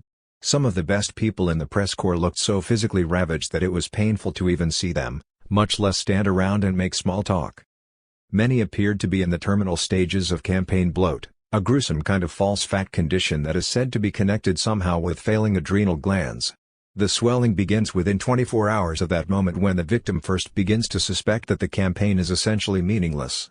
At that point, the body's entire adrenaline supply is sucked back into the gizzard, and nothing either candidate says, does, or generates will cause it to rise again. And without adrenaline, the flesh begins to swell, the eyes fill with blood and grow smaller in the face, the jowls puff out from the cheekbones, the neck flesh droops, and the belly swells up like a frog's throat. The brain fills with noxious waste fluids, the tongue is rubbed raw on the molars, and the basic perception antennae begin dying like hairs in a bonfire. I would like to think, or at least claim to think, out of charity if nothing else, that campaign bloat is at the root of this hellish angst that boils up to obscure my vision every time I try to write anything serious about presidential politics. But I don't think that's it. The real reason, I suspect, is the problem of coming to grips with the idea that Richard Nixon will almost certainly be re-elected for another 4 years as President of the United States. If the current polls are reliable, and even if they aren't, the sheer size of the margin makes the numbers themselves unimportant. Nixon will be re-elected by a huge majority of Americans who feel he is not only more honest and more trustworthy than George McGovern, but also more likely to end the war in Vietnam. The polls also indicate that Nixon will get a comfortable majority of the youth vote, and that he might carry all 50 states. Well, maybe so. This may be the year when we finally come face to face with ourselves, finally just lay back and say it, that we are really just a nation of 220 million used car salesmen with all the money we need to buy guns, and no qualms at all about killing anybody else in the world who tries to make us uncomfortable. The tragedy of all this is that George McGovern, for all his mistakes and all his imprecise talk about new politics and honesty in government, is one of the few men who've run for President of the United States in this century who really understands what a fantastic monument to all the best instincts of the human race this country might have been, if we could have kept it out of the hands of greedy little hustlers like Richard Nixon. McGovern made some stupid mistakes, but in context they seem almost frivolous compared to the things Richard Nixon does every day of his life, on purpose, as a matter of policy and a perfect expression of everything he stands for. Jesus! Where will it end? How low do you have to stoop in this country to be president? October. Ask not for whom the bell tolls. Poster by Tom W. Benton. Due to circumstances beyond my control, I would rather not write anything about the 1972 presidential campaign at this time. On Tuesday, November 7th, I will get out of bed long enough to go down to the polling place and vote for George McGovern. Afterwards, I will drive back to the house, lock the front door, get back in bed, and watch television as long as necessary. It will probably be a while before the angst lifts, but whenever it happens I will get out of bed again and start writing a mean, cold-blooded bummer that I was not quite ready for today. Until then, I think Tom Benton's Re-elect the President poster says everything that needs to be said right now about this malignant election. In any other year I might be tempted to embellish the death's head with a few angry flashes of my own. But not in 1972. At least not in the sullen numbness of these final hours before the deal goes down, because words are no longer important at this stage of the campaign. All the best ones were said a long time ago, and all the right ideas were bouncing around in public long before Labor Day. That is the one grim truth of this election most likely to come back and haunt us. The options were clearly defined, and all the major candidates except Nixon were publicly grilled by experts who demanded to know exactly where they stood on every issue from gun control and abortion to the ad valorem tax. By mid-September both candidates had staked out their own separate turfs, and if not everybody could tell you what each candidate stood for specifically, almost everyone likely to vote in November understood that Richard Nixon and George McGovern were two very different men, not only in the context of politics, but also in their personalities, temperaments, guiding principles, and even their basic lifestyles. There is almost a yin/yang clarity in the difference between the two men, a contrast so stark that it would be hard to find any two better models in the national politics arena for the legendary duality, the congenital split personality and polarized instincts, that almost everybody except Americans has long since taken for granted as the key to our national character. This was not what Richard Nixon had in mind when he said, last August, that the 1972 presidential election would offer voters the clearest choice of this century, but on a level he will never understand he was probably right. And it is Nixon himself who represents that dark, venal, and incurably violent side of the American character almost every other country in the world has learned to fear and despise. Our Barbie doll president, with his Barbie doll wife and his box full of Barbie doll children, is also America's answer to the monstrous Mr. Hyde. He speaks for the werewolf in us, the bully, the predatory shyster who turns into something unspeakable, full of claws and bleeding string warts, on nights when the moon comes too close. At the stroke of midnight in Washington, a drooling red-eyed beast with the legs of a man and a head of a giant hyena crawls out of its bedroom window in the south wing of the White House and leaps 50 feet down to the lawn. Pauses briefly to strangle the chow watchdog, then races off into the darkness. Towards the Watergate, snarling with lust, loping through the alleys behind Pennsylvania Avenue, and trying desperately to remember which one of those 400 identical balconies is the one outside Martha Mitchell's apartment. Ah! Nightmares, nightmares. But I was only kidding. The President of the United States would never act that weird. At least not during football season. But how would the voters react if they knew the President of the United States was presiding over a complex, far-reaching and sinister operation on the part of White House aides and the Nixon campaign organization? Involving sabotage, forgery, theft of confidential files, surveillance of Democratic candidates and their families, and persistent efforts to lay the basis for possible blackmail and intimidation. That ugly description of Nixon's staff operations comes from a New York Times editorial on Thursday, October 12. But neither Nixon nor anyone else felt it would have much effect on his steady 2-1 lead over McGovern in all the national polls. 4 days later, the Times/Yankelovich poll showed Nixon ahead by an incredible 20 points, 57% to 37%, with 16% undecided, over the man Bobby Kennedy described as the most decent man in the Senate. Ominous is not quite the right word for a situation where one of the most consistently unpopular politicians in American history suddenly skyrockets to folk hero status while his closest advisors are being caught almost daily in Nazi-style gigs that would have embarrassed Martin Bormann. How long will it be before demented extremists in Germany, or maybe Japan, start calling us a nation of pigs? How would Nixon react? No comment? And how would the popularity polls react if he just came right out and admitted it? November. At the midnight hour.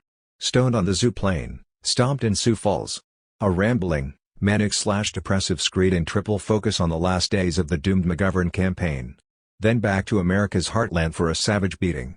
Fear and Loathing at the Holiday Inn. It was dark when we took off from Long Beach. I was standing in the cockpit with a joint in one hand and a glass of Jack Daniels in the other as we boomed off the runway and up, into the cold black emptiness of a Monday night sky 3 miles above Southern California.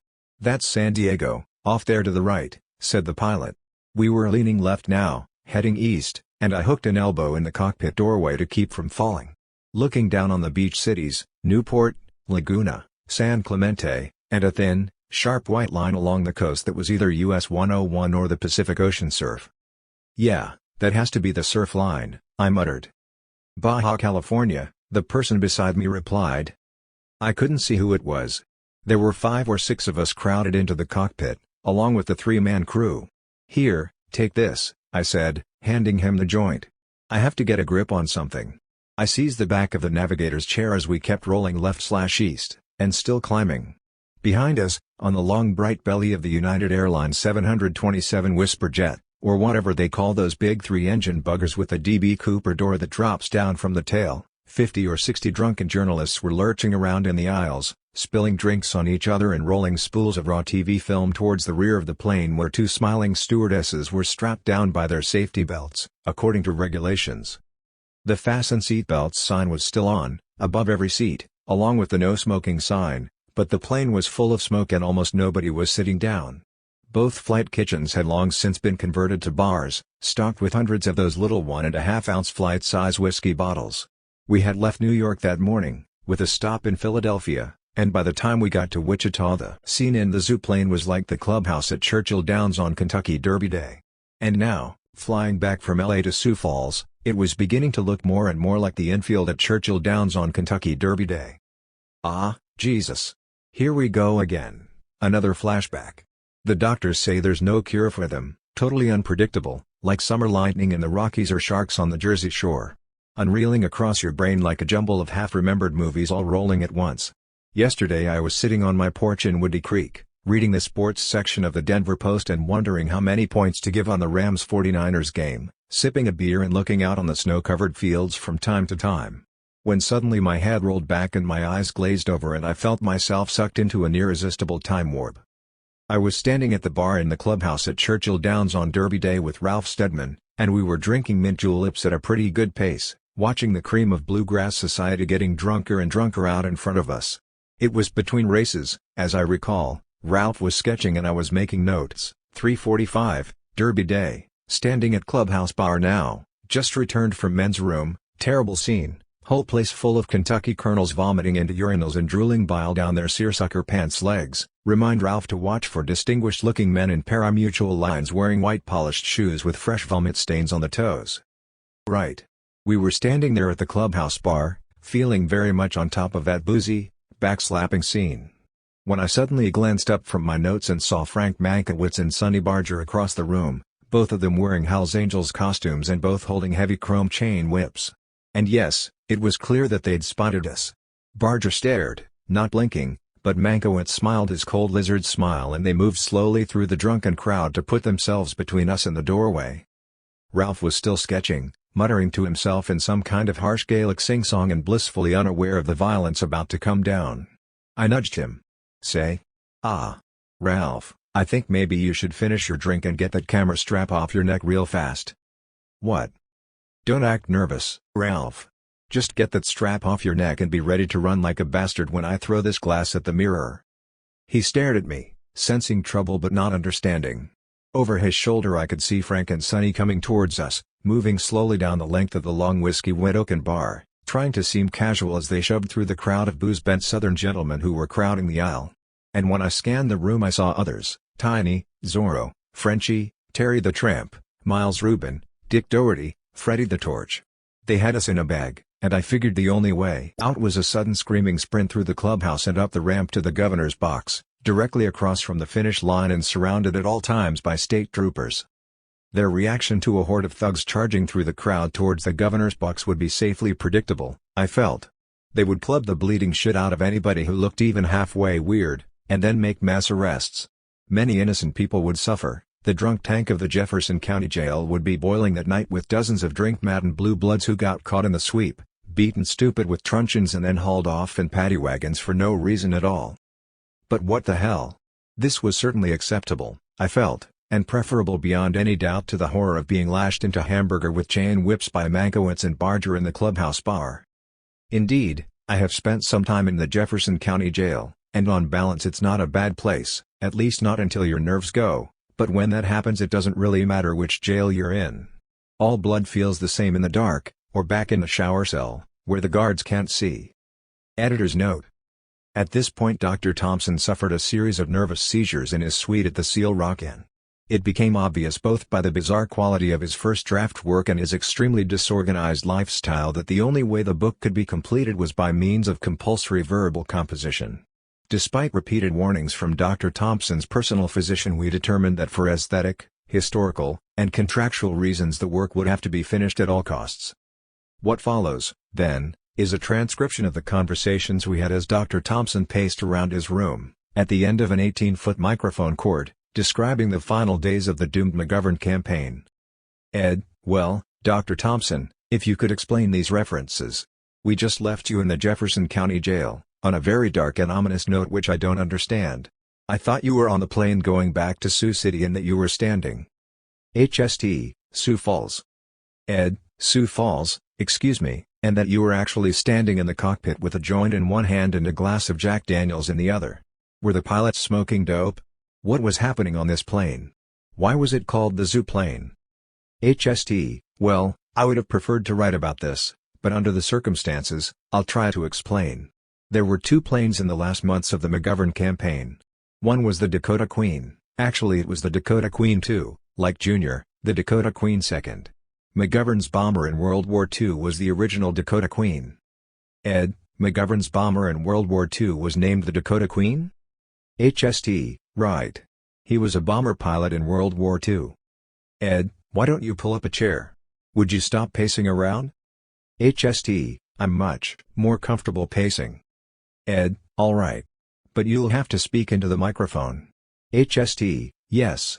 He named his campaign plane the Dakota Queen II, and at first that was enough, just one 727 which he chartered from United Airlines at outrageously inflated rates. They burned him as much as they could.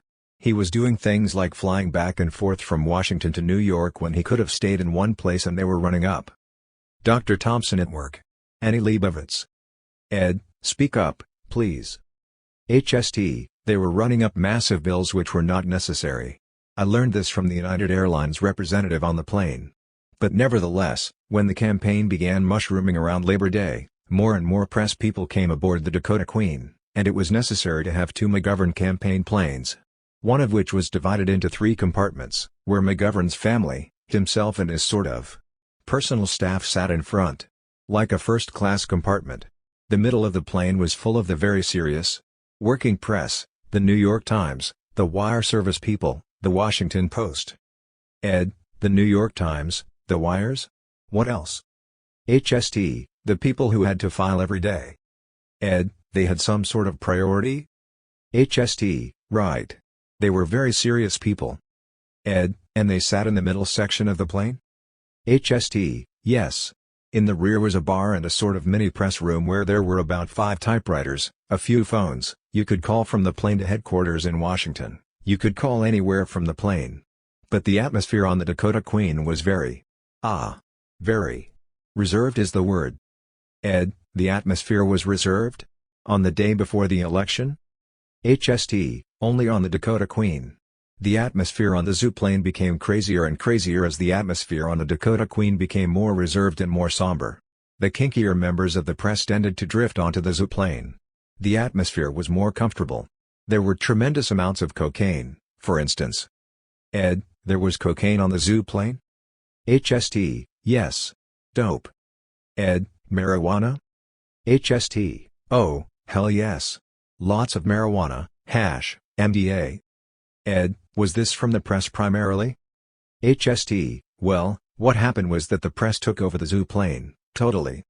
Ed, there were no McGovern staffers on the zooplane? HST, a few tried to get on it, but the press people had nailed down their own seats and refused to leave them.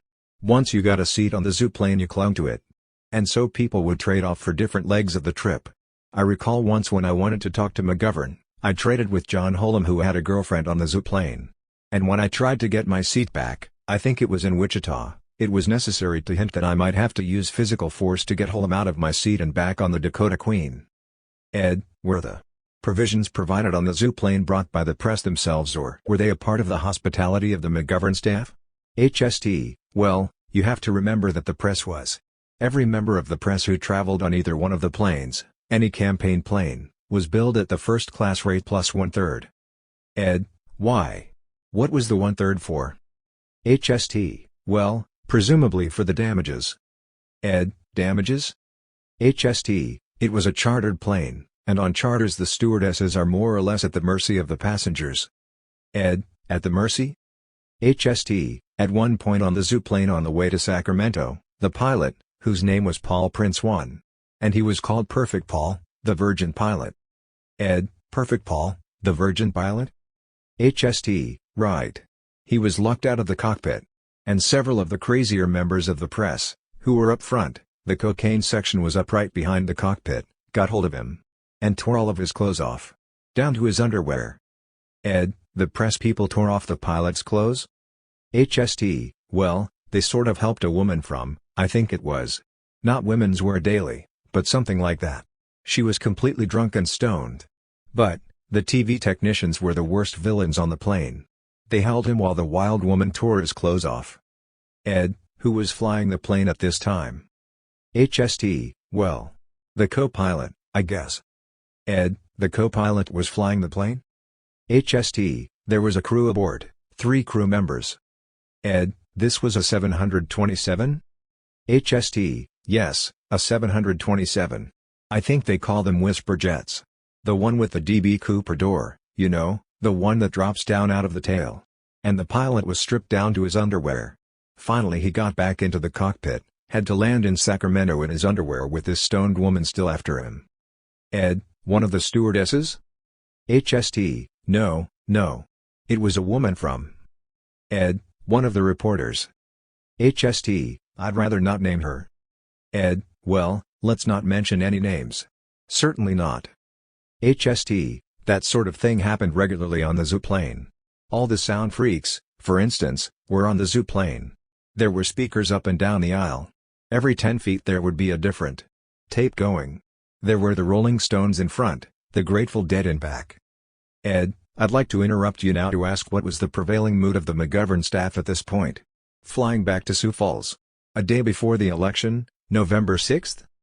HST, we left Long Beach at about 8:30 on Monday night, November 6th, and flew directly to Sioux Falls. Long Beach was the last campaign appearance McGovern made except for a sort of homecoming in Sioux Falls at 1:30 at night. And you asked about the mood. The mood of the McGovern staff on the Dakota Queen was very quiet.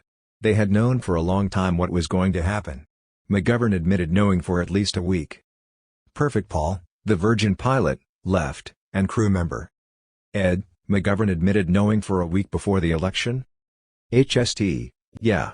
I talked to him earlier that day on the way from Wichita to Long Beach and I could tell. He loosened up so much that it was clear something happened to him in his head. He was finally relaxed for the first time. This was shortly after he told a heckler, and I think it was Grand Rapids, "Kiss my ass." He did it with very considerable ale on. He moved up right next to this guy and he said, "I have a secret for you, kiss my ass." Most of the press people missed it. He put his arm around him and whispered, sort of quietly in his ear. McGovern didn't know anyone had heard him. Only two people heard him. One was a Secret Service man, another was Saul Culler, of the Newhouse papers. McGovern thought he was saying it in total privacy. But it got out. But by that time he didn't care. He was laughing about it, and when I asked him about it on the Dakota Queen, he sort of smiled and said, well, he was one of these repulsive people. It was one of the types you just want to get your hands on. He was so loose it was kind of startling.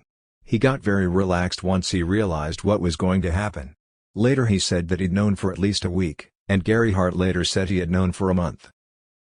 Gary Hart later admitted he had known McGovern would lose for a month before the election. HST, he told me when I stopped in Denver on the way to the Super Bowl that he'd sensed it as early as September, but when I asked him when he knew, he thought for a minute and then said, well, I guess it was around October 1st. According to Pat Caddell's polls, they had known. When I say they, I mean the McGovern top command, had known what kind of damage the Eagleton thing had done and how terminal it was ever since September. Pat said they spent a month just wringing their hands and tearing their hair trying to figure out how to overcome the Eagleton disaster. By the Eagleton disaster, do you mean the question of McGovern's competence in handling the affair? HST, his whole image of being first a maverick, anti-politician and then suddenly becoming an expedient, pragmatic hack who talked like any politician in anybody's kind of well, he began talking like a used car salesman, sort of out of both sides of his mouth, in the eyes of the public, and he was no longer either a maverick or an anti-politician. He was no better than Hubert Humphrey, and that's not a personal judgment, that's how he was perceived. And that's an interesting word. Perceive is the word that became in the '72 campaign what charisma was for the 1960, '64 and even the '68 campaigns. Perceive is the new key word. What does perceive mean?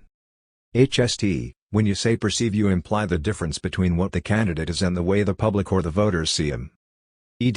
What causes the difference between the perception and the reality?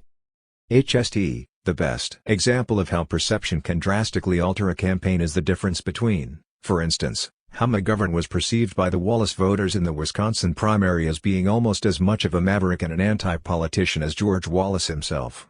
He carried the south side of Milwaukee, one of the last places anybody expected him to carry. That was primarily a blue-collar district? HST, not just blue-collar, hard hat, a really serious hard hat district. Weren't they also Polish? HST, a lot of them, yeah. Muskie was supposed to carry the fourth, but Muskie's campaign was falling apart by that time, and Humphrey was not the kind of person who would go over up there. So the voters perceived.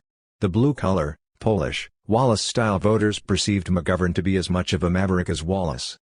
HST, yes, at that point he was hitting the tax reform issue, which he picked up from Wallace in Florida. What was the difference between the perception and the reality on the Eagleton affair? HST, the Eagleton affair was the first serious crack in McGovern's image as the anti-politician. He dumped Eagleton for reasons that still aren't. That he still refuses to talk about. Eagleton's mental state was much worse than was ever explained publicly. How much worse, it's hard to say right now, but that's something I'll have to work on. In any case, there was no hope of keeping Eagleton on the ticket. The Eagleton thing is worth looking at for a second in terms of the difference between perception and reality. McGovern was perceived as a cold-hearted, political pragmatist who dumped this poor, neurotic, good guy from Missouri because he thought people wouldn't vote for him because they were afraid that shock treatments in the past might have some kind of lingering effect on his mind. Whereas, in fact, despite denials of the McGovern staff in the last days of the campaign, when I was one of the 5 or 6 reporters who were pushing very aggressively to find out more about Eagleton and the real nature of his mental state, I spent about 10 days in late September, early October, in St. Louis trying to dig up Eagleton's medical record out of the Barnes Hospital, or actually the Renard Hospital in the Washington University Medical Center. Despite this, Mankiewicz denied knowing anything about it, because he'd promised to protect the person who told him about it in the first place. Which person? HST, the person who called and said, several days after the convention, who left a note at the headquarters in Washington saying, There's something you should know about Tom Eagleton, he's a dangerous nut. Ed, this was back in June, July? HST, it was about 2 days after the convention ended in Miami. Ed, an anonymous person called Mankiewicz? HST, and Gary Hart. Ed, and Gary Hart? HST, both of them got messages about the same time. It was the husband of a woman whose name. Well, there's no point in going into that, it would probably be libelous. But it was the husband of a woman who had been part of the anesthesiology team, who had participated in Eagleton's second shock treatment, so she knew about it. Ed, so you were investigating the Eagleton story and Mankiewicz denied knowing anything about it? HST, repeatedly, over and over again. I knew he was lying because I had all the facts from other people in the campaign whose names I couldn't use. I couldn't quote them, because I had promised I wouldn't say where I got the information. About 3 weeks after the election, though, Haynes Johnson of the Washington Post wrote a long series on the Eagleton affair, and here's the way he explains how Mankiewicz reacted to the initial shock of this information about Eagleton. He's talking about the fact that 2 reporters from the night newspapers got hold of the information about the same time as Gary and Frank did. The same person who called them, called John Knight in Detroit, and 2 reporters from the Detroit Free Press, or the Washington Bureau of Night Newspapers flew out to Sioux Falls with a long memo on the Eagleton situation. They hadn't broken the story yet, but they were about to. They were trying to be. First, they were trying to be fair with McGovern and, second, they were trying to use what they had to get more, which is a normal journalistic kind of procedure. Ed, a normal what kind of procedure? HST, journalistic. If you have half a story and you don't know the rest, you use what you have to pry the rest out of someone. Ed, leverage. HST, here's what Mankiewicz told Haynes Johnson after the election was over, when it no longer mattered. As Mankiewicz says, they had come up with a very incoherent and largely unpublishable memo full of rumors and unsubstantiated material, but a memo that was clearly on the right track. The memo contained such things as drinking reports and reports that Eagleton had been hospitalized and given electroshock treatments for psychiatric problems. But the real crusher, Mankiewicz said, was a passage in the memo that had quotations around it as if it had been taken from a hospital record. It said that Tom Eagleton had been treated with electroshock therapy at Barnes Hospital in St. Louis for, and this was the part that was quoted, severe manic-depressive psychosis with suicidal tendencies. And that scared me. That was Mankiewicz talking, and here's the explanation he gave for why he lied to all the reporters, including me, who had asked him about this. Because I knew.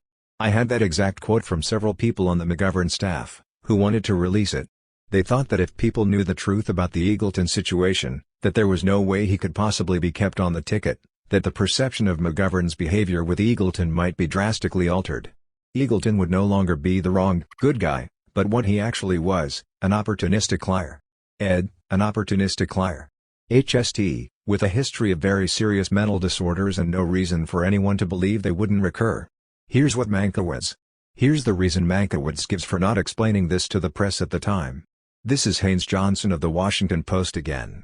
Mankiewicz says he stalled furiously with the newspaper representatives, appealed to their patriotism and promised them tangible news breaks. Both McGovern and Eagleton would have complete physicals later at Walter Reed Hospital, and challenged the other candidates to do the same and release the medical results. When that happened, he went on, he would try to arrange either an exclusive interview with Eagleton or give them a news cycle break on the Eagleton medical story. Ed, what's a news cycle break? HST, I don't know. That's the kind of language Mankiewicz used all through the campaign when he got confused and started treading water. Ed, so the difference between the perception and the reality was that the public saw McGovern dumping Eagleton for political expedience, when in reality there was no way Eagleton could stay on the ticket. He had deceived McGovern, and Mankiewicz was attempting to break this in the most favorable way but failed. HST, right. At that point Mankiewicz was afraid to say anything heavy to the press, and rightly so, I think. Look at what happened to Jack Anderson when he went on the air. On the Mutual Radio Network with a story of Eagleton's drunk driving arrests. Then he couldn't prove it. He couldn't get the records. He was told by Drew Davis, who had run against Eagleton in the Democratic primary for senator in 1968 in Missouri, that the records were in a box in an office in St. Louis, and Davis promised Anderson that he would get them immediately. So Anderson had every reason to believe that he would have the actual drunk driving records or Xeroxes of them in his hands by the time he broke the story. After Anderson had broken the story both on the radio and in his column. His syndicated column. He got desperate for the records because he knew he was going to be challenged. At that point Drew Davis was the president of a bank owned by the United Mine Workers in Washington. Ed, Tony Boyle's union? Hubert Humphrey's friend? HST, right. Davis told Jack Anderson that unfortunately the box containing the records pertaining to Eagleton's drunk driving arrests had disappeared from this room. Some storage place in St. Louis. And contrary to what he told Anderson earlier, he couldn't produce them. So Anderson was left with a story that almost every journalist in Washington still believes to be true. Ed, how does this get back to what we were talking about before? HST, I wanted to tell you why Mankiewicz was afraid to break or help anyone else break the story on Eagleton's mental history. Anderson got burned so badly on that, and was so embarrassed publicly that it appeared, for reasons that he could never explain, that he was taking just a cheap shot at Eagleton, and Eagleton came off looking better than he had before Anderson had started. So Mankiewicz and Gary Hart along with McGovern. Those were the only people who knew the details about Eagleton's mental disorders. They decided that they couldn't break the story. They couldn't help anyone else investigate Eagleton any further than Eagleton himself wanted to be investigated, or it would appear that the McGovern staff was deliberately leaking false information on Eagleton in order to make him look bad, which would then in turn make McGovern look good.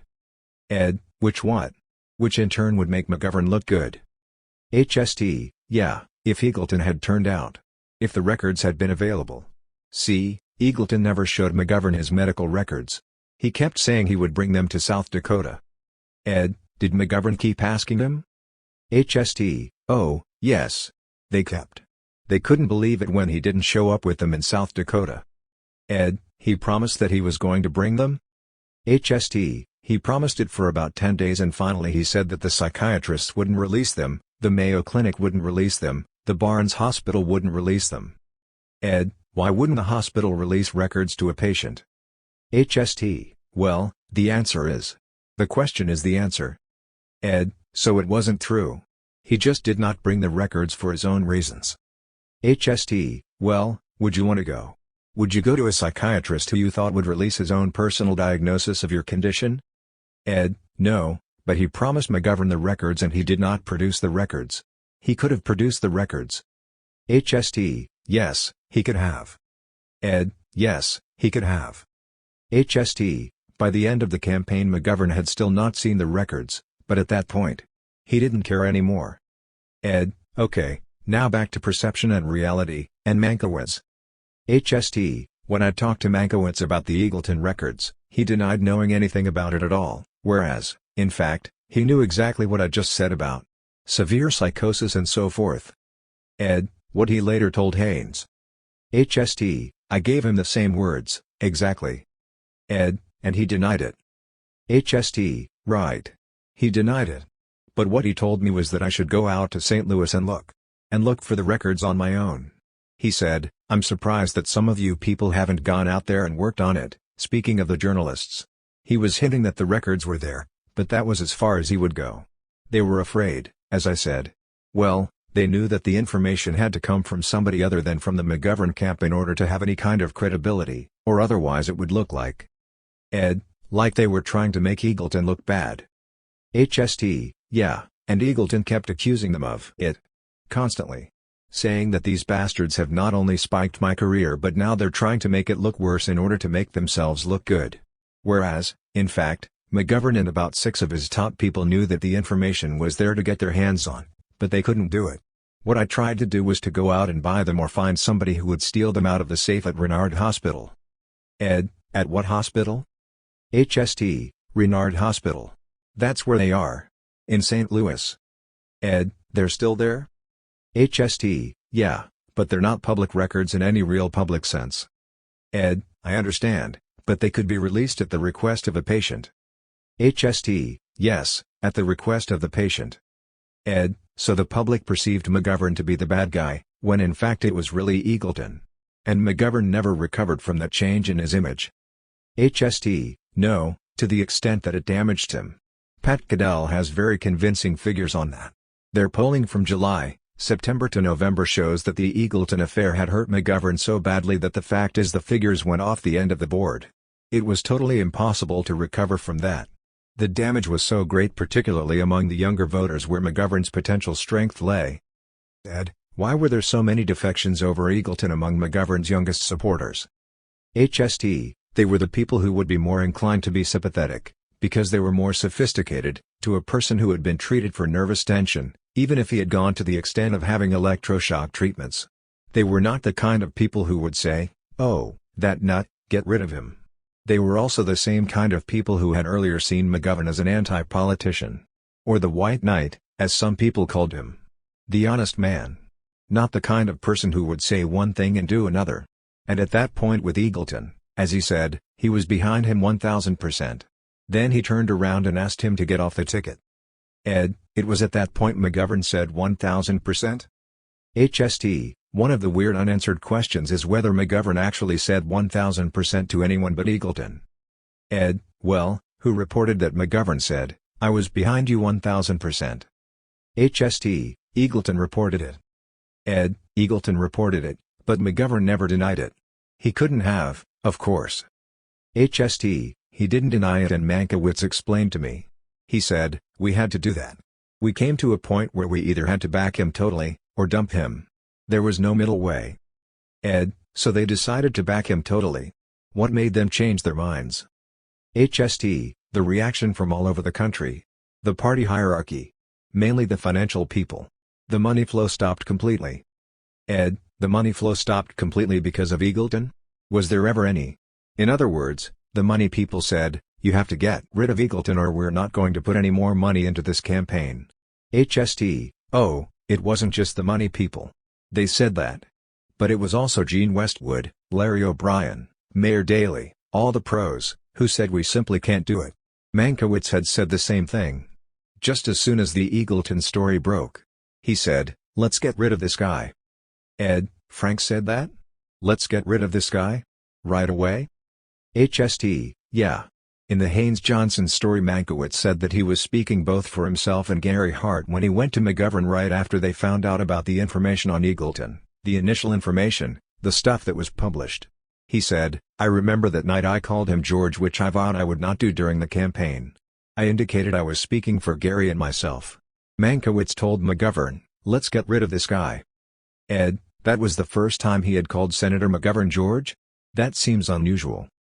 HST, yeah, that puzzled me all throughout the campaign, because I remember when I first met McGovern over at Tom Braden's house back in December. He came over for dinner, and it seemed like the most natural thing in the world to call him George.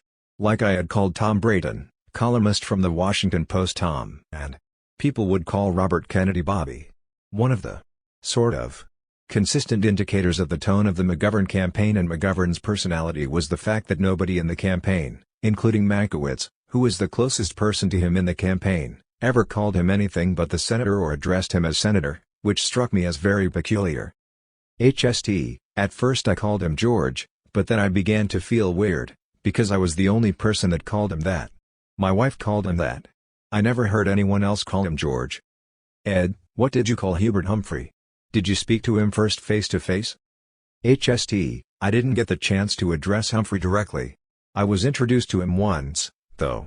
He had a habit of wandering up and down the aisle of his plane. Ed, this was on the Humphrey campaign plane? HST, in California, yeah. I went out there.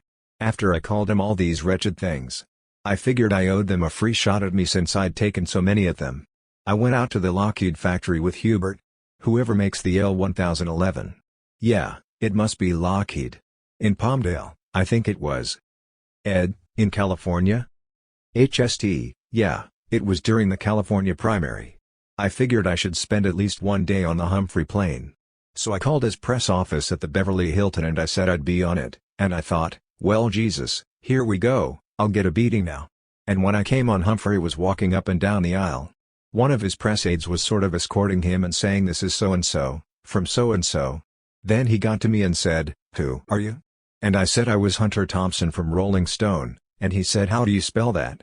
So at the top of his voice he insisted that I spell Hunter Thompson. Then I had to spell Rolling Stone. Ed, they'd never heard of you?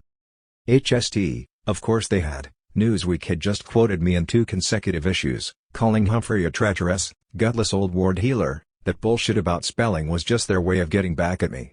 I guess they thought I'd be embarrassed. The whole Humphrey trip was run by waterheads. But there was no way I could avoid that crap, and I figured. You know. They deserved a free shot by that time. Ed, when you spoke to Nixon, how did you address him? HST, I don't think I did. I'm very uncomfortable with titles. Ed, what did Nixon call you? HST, Hunter, we were talking about football. He was feeling very relaxed. Ed, we seem to be getting off the track. We were discussing the difference between perception and reality in the handling of the Eagleton affair. The public perceived Eagleton to be the good guy. HST, excuse me, but I think I see a mescaline dealer down there in the street. Ed, no.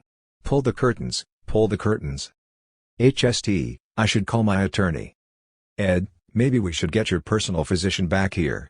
You're acting very tense, very nervous. We can't even think about mescaline dealers right now. We're on a crisis schedule with this book. Do you want to say anything further about the way McGovern handled the Eagleton problem? HST, I think he handled it very badly. There were two people in the campaign, in the sort of top echelon, who made the strongest possible case with George for unloading Eagleton. Ed, who? When was this? HST, right after it happened, the day the story broke. It was a Tuesday, as I recall, the last Tuesday in July. Ed, who argued for dumping Eagleton? HST, well, Eleanor McGovern was the first one. But that's not what I mean here, because she wanted to dump him in Miami, about 2 minutes after she heard he'd been selected to be on the ticket. She was the only person in Miami who was openly, out front opposed to Eagleton right from the start, except me, of course, but people like Hart and Mankiewicz never took my opinions very seriously anyway. And in Miami I wasn't down on Eagleton because I knew any foul secrets about him, neither did Eleanor. But when I was talking to Stearns and Bill Doherty, McGovern advisor, William Doherty, Lieutenant Governor of South Dakota, on the beach that Saturday afternoon after the convention, I told him Eagleton looked like the first big mistake they'd made, up to then, because he seemed out of place in that campaign. He was a hack, just another one of these cheap hustlers, and Doherty said it was kind of funny to hear me saying almost exactly the same things Eleanor had been saying about Eagleton. Ed, Bill Doherty said that? In Miami? HST, yeah. But I didn't print it. Stearns and I were out on the beach drinking beer when Bill saw us. He just came over and sat down, without realizing I had my tape recorder going, so I figured it wasn't fair to use some of the brutally frank things he said that day. I edited them out of the tape transcription. Ed, too bad, but let's get back to what happened when the Eagleton story actually broke. Who wanted to dump him? HST, Mankiewicz didn't even want him to come to South Dakota, he wanted to dump him the minute he heard about it, the shock treatments. Ed, Mankiewicz wanted to dump Eagleton immediately? And McGovern said no? HST, McGovern wasn't sure.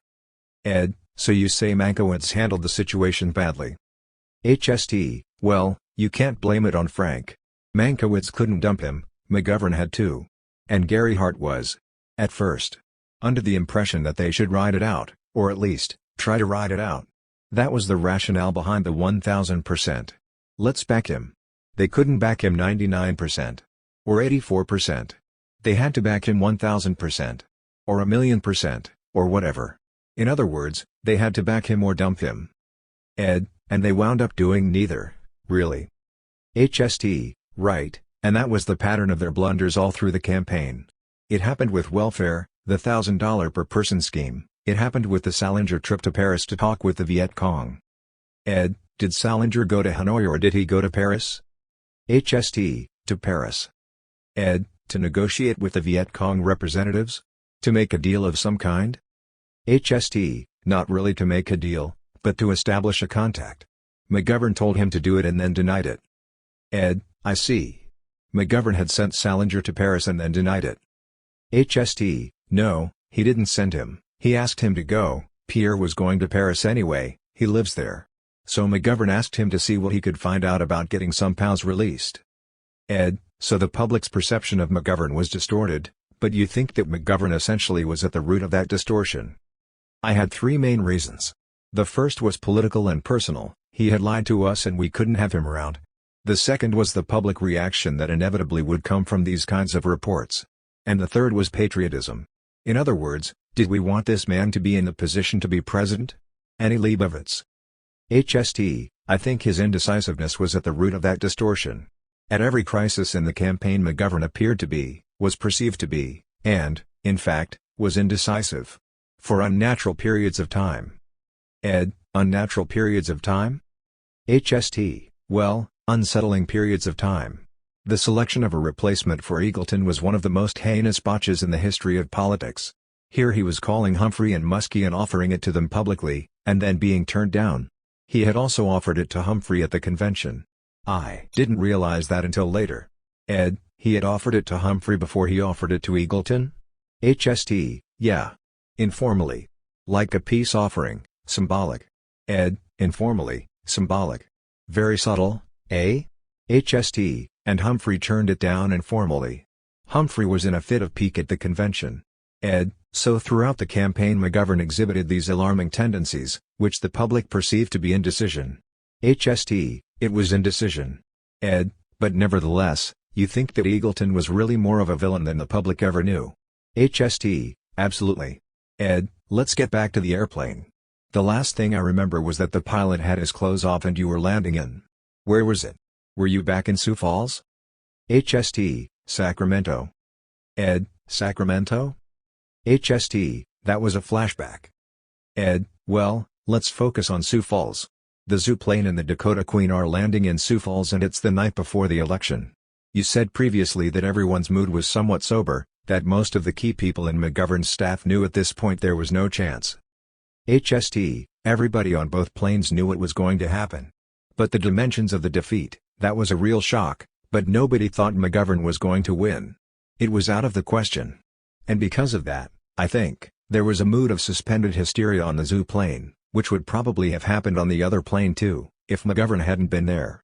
But in deference to the candidate, his wife, his family, his close personal friends, all those people, the mood there was almost a sort of peaceful resignation. Ed, is it true that McGovern has an illegitimate 22-year-old son? HST, well, I think you'd better. Let's call him and ask. I have his number over here in this book. Ed, one last question about this trip from Long Beach to Sioux Falls. Why was this second plane called the zooplane and how widespread was the use of dangerous narcotics in the campaign and on this particular trip? HST, well, let's first deal with the fact that drugs are not necessarily narcotics. We want to get that clear in our minds. The narcotic is one type of drug and Ed, excuse me, HST, coffee is a drug. Yes, there were drugs being used. Booze is a drug. Many drugs. They're all around us these days. Ed, I understand you're an expert. HST, well, I've been studying drugs for years. Ed, a student of pharmacology. HST, I make a point of knowing what I'm putting into myself. Yes. The zooplane, I'm not sure who named it that, but the name derived from the nature of the behavior of the people on it. It was very much like a human zoo, and I recall particularly that last flight from Long Beach to Sioux Falls. I remember Tim Cruise's description of how the older and straighter press people must have felt when they saw 5 or 6 freaks reeling around in the cockpit on takeoff and landing, passing joints around. As Tim said, you can imagine how these guys felt. They had heard all these terrible things, they'd read stories about how people in dark corners gathered to pass drugs around, and they always thought that it happened in urine-soaked doorways around Times Square. But all of a sudden here we were covering a presidential campaign and there were joints being passed up and down the aisle, weird people in the cockpit. Drug addicts. Lunatics. Crowding into the cockpit just to get high and wired on the lights. The cockpit had millions of lights all around it. Green lights. Red lights.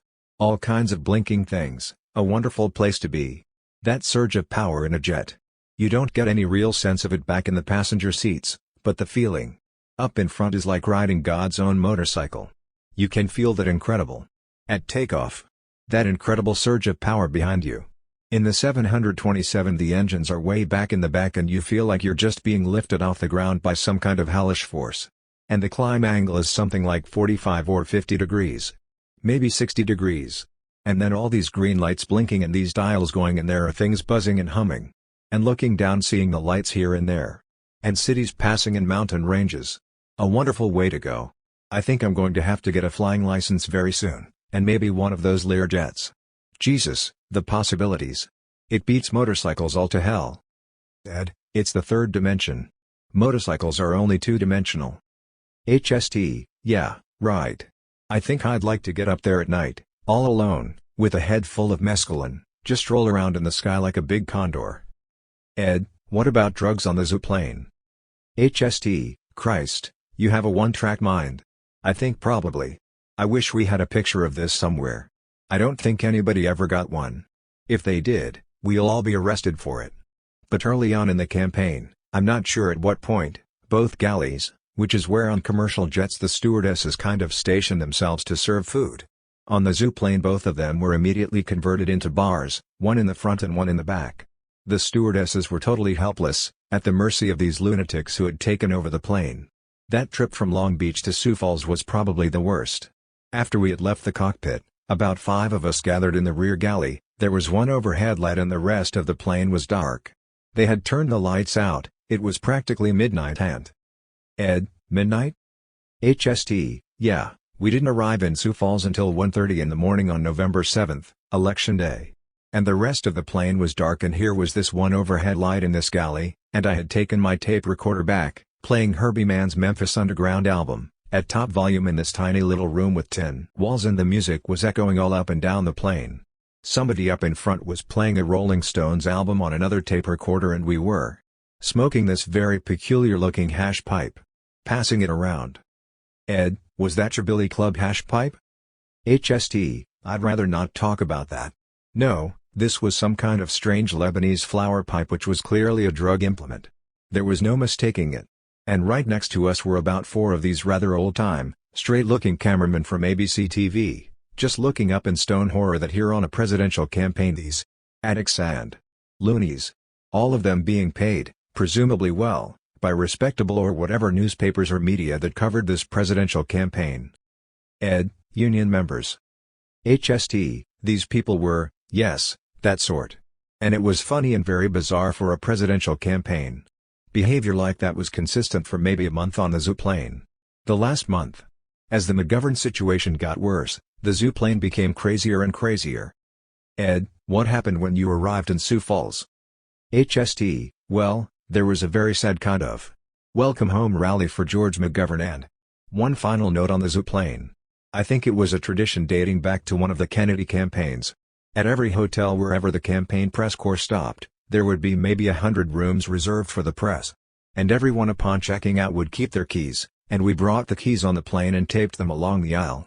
The keys jingled like a giant tambourine on every takeoff. They were taped next to each other in a solid row along both top racks above the seats. There were maybe 5,000 hotel keys. Ed, from the entire campaign? HST, every hotel in the country, it looked like. And I think on the last day of the campaign, one of the CBS cameramen put them all in a huge bag. He was going to take them to one mailbox in Washington and dump them all in there. Then they were going to film the behavior of the postman when he opened the box and found 5,000 hotel keys. It must have weighed 200 pounds. That was the kind of twisted humor that prevailed on the zooplane. Ed, what happened when you arrived in Sioux Falls? HST, well, it was, as I say, it was really a sad kind of rally. It was cold and late. My notes here say, 12:55 and the sign says Welcome Home, George, erected by the local JCs. It was sort of the return of the local boy who made good, but I suspect that even in that crowd there was an ominous sense that some kind of awful beating was about to occur. And as it happened, McGovern didn't even carry South Dakota. He lost it by 8 or 9 points. Ed, what did McGovern say when he got off the plane? Did he make a speech? HST, the only quote I have here in the notebook, yeah, here it is, when I see these thousands of people standing here I think of words like love and devotion. My own feeling at the time was sort of like the party's over and once you got off the zooplane it was almost like being plunged back into reality. Most of us just crashed that night either at the Holiday Inn or the Ramada Inn. And the next morning by about 10 o'clock McGovern had a schedule. This was his last official campaign schedule and about half of the press corps followed him. I didn't, I slept. Then I had lunch with some of the heavier, straighter reporters. Doug Neeland from the New York Times, Bill Grider from the Post, and 4 or 5 others. We were discussing what bets were safe and I think Neeland had McGovern in 6 points, meaning that if McGovern lost by 5 he would win the bet. He was a little dubious about that one, but we decided that anybody who had McGovern in 10 points was pretty safe. There was no question in their minds, even the most enlightened and supposedly inside, hardcore press people, that McGovern would lose by more than 10 points. And this was at noon on Election Day. Ed, I notice here we have the schedule for Senator George McGovern on Tuesday, November 7th, Election Day. It only runs up to 3:30, where it says private time at Holiday Inn. What happened after that? HST, there wasn't a hell of a lot to do in Sioux Falls. Ed, we're now on Election Day, and according to what you've told me so far, you and the members of the press were sitting around betting on exactly how much McGovern would lose by. What was McGovern doing during that day? This schedule for Senator George McGovern begins at 8:30 a.m. HST, let's just put the goddamn thing in the record. Schedule for Senator George McGovern. Tuesday, November 7, 1972. 8:30 a.m. Depart Holiday Inn downtown.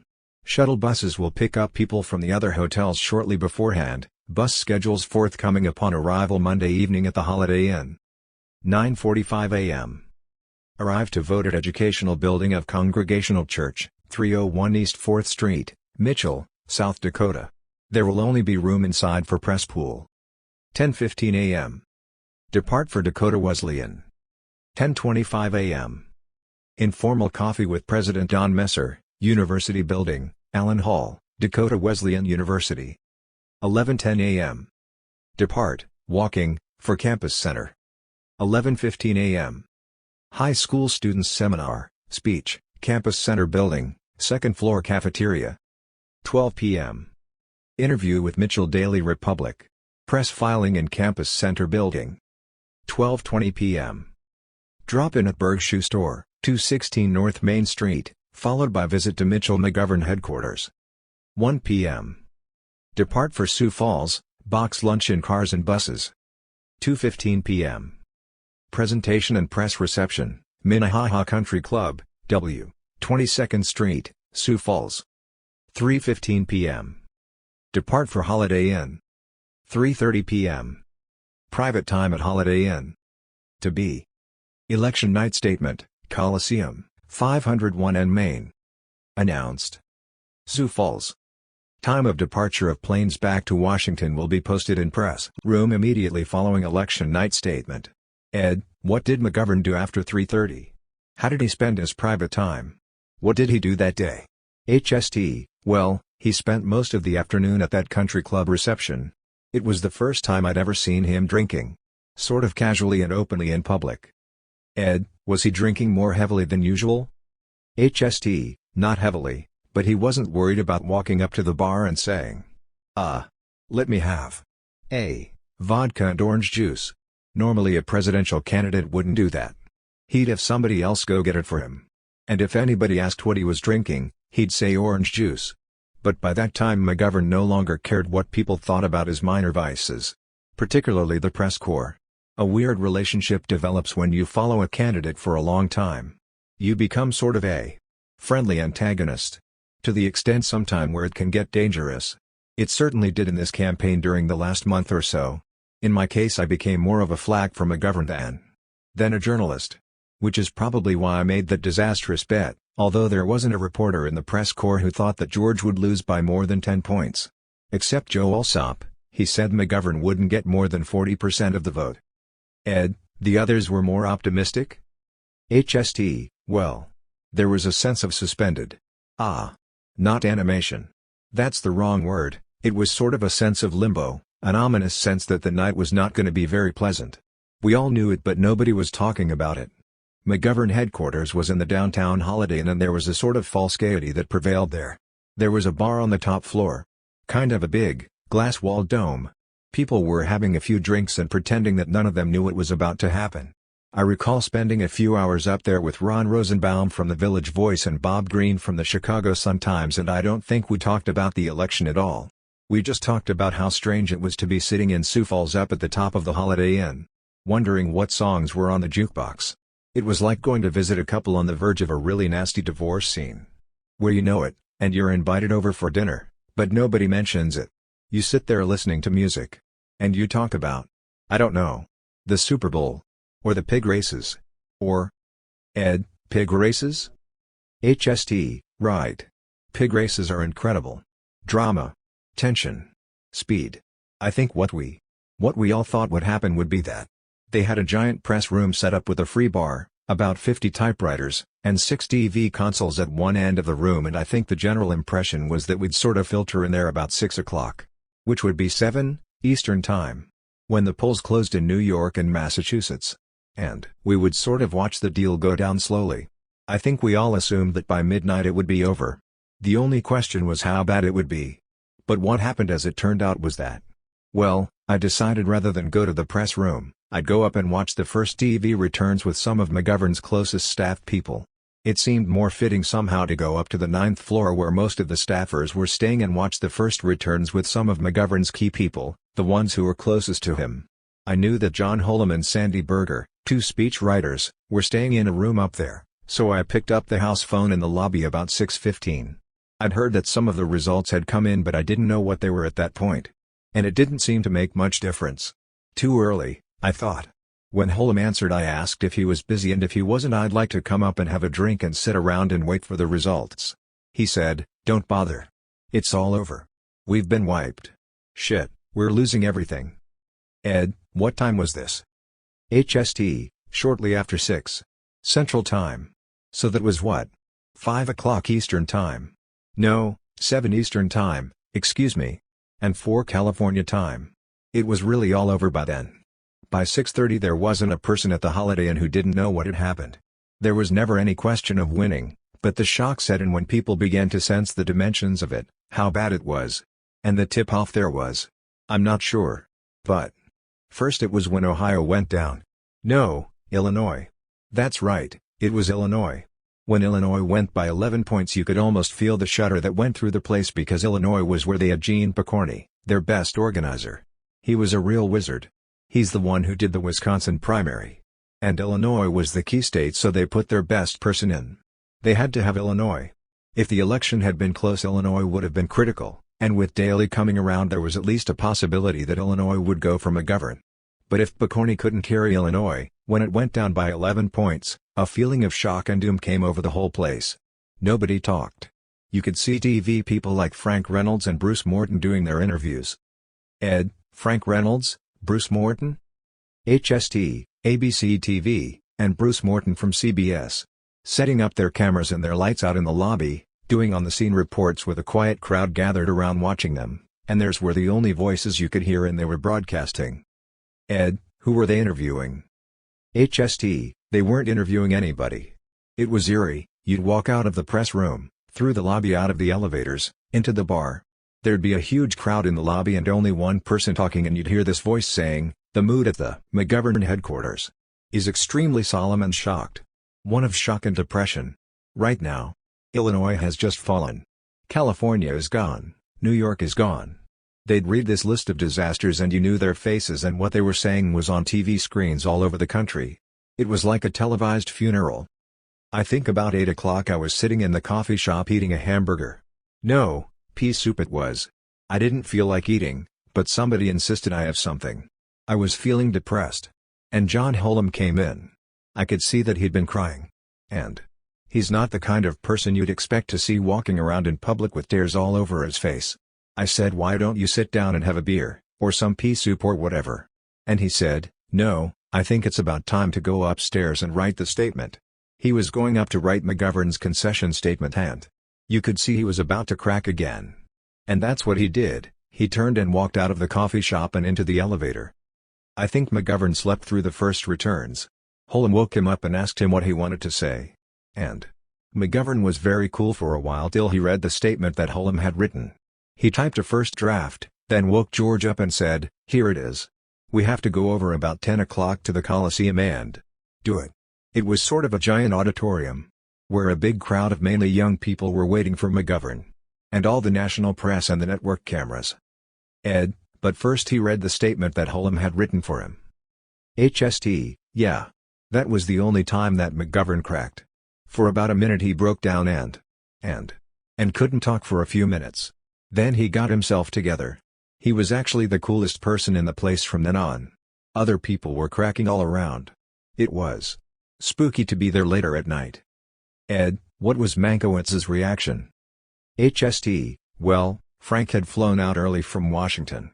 There were plans for 2 planes to fly out. Mankiewicz had come out on a small Learjet. With I've forgotten who else came out with him. Most of the top people were supposed to come out on the second plane, once the polls closed in the east. But when the shit rain started they cancelled that flight. Gary Hart never showed up in Sioux Falls, for instance. His wife was waiting for him out there, at the Holiday Inn. Rick Stearns, Eli Siegel, Hal Himmelman, none of them ever left Washington. Ed, why not? HST, well. The shock was so sudden, so massive, that they didn't want to come out. Ed, but Mankiewicz came? HST, he came out on the first plane. The 4-person jet. And I recall seeing him once or twice, but I didn't talk to him that night. It was not the kind of night when you... It wasn't the scene where you felt like talking to people. Ed, how did Mankiewicz look? How did he take it? HST, like everybody else. Stunned, wall-eyed. There was nothing to say. Just a hell of a shock. You know. A fantastic beating. And I think about... 10 or 15 of us stayed in the press room watching the final returns from other races around the country until about 4 or 5 in the morning.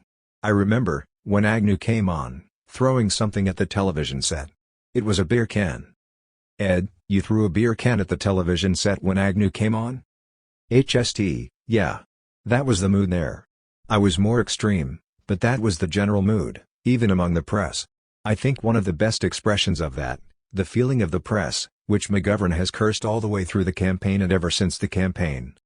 Ed, excuse me, McGovern cursed what? HST, McGovern places a large part of the blame for his defeat on the press. He did before the election, and even now he's still doing it. The Eagleton affair turned him brutally against the press. He thought they were crucifying him and leaving Nixon alone. And he was right, on one level. But what he ignored was the fact that, first, he was out in the open and committing these blunders that the press couldn't ignore. While Nixon was not out in the open and committing no blunders. Or at least none that the press could pin on him. The Watergate thing came about as close as anything and the Washington Post worked that one about as heavily as any newspaper could. But McGovern throughout the campaign blamed the press for taking advantage of what he called his open campaign, as if he opened up his house to guests and they came in and pissed all over the floor and ripped off his silver and, raped the children. That sort of thing. But I think one of the best examples of the way the press people felt that night showed up in these few pieces of paper I found in the typewriter about 5 in the morning in the press room. I was just sort of wandering around. There was an odd sense of not wanting to go to sleep. Because that would have been giving up. In a scene like that you get a weird feeling that maybe if you stay up a little longer, maybe something good might happen. But Colorado was the only bright spot in the country that night. Ed, why was that? HST, Gordon Allott got beaten. A Republican senator. An arch-Nixon supporter. He was defeated by Floyd Haskell, a sort of unknown Democrat, by a very small margin. And also the Olympics were defeated, which was a definite victory. Ed, there had been a referendum? HST, oh yeah. They actually threw the Winter Olympics out of Colorado. Which was a great shock to the Chamber of Commerce people, the greedheads. And then I called Aspen and we carried. You know, Aspen was the only county in Colorado that went for McGovern. And there was one other thing. I forget what. Oh, Pat Schroeder. A sort of a liberal woman lawyer who beat the former DA who was the incumbent congressman. Ed, where was that? HST, in Denver. Ed, also in Colorado. HST, yeah, but the rest of the country, except for Massachusetts, was a sort of a never-ending nightmare. For a while, in the press room, there were people trying to write or half-heartedly poking on typewriters around the edge of the room. But nobody was writing by 5, we were just sort of watching television and drinking, and I saw this abandoned story sort of lying around. One page was still in the typewriter, the others were on the table beside it, and I think it pretty well expresses the feeling of most of the press about the McGovern campaign. I have no idea who wrote it. There was no byline. It was a first draft. Just left there unfinished on the table. And at first I found one page and I thought, HMNNN. Where's the rest of this? So I shuffled around through the paper on the table and put it together. Ed, well, let's include this, with the following message to whoever originally wrote it. We hope you'll get in touch with Barbara Bergauer at Straight Arrow Books in order that we may properly credit this piece of writing and carry the customary copyright of permissions and acknowledgments in future editions of this book. What follows is the actual manuscript which Dr. Thompson found that morning. The cruel moment of defeat hurt Senator McGovern more deeply than it might most other men. His quest for the presidency was inspired not so much by simple desire for power but by a conviction that the country wanted new spiritual direction, fresh vision about its ideal and perhaps, above all, a national integrity that he felt was its greatest need. He talked frequently about a crisis of spirit in the United States, but 30 Americans overwhelmingly demonstrated that they did not agree with him. Not even the country's young people. Senator McGovern had hinged his LXXXXCXX whole campaign on opposition to the Vietnam War, hoping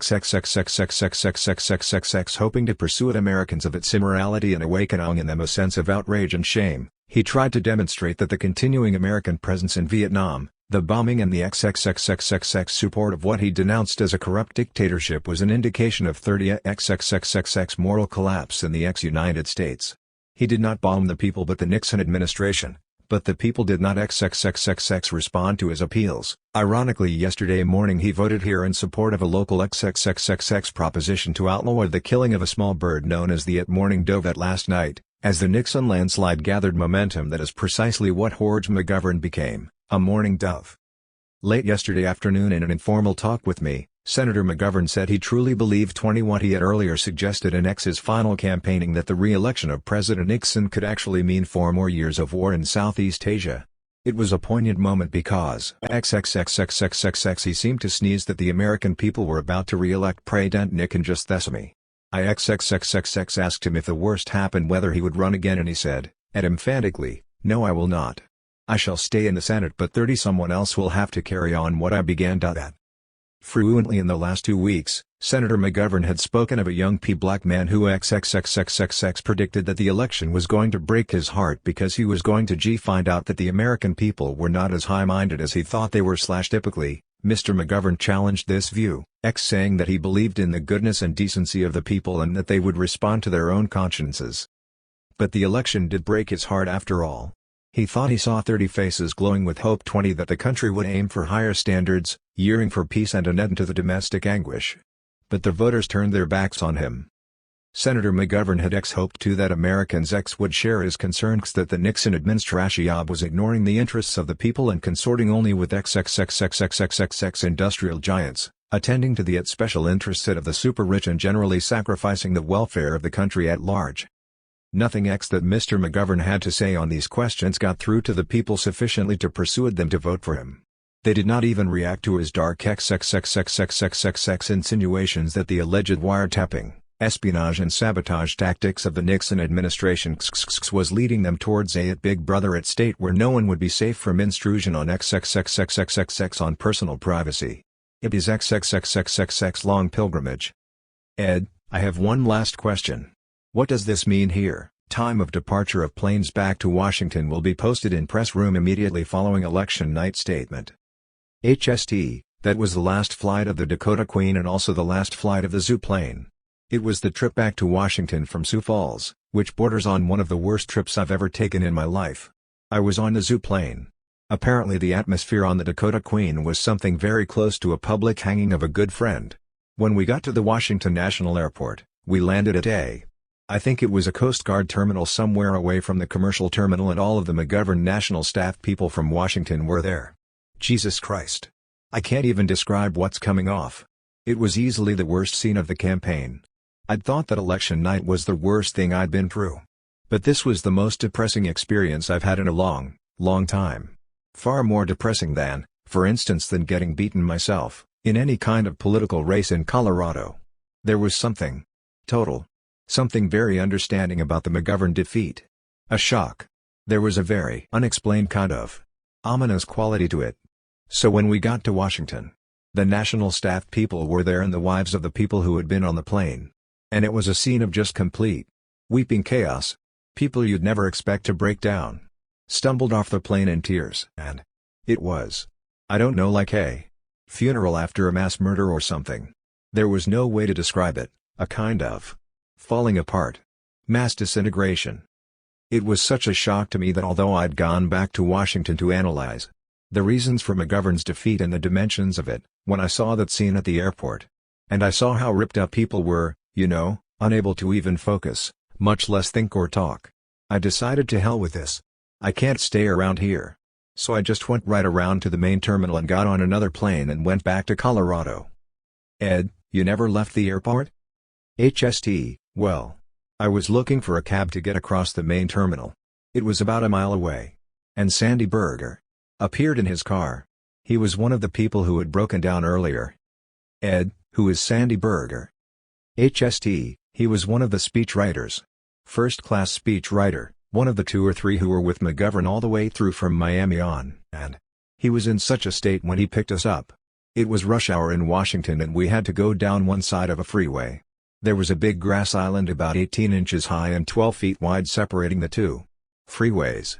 6 lanes, 3 in each direction.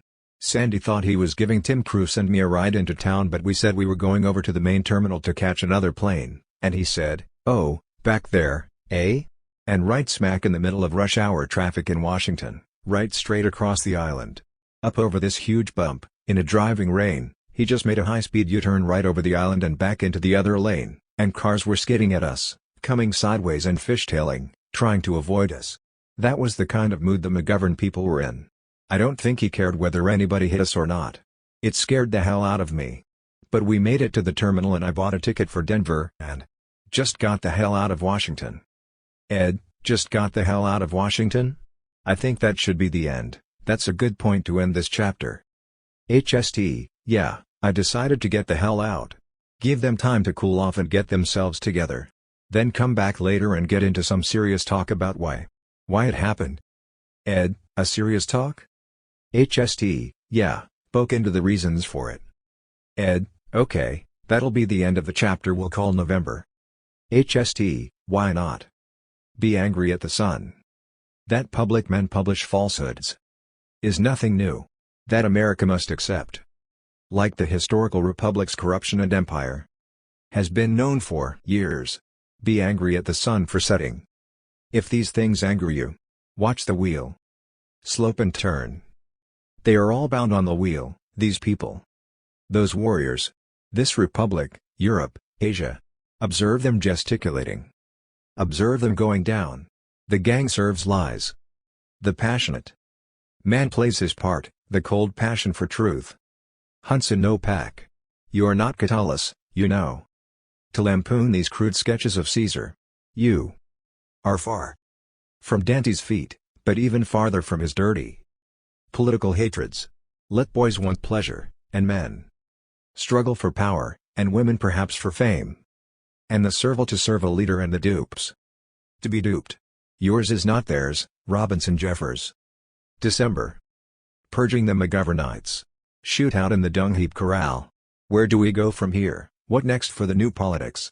A crude autopsy and quarrelsome analysis on why McGovern got stomped. The harvest is past, the summer is ended, and we are not saved. Jeremiah 8:20. On a Friday afternoon in early December I spent about 33 minutes observing the traffic pattern around Times Square from the co-pilot's seat of a chartered Beechcraft Bonanza. We were trying to land at LaGuardia Airport on Long Island in time to catch a 6:30 flight to Evansville, Indiana. But the runways were crowded at that hour, and when the tower put us into the holding pattern we were faced with a choice between drifting idly around in circles above the New Jersey shoreline, or doing something different.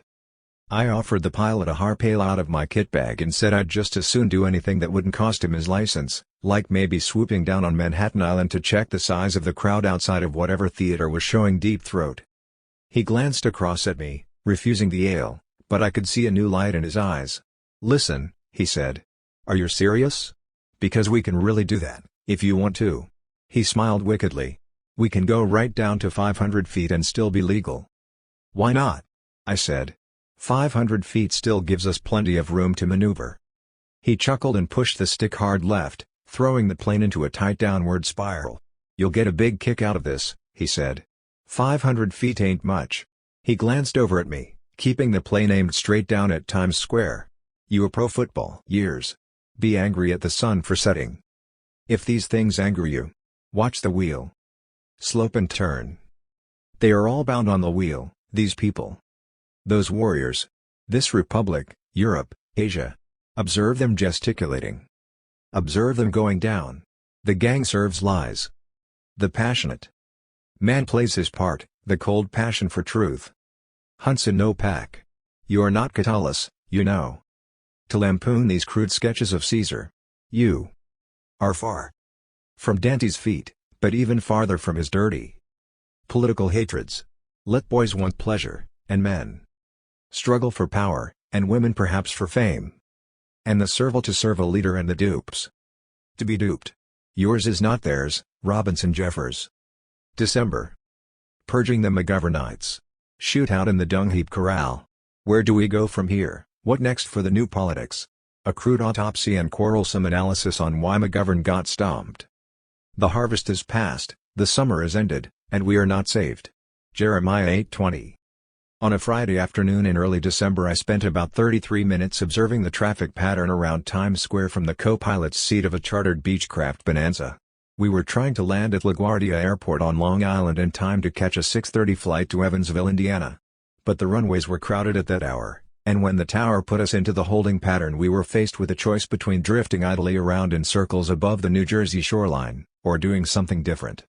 I offered the pilot a harpail out of my kit bag and said I'd just as soon do anything that wouldn't cost him his license, like maybe swooping down on Manhattan Island to check the size of the crowd outside of whatever theater was showing Deep Throat. He glanced across at me, refusing the ale, but I could see a new light in his eyes. "Listen," he said. "Are you serious? Because we can really do that, if you want to." He smiled wickedly. "We can go right down to 500 feet and still be legal." "Why not?" I said. 500 feet still gives us plenty of room to maneuver." He chuckled and pushed the stick hard left, throwing the plane into a tight downward spiral. "You'll get a big kick out of this," he said. 500 feet ain't much."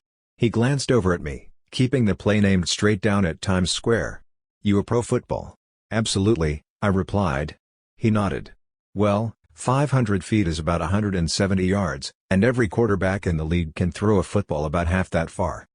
I tried to raise my ale bottle for a long drink, but our plunge angle made it impossible to lift it high enough to overcome the reverse gravity flow. We were headed straight down at a little over 300 miles an hour. And from somewhere behind me in the small cabin I heard a voice, a low keening sound, very much like a moan. "What's that noise?" the pilot asked. "That's Frank," I said. "I think he just bit a chunk out of his own liver." I looked back to be sure Mankiewicz was still strapped into his seat, which he was, but his face was gray and his eyes seemed unable to focus.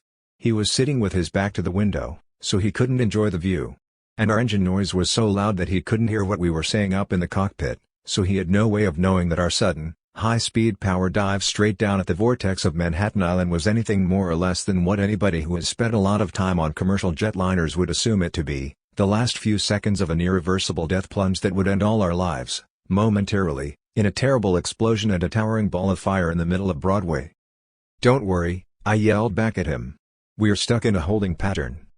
He stared down at me, clinging to a hand strap on the roof of the plane. What? I can't hear you." Just then we began leveling out, and the ale spilled all over my lap. "Never mind," I shouted. "We're right over Times Square." He tried to lean back in his seat, fighting the G's, but I could see that his heart was not in it.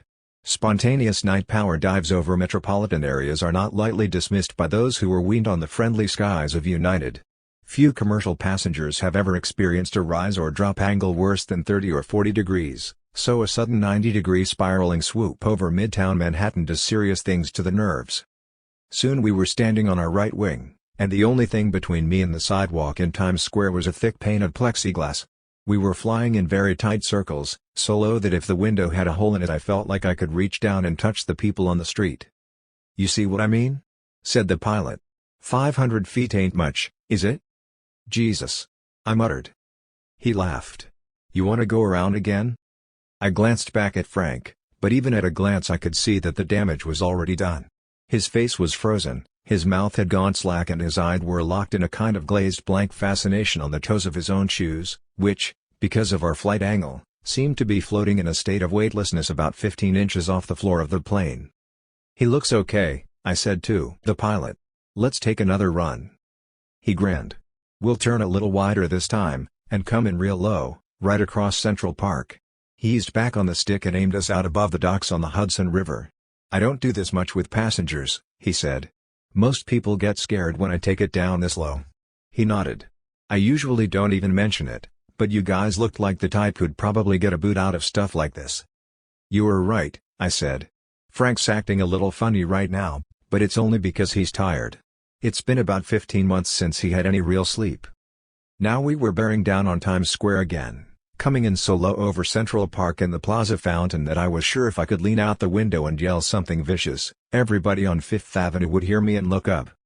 The pilot spoke without taking his eyes off our tree-skimming course. 15 months with no sleep? Goddamn. You guys must have really been whooping it up. I shrugged, trying to light a cigarette as we zoomed across 59th Street. Well, I guess maybe you could say that. What line of work are you in? He asked. Work? It had been a long time since anybody asked me a thing like that. Well. Frank's writing a book about politics, I think. And I'm organizing a campaign for the U.S. Senate. Whose campaign? He asked. Mine, I said. He glanced over at me and smiled. Well, I'll be damned. So you're gonna be a senator, eh? He chuckled. You think you might want to hire a private pilot? I shrugged. Why not? But you'll have to clear it with Frank. He'll be handling that end of the action, after he gets some sleep. Now we were circling Times Square, standing on the wing and looking straight down at the New York Times building. The pilot appeared to be thinking. Frank? He said. Frank Mankiewicz? I saw that name on the manifest. Didn't he have something to do with that goddamn McGovern business? I hesitated, reaching around behind me to fetch another bottle of ale out of the kit bag as we leaned left around the Empire State Building. Yeah, I said finally. Frank was McGovern's political director. He said nothing for a moment, then he slowly turned to look at me again. So now you want Mankiewicz to run your campaign? I laughed nervously. Was Frank listening? Was he conscious? Could he hear us, above the roar of the engines and the whine of his own nerve ends? A sudden burst of noise from the radio ended our conversation. It was the voice of an air traffic controller from the LaGuardia Tower, telling us to get back in the landing pattern immediately. We hooked a hard right over Brooklyn, then left and down to the private/charter runway in front of the small yellow Butler Aviation Terminal, a painfully familiar docking place to anyone who spent any time on the McGovern campaign plane last fall. We had about 4 minutes to make the Eastern flight to Evansville, which was leaving from a gate about a mile across the LaGuardia parking lot in the main terminal. But our pilot had radioed ahead for a cab, and it was waiting for us on the runway. This is the kind of split-second service that you come to take for granted after a year or so on the presidential campaign trail. But the cost, for chartered planes, private cars, police escorts, and a small army of advance men and Secret Service guards clearing a path for you, is about $5,000 a day, which is nice while it lasts, but the day after the polls close you suddenly understand why Cinderella never stayed out after midnight. McGovern's now ordinary tourists. St. Thomas, VI, UPI, Senator George McGovern, his Secret Service protection gone, stood in line with ordinary tourists Thursday to fly to the Virgin Islands for a week of rest after his crushing election defeat. McGovern gave up his 727 jet, which he had dubbed Dakota Queen II, after his World War II bomber, when he returned to Washington Wednesday from South Dakota. As he left Dulles Airport outside Washington Thursday morning, he stood in line at the ticket counter and rode a bus with the other passengers from the terminal to the plane. A few Secret Service agents accompanied him to the airport, and one who was in the Virgin Islands on other business paid a courtesy call with the local police chief when McGovern arrived.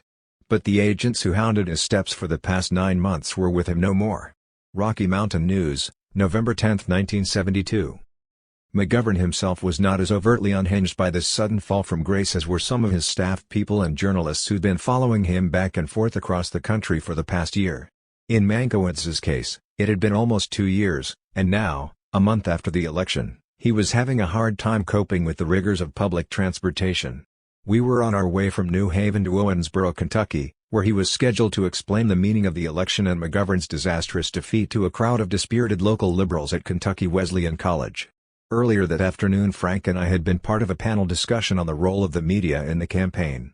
The moment the Yale gig ended, we sprinted out of the auditorium to a waiting car. Rather than cope with the complexities of commercial transportation, Mankiewicz insisted on chartering the Beechcraft. There was no particular reason for me to fly down to Owensboro with him, but it seemed like a good time to spend a few hours talking seriously, for the first time since Election Day, about the reasons and realities that caused McGovern to get stomped so much worse than either he or anybody on his staff had expected. This country is going so far to the right that you won't recognize it. UPI photo. After his speech in Kentucky that night, Frank and I spent about 3 hours in a roadside hamburger stand, talking about the campaign.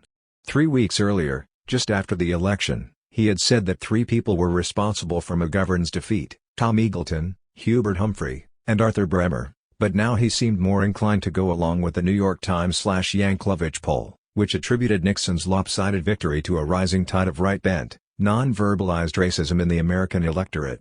The other McGovern staffers I talked to had already cited that latent racism theory, but there was no consensus on it. Gary Hart and Pat Caddell, for example, felt the Eagleton affair had been such a devastating blow to the whole campaign machinery that nothing else really mattered. Frank disagreed, but there was no time to pursue it that night in Owensboro. At the crack of dawn the next morning we had to catch a plane back to Washington, where the Democratic National Committee was scheduled to meet the next day, Saturday, December 9, for the long-awaited purge of the McGovernites. There was not much doubt about the outcome. In the wake of McGovern's defeat, the party was careening to the right. John Connolly's Texas protege, Robert Strauss, already had more than enough votes to defeat McGovern's appointee, Jean Westwood, and replace her as Democratic National Chairman. Which is exactly what happened the next day. George's short-lived fantasy of taking over the party and remolding it in his own image had withered and died in the 5 short months since Miami. Now the old boys were back in charge. Just why the American electorate gave the present administration such an overwhelming mandate in November remains something of a mystery to me. I firmly believed throughout 1971 that the major hurdle to winning the presidency was winning the Democratic nomination. I believed that any reasonable Democrat could defeat President Nixon. I now think that no one could have defeated him in 1972. Senator George McGovern, speaking at Oxford University 2 months after the election. After months of quasi-public brooding on the whys and wherefores of the disastrous beating he absorbed last November, McGovern seems finally to have bought the conventional wisdom that his campaign was doomed from the start, conceived in a fit of hubris, born in a momentary power vacuum that was always more mirage than reality, borne along on a tide of frustration churned up by liberal lindheads and elitist malcontents in the Eastern media establishment, and finally bashed into splinters on the reefs of at least 2 basic political realities that no candidate with good sense would ever have tried to cross in the first place. To wit: 1. Any incumbent president is unbeatable, except in a time of mushrooming national crisis or a scandal so heinous, and with such obvious roots in the White House, as to pose a clear and present danger to the financial security and/or physical safety of millions of voters in every corner of the country. 2. The mood of the nation, in 1972, was so overwhelmingly vengeful, greedy, bigoted, and blindly reactionary that no presidential candidate who even faintly reminded typical voters of the fear and anxiety they'd felt during the constant social upheavals of the 1960s had any chance at all of beating Nixon last year, not even Ted Kennedy, because the pendulum effect that began with Nixon's slim victory in '68 was totally irreversible by 1972. After a decade of left-bent chaos, the silent majority was so deep in a behavioral sink that their only feeling for politics was a powerful sense of revulsion. All they wanted in the White House was a man who would leave them alone and do anything necessary to bring calmness back into their lives, even if it meant turning the whole state of Nevada into a concentration camp for hippies, niggers, dope fiends, do-gooders, and anyone else who might threaten the status quo. The pendulum theory is very voguish these days, especially among Washington columnists and in the more prestigious academic circles, where the conversion rate has been running at almost epidemic proportions since the night of November 7. Until then, it had not been considered entirely fashionable to go around calling ex-Attorney General John Mitchell a prophet because of his smiling prediction, in the summer of 1970, that this country is going so far to the right that you won't recognize it. This is the nut of the pendulum theory. It is also a recurring theme in McGovern's personal analysis of why the voters rejected him so massively last November. The loss itself didn't really surprise him, but he was deeply and genuinely shocked by the size of it. Not even the Eagleton debacle, he insisted, could explain away the fact that the American people had come within an eyelash of administering the worst defeat in the history of presidential politics to a gentle, soft-spoken, and essentially conservative Methodist minister's son from the plains of South Dakota. I hung around Washington for a few days after the DNC purge, buying up all the cheap smack I could find. And on Wednesday afternoon I stopped at McGovern's office in the old Senate office building for an hour or so of talk with him. He was gracious, as always, despite the fact that I was an hour late. I tried to explain it away by telling him that I'd had a bit of trouble that morning. A girl had been arrested in my suite at the Washington Hilton. He nodded sympathetically, without smiling, and said that yes, John Holm had already told him about it. I shook my head sadly. You never know these days, I said. Where will it end? He walked around the desk and sat down in his chair, propping his feet up on the middle drawer. I half expected him to ask me why a girl had been arrested in my hotel room, but it was clear from the look on his face that his mind had already moved on to whatever might come next. McGovern is a very private person, which might be part of the reason why not even his friends call him George, and you get the feeling, after being around him for a while, that he becomes uncomfortable when people start getting personal. I was tempted for a moment to push on with it, to keep a straight face and start mumbling distractedly about strange and unsettling events connected with the arrest, pornographic films that had allegedly been made on the zoo plane, Ted Van Dyke busted for pimping at the issues desk, but he seemed so down that I didn't have the heart to hassle him, even as a friendly joke. Besides, I had my professional reputation to uphold. I was, after all, the national affairs editor of Rolling Stone. He was obviously anxious to get on with it, so I set up the tape recorder and asked him about a comment he'd made shortly after the election about the split in the Democratic Party. He had told a group of reporters who flew down to talk with him at Henry Kimmelman's house in the Virgin Islands that he wasn't sure if the two wings of the party could be put back together. But the part of the quote that interested me more was where he said he wasn't sure if they should be put back together. What did you mean by that? I asked. Are you thinking about something along the lines of a fourth party? 1. McGovern: No, I was not suggesting a major breakup of the Democratic Party. We had been talking earlier about Connolly's role, and also about so-called Democrats for Nixon that had formed in the campaign, and they had asked me what I thought could be done to bring those people back in. Well, I don't think they ever really belonged in the Democratic Party. I thought that it wasn't just a matter of personality differences with me or ideological differences with me. I thought that basically they were more at home in the Republican Party, and I wasn't sure that we ought to make the kind of gestures that would bring them back. HST, were you talking specifically about? McGovern: Well, I was really talking about this organized group rather than the defection of large numbers of blue-collar workers, which I regard as a serious problem.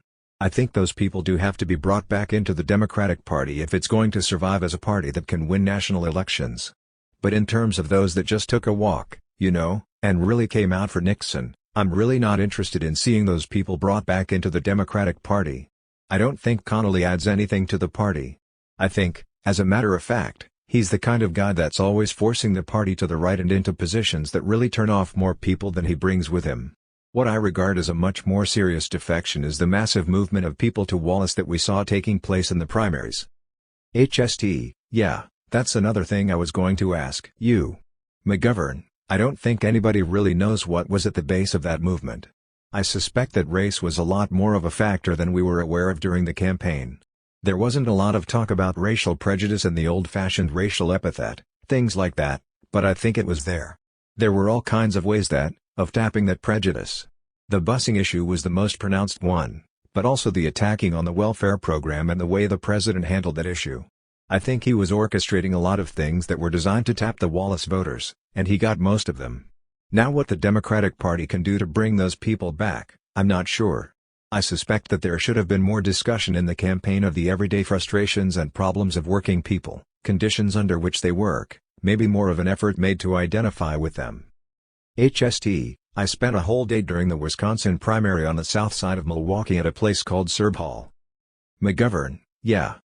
HST: I went up there in the afternoon and Wallace was scheduled to be there at 5, I think it was, then you and Muskie were coming in later. I went out there to talk to those people and I was really amazed to find that you and Wallace were the two people they were. Kind of muttering and mumbling about who to vote for. Humphrey and Muskie were pretty well excluded. You seem to have a pretty good grip on it. McGovern: Yeah. HST: But at some point you seem to lose it. I'm not sure why. McGovern: Well, I think there were a number of factors. 1, once I became the nominee of the party, they saw me more as a typical Democrat. I mean, I was no longer the challenger taking on the party establishment. I was the nominee at that point. Secondly, instead of competing with Muskie and Humphrey, I was then competing with Nixon, the author of the Southern Strategy and the guy who hammered hard against those who were dissenters on the war and hammered on amnesty and busing and those things, so that it was a different type of competition than I had with Muskie and Humphrey in Wisconsin. HST: But I got the impression that they were actually considering voting for you or Wallace. McGovern: I know that. I know. HST: Even though they disagreed with you on a lot of things. McGovern: If I could just say this to you, I think that probably you may have gotten an exaggerated impression of the numbers of them. I think that it always startled people to find any, and it was easy to assume that when you ran into a guy who said well it's either Wallace or McGovern, that he was typical of large numbers of people. As I think back on it, it always struck me as such a paradox that it made more of an impression on me than was justified by the numbers of people that actually said it. Furthermore, I think we were hurt by I think those people were turned off, some of them, by the Eagleton controversy. I think that others were turned off by the attacks on me as a radical. I think they came to perceive me as more radical than they wanted me to be. Also, some of them were offended by the convention. I thought the convention was great, but what came across on television, apparently, to many of these guys was they saw a lot of aggressive women, they saw a lot of militant blacks, they saw long-haired kids, and I think that combination, which helped win the nomination for me, I think it offended a lot of them. HST, John Holm and I were talking about that the other night. There should have been somebody assigned to sit in a room in Fort Lauderdale and just watch the whole show on television, to see how it came across. McGovern, yeah, I thought one of the highlights of that convention was that ringing peroration of Willie Brown's when he said "Give me back my delegation," screamed that into the television networks of the country, and it scared the hell out of a lot of people who saw that as a wild militant cry of the blacks. You see, they're going to take over the country. And so that what seemed to be powerful and moving and eloquent to us was terrifying to many people. HST, did you get any kind of feedback on that? McGovern, I did, yeah. HST, during the convention? McGovern, not during the convention, but afterward I ran into people who weren't nearly as impressed with it as I was, and who, in fact, were turned off by it. And that was one of the most celebrated incidents of the convention. You need a bottle opener? HST, yeah, but I only have one beer. Would you like some? Do you have a glass? I haven't even eaten breakfast yet. I had a disturbing sort of day. I was up until 8 o'clock. McGovern, was that when they arrested the gal in your room? HST, yeah, I don't want to go into it. But actually I got so wound up I went to the doctor in Aspen on Tuesday to find out what the hell was wrong with me. Why I was so knotted up. I had a cold and I had all kinds of things wrong. We went through about 6 hours of tests at the hospital, the whole works, then I went back to his office and he said I had this and that, a virus, nothing serious, but he said in all of his years in medicine, about 15 or 20 years, he's one of those people, one of those high-powered Houston Medical Center doctors who dropped out and came to Aspen. He said he'd never seen anybody with as bad a case of anxiety as I had. He said I was right on the verge of a complete mental, physical, and emotional collapse. At that point I began to wonder how the hell you or anyone else survived because I really am amazed. I think I said that to you on Monday on the plane. McGovern, well, it is a fantastic physical and emotional beating. HST, yeah, but it never seemed to show on you, it showed on some people, God knows it showed on me. McGovern, well, I wouldn't want to go through it again, I don't think. HST, no, once every 4 years just to recover. Here's the main question I want to get to and I think it's something that I have a very personal interest in. I don't see any need for me to stay in politics at all or getting my head involved or running for anything, which I'm kind of thinking of doing. I was thinking of running for the Senate in Colorado, running against Gary in the primary. I'm not sure how serious I am about that, but here's a question that sort of haunts me now, talking to John and everyone else in the campaign about it just in the last 2-3 days, is whether this kind of campaign could have worked? Were the mistakes mechanical and technical? Or was it either flawed or doomed from the start by some kind of misconception or misdirection? McGovern, I think that there was just a chance, coming out of Miami, that we could have ignited the public. There was a period there right after I got the nomination when I'm sure that the majority of the American people really weren't sure what they were going to do about me. But the impressions that they had were rather favorable. HST, I would have bet dead even coming out of the convention. I was optimistic. McGovern, yeah, I was, too. Now I think the first thing they saw was the Eagleton thing, which turned a lot of people off. No matter what I'd have done, you see, we were in trouble there. And so that was an unfortunate thing. And then there were some staff squabbles that the press spotlighted, which gave the impression of confusion and disarray and lack of direction, and I think that hurt. HST, I know it hurt. At least among the people I talked to. McGovern, so those two factors were related and the Eagleton thing upset the morale of the staff and people were blaming each other, and there was no chance to recover from the fatigue of the campaign for the nomination. We had to go right into that Eagleton battle, and so I think that, if there was a chance, at that point, to win the election, we probably lost it right there. And then other factors began to operate, the pieces at hand business, the negotiations sort of blunted and killed it. Actually, I think the war issue was working for the president. And then the accommodation of, at least the beginning of the accommodation of Peking and Moscow seemed to disarm a lot of moderates and liberals who might otherwise have been looking in another direction. HST, but that was happening even before the convention. McGovern, yeah, it was, but it happened far enough ahead so that the impact of it began to sink in then.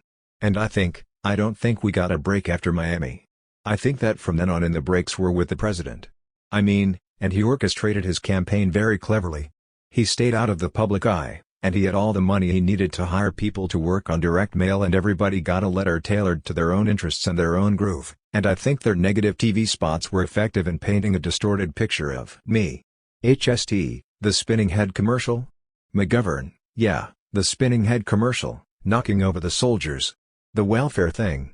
They concentrated on those themes. I suppose maybe I should have gone on television earlier with thoughtful Q&A sessions, the kind of speeches I was doing there the last few weeks. I think maybe that might have helped to offset some of the negatives we got on the Eagleton thing.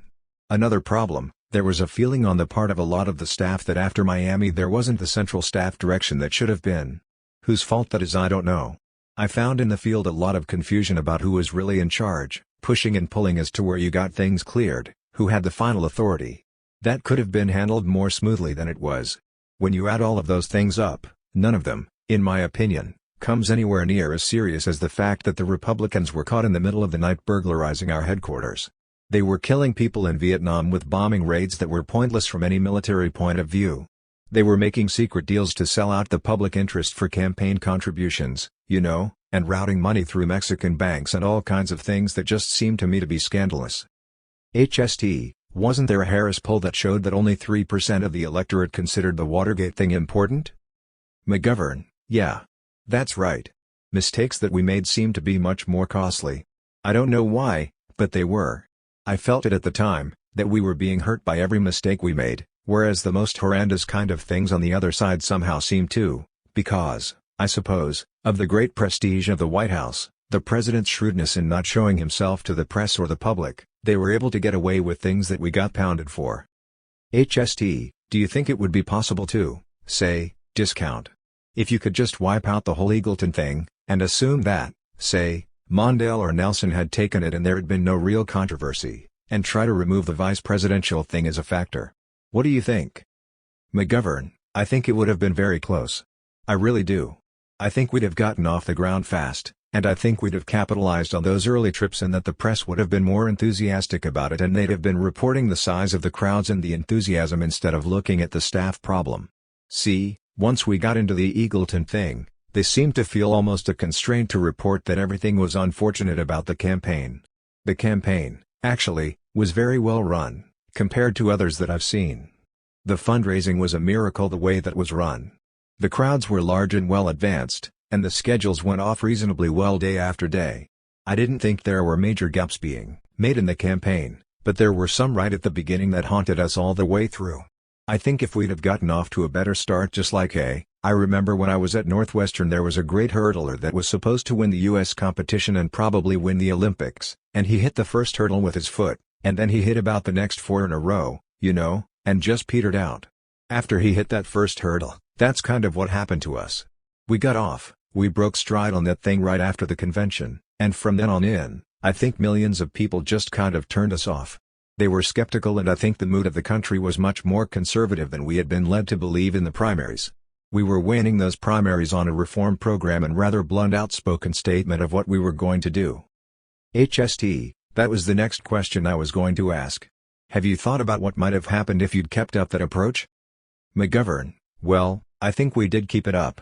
I never did buy the line that we really changed our positions very much from the primary to the general. I can't see where there was all that much of a shift. HST, I think it was a perceived shift. There was a definite sense that you had changed your act. McGovern, I'm not sure how much different we really were. I think we were pretty much hitting the same issues. What did you perceive as the difference? Maybe I can answer your question better if I.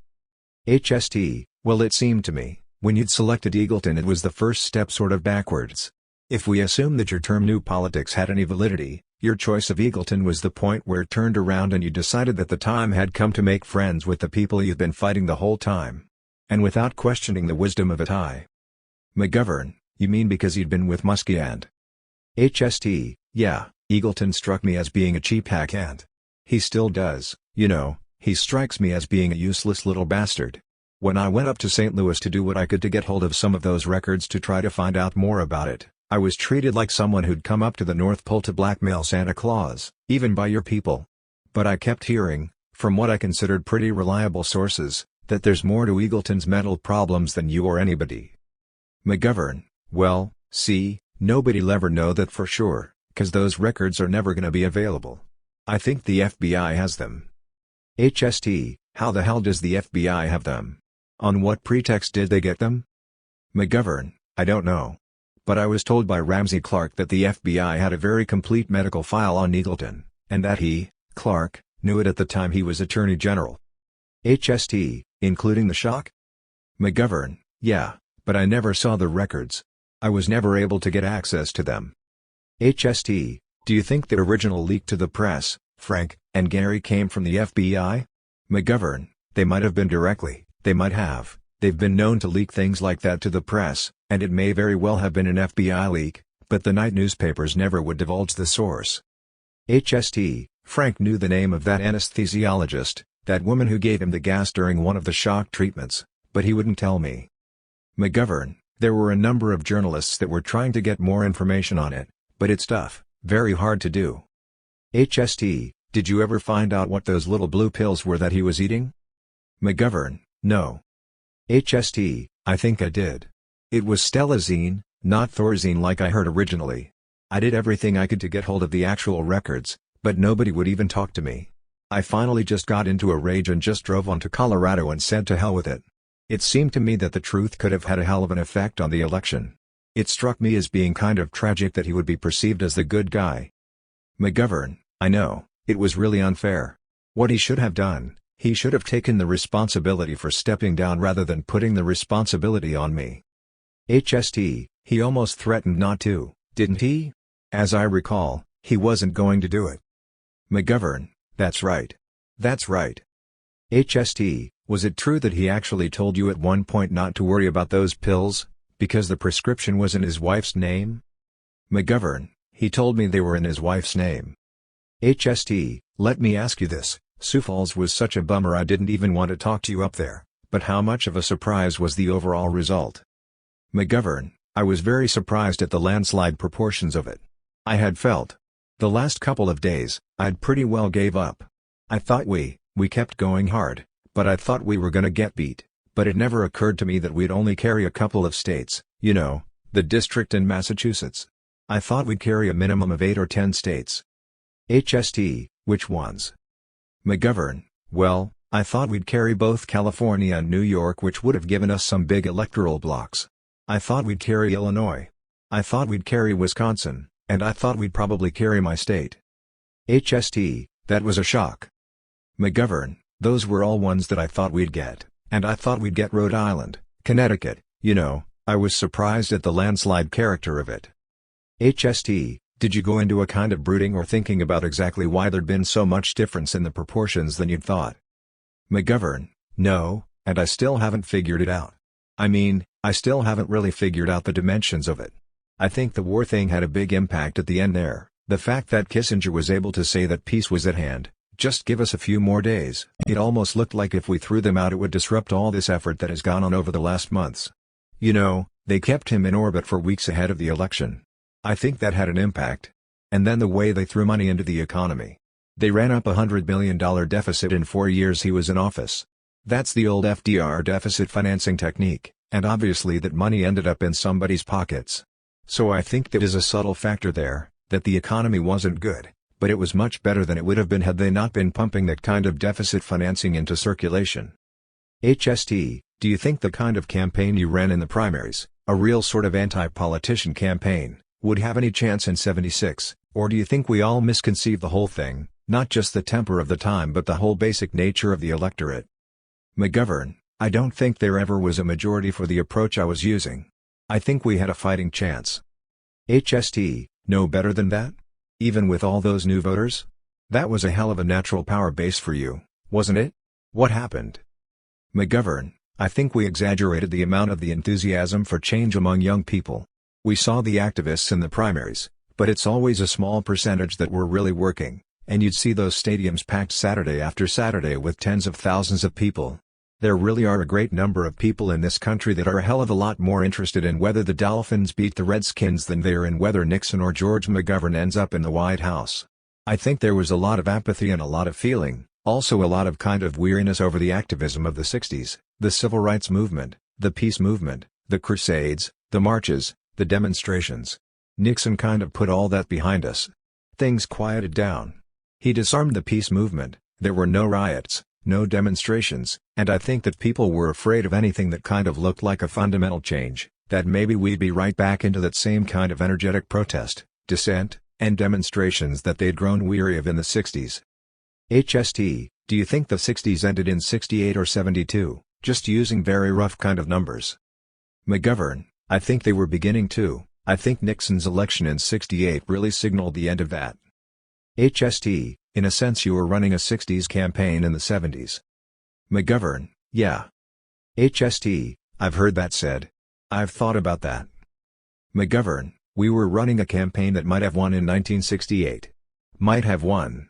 Might have. You know, all of this is speculating, Hunter. I don't think any of us really know what's going on. I think there's always that pendulum action in American politics, and I expect Nixon to run into trouble in the next few years. I think there's going to be disillusionment over his war settlement. I think the economic problems are not going to get better and the problems in the great cities are going to worsen, and it may be that by 76 somebody can come along and win on a kind of a platform that I was running on in 72. HST, I don't know. It worries me and I've noticed the predominant feeling, particularly among students, seems to be one of bewilderment and despair. What the hell happened and where do we go from here? And McGovern, yeah. The letters they're sending in here, though, are, Jesus, they're encouraging. That's what kept my spirits from collapsing. The pendulum did take a big swing but it's going to come back. I really believe that. HST, how much damage do you think Humphrey did? McGovern, well, he cut us up in California to the point where we probably never fully recovered from that, either. HST, here's a question you probably won't like, but it's something that's kind of haunted me ever since it happened. What in the hell possessed you to offer the vice presidency to Humphrey in public? Did you think he would take it, or if he did take it, it would really help? McGovern, I thought it was an effort to maybe bring some of his people back on board who otherwise would go for Nixon or sit out the election. HST, Jesus. To think that after all that stuff in California, that we might possibly end up with a McGovern/Humphrey ticket. I might have voted for Dr. Spock, if it had come to that. McGovern, well, it seemed to be something that had to be done to get a majority coalition, but maybe not. HST, what the hell is the sense of trying to hold the Democratic Party together, if it's really a party of expediency, something that's put together every 4 years? That's one of the things I've been hammering on over and over. Where do we go from here? Is this the death knell of what we dimly or vaguely perceive as the new politics? McGovern, I don't agree with that at all. I think it was the first real serious shot at it in that 28.5 million Americans said yes, and I think if George Wallace had been running to siphon off that right-wing vote from Nixon, would have come close to winning the election. And even without him we did almost as well as Humphrey did in terms of total percentage that we got. You know, there was about 4 points difference between Humphrey's percentage and mine. HST, I'd like to close with some kind of optimistic shot for the next time around. Somebody said at Yale the other day that the kind of campaign you ran in the primaries probably couldn't win on a national level even 4 years from now. But there are places in the country where it could definitely work on a state or local level. McGovern, well, I believe that. I think I demonstrated in those primaries that you can go into states that are supposedly hostile, and with the kind of direct neighborhood person-to-person campaign that we were doing, you can win. And we did that in Wisconsin. We did it in Massachusetts. We did it in 10 primary states. We damn near did it in New Hampshire. I got 38% of the vote against Muskie, you know, and that was really one of the miracles of the campaign. So I think there's no question but what the techniques in the open-style campaign will work on a state level. Editor's note: the tape of Dr. Thompson's interview with Senator McGovern ends abruptly at this point. But several weeks later, in his suite at the Seal Rock Inn, we were able to record the following conversation. Ed, do you agree with McGovern's analysis of why he lost the election? HST, I'm not sure it really amounts to an analysis. I spent about 2 weeks in Washington talking to 15 or 20 of the key people in the campaign, and I was surprised at the lack of any kind of consensus, no hard figures or any kind of real analysis, except the kind of things that McGovern said in his interviews, which were mainly speculation. He was saying, I think this, and that might work, and I'm sure this could happen if. But when I asked him, for instance, who the 45% of the voters were, eligible voters who didn't vote this year, he said he had no idea. And when I asked that same question to Mankiewicz, he said I should ask Pat Caddell. I just talked to Pat on the phone yesterday, and he said it would take him a long time to get the figures together on a nationwide basis, but the one thing he could say was one of the most noticeable hard facts of this '72 presidential campaign was that, for the first time in almost anyone's memory, fewer people voted for the president in, I think it was, half the states, than had voted for the state-level offices, which on the average runs about 15% higher in terms of voter turnout. No, excuse me, the presidential vote runs on an average about 15% higher. Ed, usually. HST, in most states, between 10 and 15% higher. Ed, but not this year? HST, no, the presidential vote was lower in '72. I have the figures. But here's Pat Caddell on tape, from our phone talk yesterday. Editor's note: what follows is a tape recording of Dr. Thompson and Pat Caddell discussing the statistics of the McGovern defeat.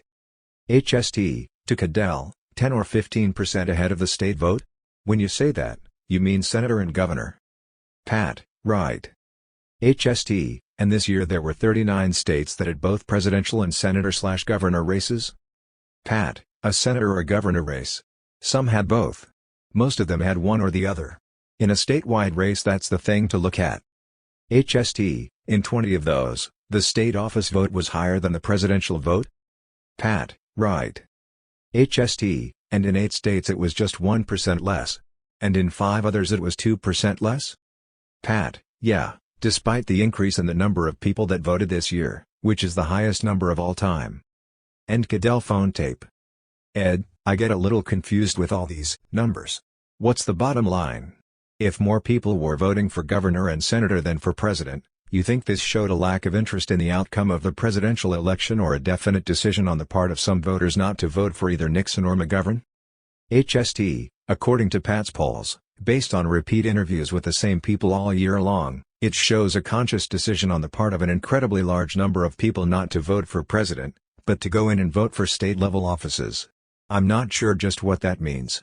If they felt that they had no choice, despite what somebody said that this was supposed to be the clearest choice of the century.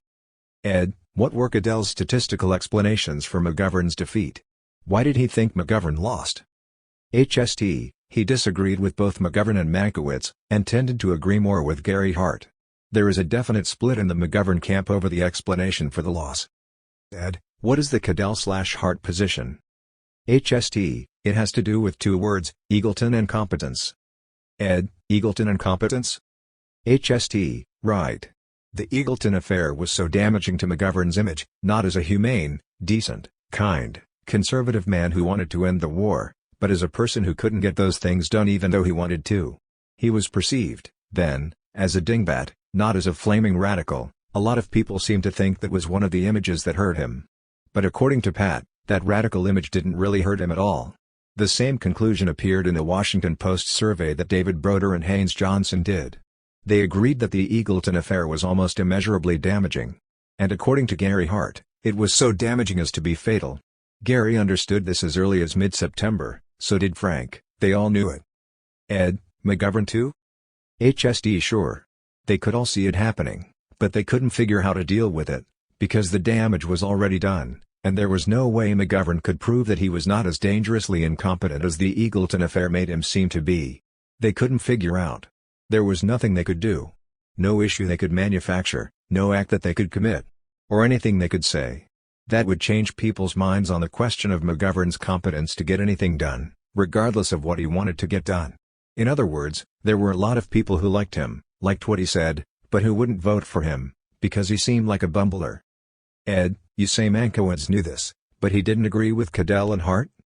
HST, well, it's never easy to be sure of what Frank really thinks. but he was at least half convincing when he told me down in Owensboro that night. Ed, down where? HST, in Owensboro, Kentucky, when I went down to listen to his speech at Kentucky Wesleyan. He seemed convinced that the swing to the right and the sort of silent, anti-nigger vote, the potential Wallace vote, was the issue that cost McGovern the election.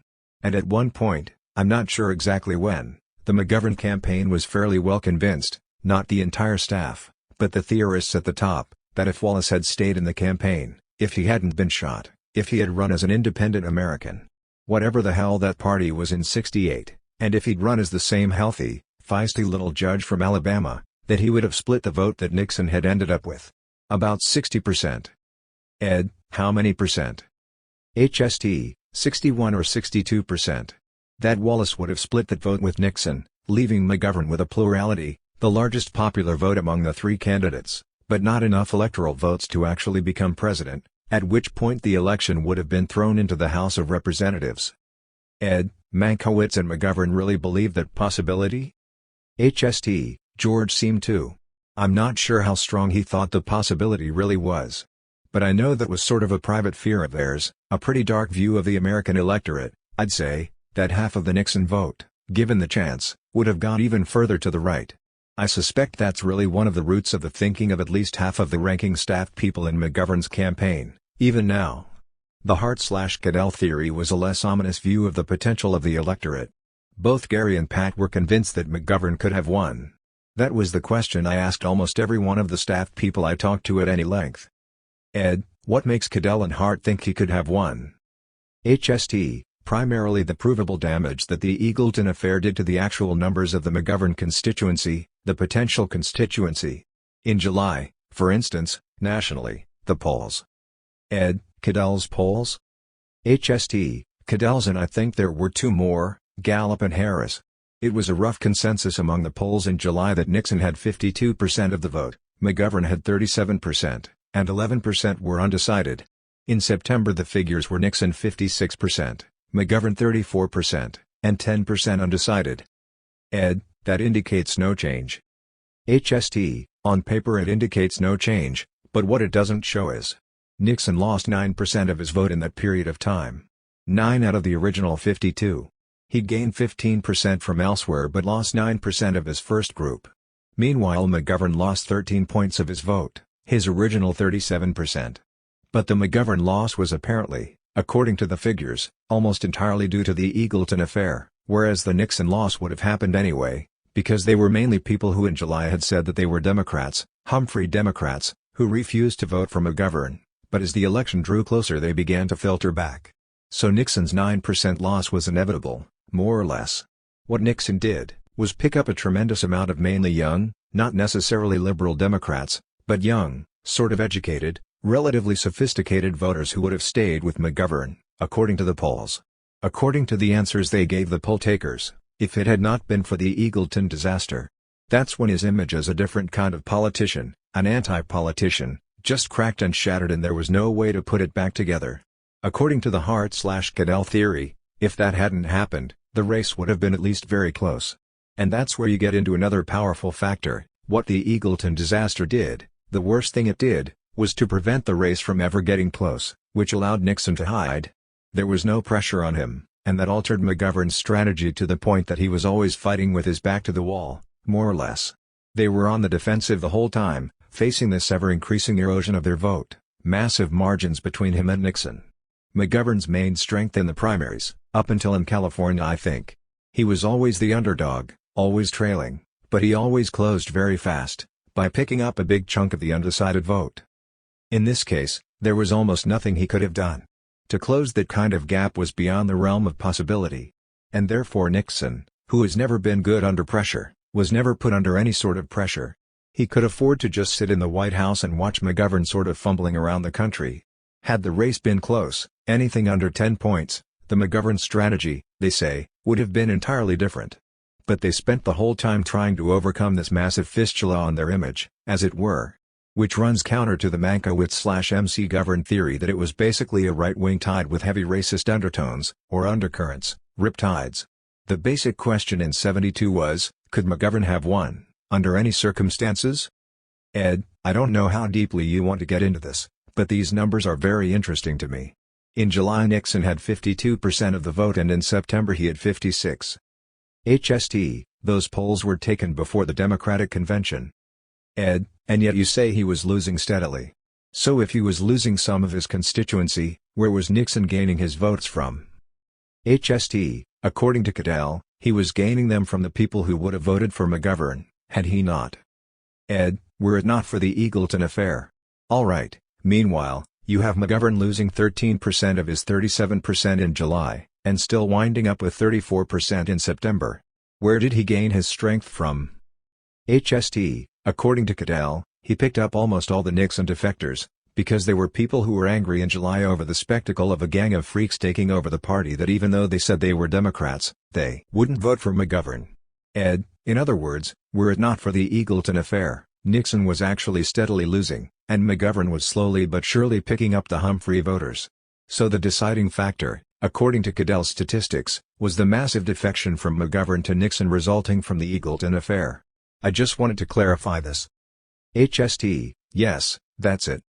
Ed, now the question is, now that we've established these two schools of thought, to which do you subscribe or do you have your own theory?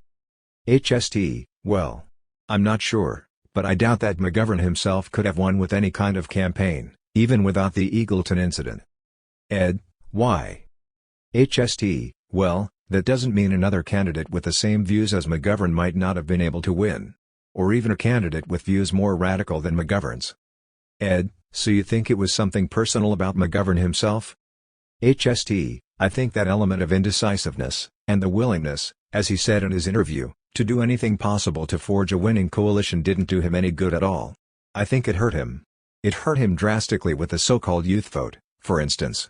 And I think it hurt him with the Wallace-type Democrats that I talked to up in Serb Hall in Milwaukee that day, who disagreed with him, but perceived him, that word again, as a straight, honest, different type of politician, a person who would actually do what he said, make some real changes.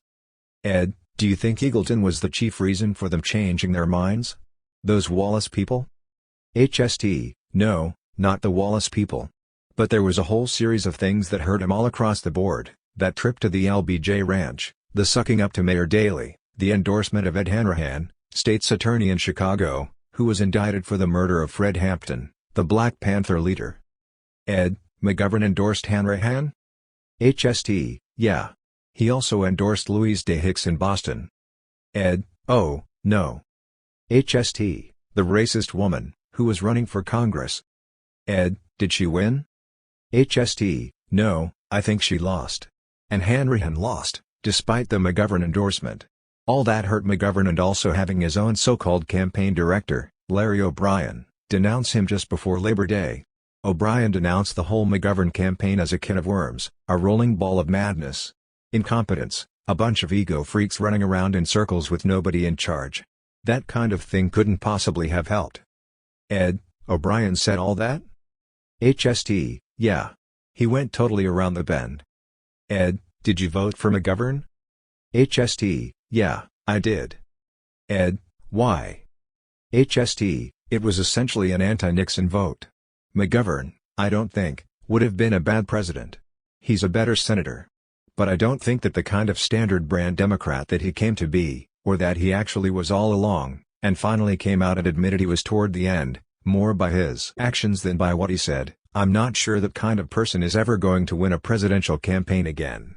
What was once the natural kind of constituency for that kind person, the Stevenson constituency, the traditional liberal, has lost faith, I think, in everything that liberalism was supposed to stand for. Liberalism itself has failed, and for a pretty good reason. It has been too often compromised by the people who represented it. And the fact is, people like Nixon, candidates like Nixon, have a running start which gives them a tremendous advantage. My own theory, which sounds like madness, is that McGovern would have been better off running against Nixon with the same kind of neo-radical campaign he ran in the primaries. Not radical in the left/right sense, but radical in a sense that he was coming on with a different type of politician. A person who actually would grab the system by the ears and shake it. And meant what he said. Hell, he certainly couldn't have done any worse. It's almost impossible to lose by more than 23%.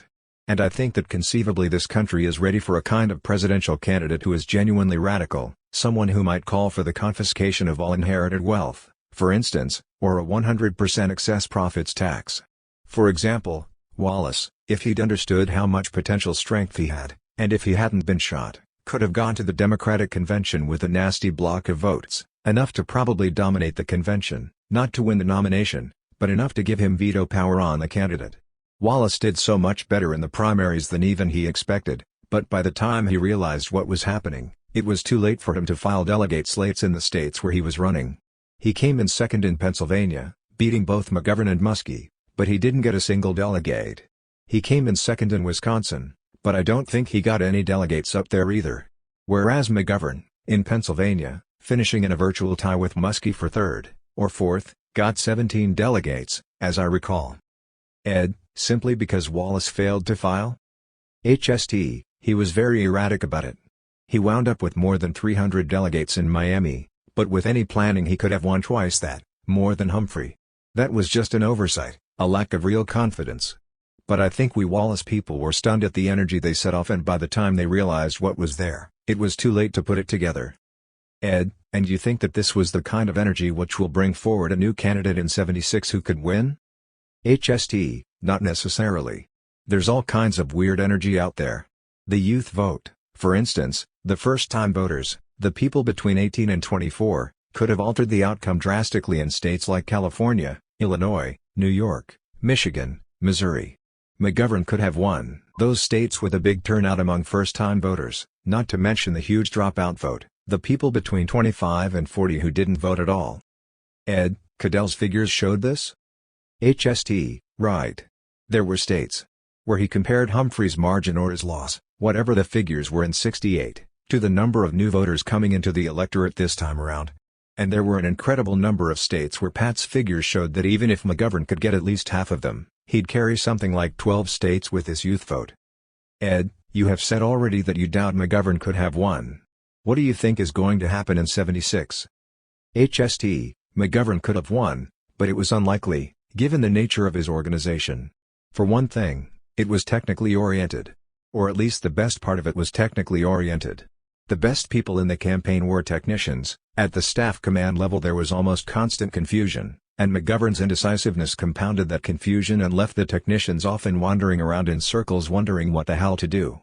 He had people who could do the work and could turn the vote out, but they weren't always sure what he was doing.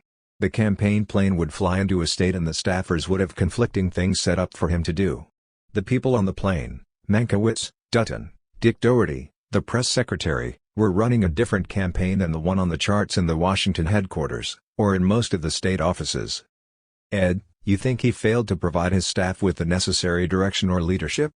HST, yeah, I think you either have to have a very strong decisive person at the top or else a really brilliant staff command. And he didn't have either one, actually. But he did have the troops in the field. Ed, is there a possibility for marshalling those troops again in '76? HST, yeah, definitely, but I doubt if a candidate like McGovern can marshal them again. The McGovern/MC Carthy type candidacies have disappointed too many people, because of a disillusionment with the candidates themselves. Ed, do you have any candidate in mind that you think could marshal those forces, as opposed to the old liberal candidates, such as Stevenson, McCarthy, McGovern? HST, Gary Hart said the other day that. Ed, Gary Hart?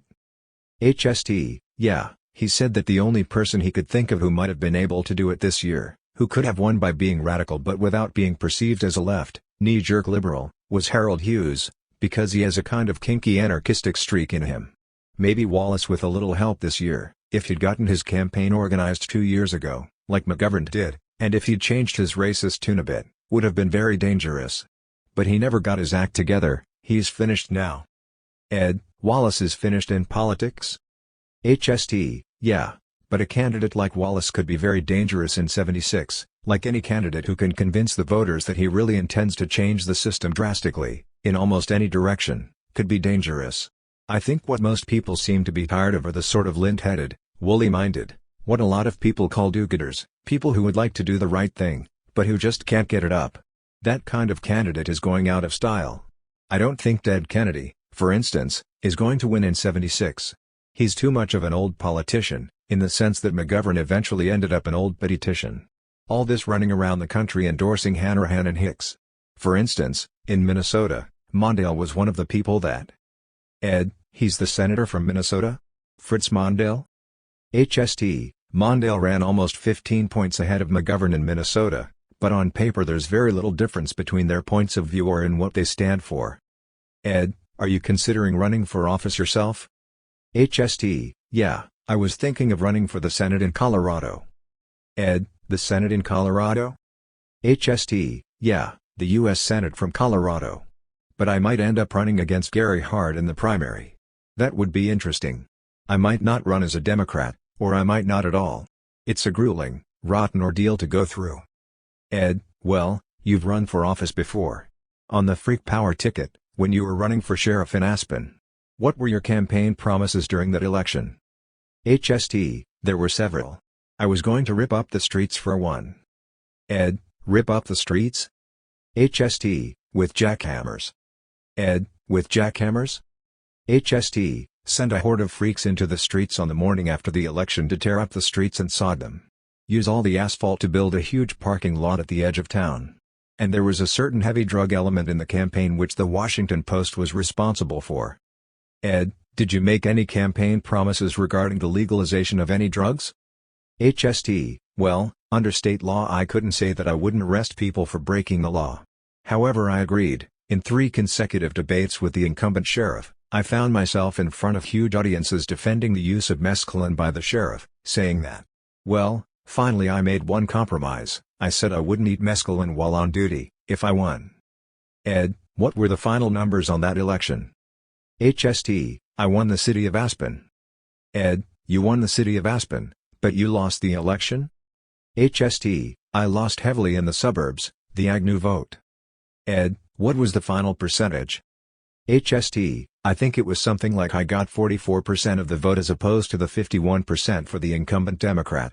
What the bastards did was, which I'll never forget and I think everyone should keep it in mind in terms of trying to run a third-party candidacy nationally or anywhere else, rather than see us win. The other 2 parties did a massive telephone blitz the night before the election, and combined their votes against us.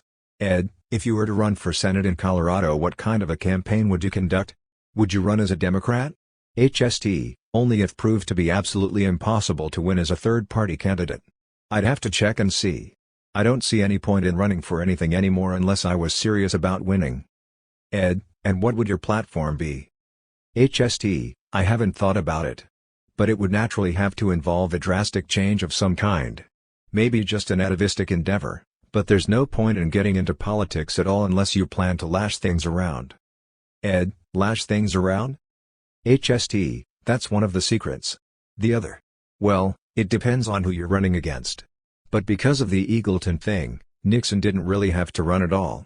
Any candidate who'd offered a real possibility of an alternative to Nixon, someone with a different concept of the presidency, could have challenged him and come very close to beating him. That was the prevailing theory among the Democrats all along in the primaries, which is why there were so many people getting into it early. Nixon was so vulnerable, he was such a wretched president, that almost any Democrat could beat him. Ed, if you were to run for Senate in Colorado and win, would you then consider running for the presidency itself? HST, yeah, I'd do almost anything after that, even run for president, although I wouldn't really want to be president. As a matter of fact, early on in the '72 campaign, I remember telling John Lindsay that the time had come to abolish the whole concept of the presidency as it exists now, and get a sort of city manager type president. We've come to the point where every 4 years this national fever rises up, this hunger for the savior, the white knight, the man on horseback, and whoever wins becomes so immensely powerful, like Nixon is now, that when you vote for president today you're talking about giving a man dictatorial power for 4 years.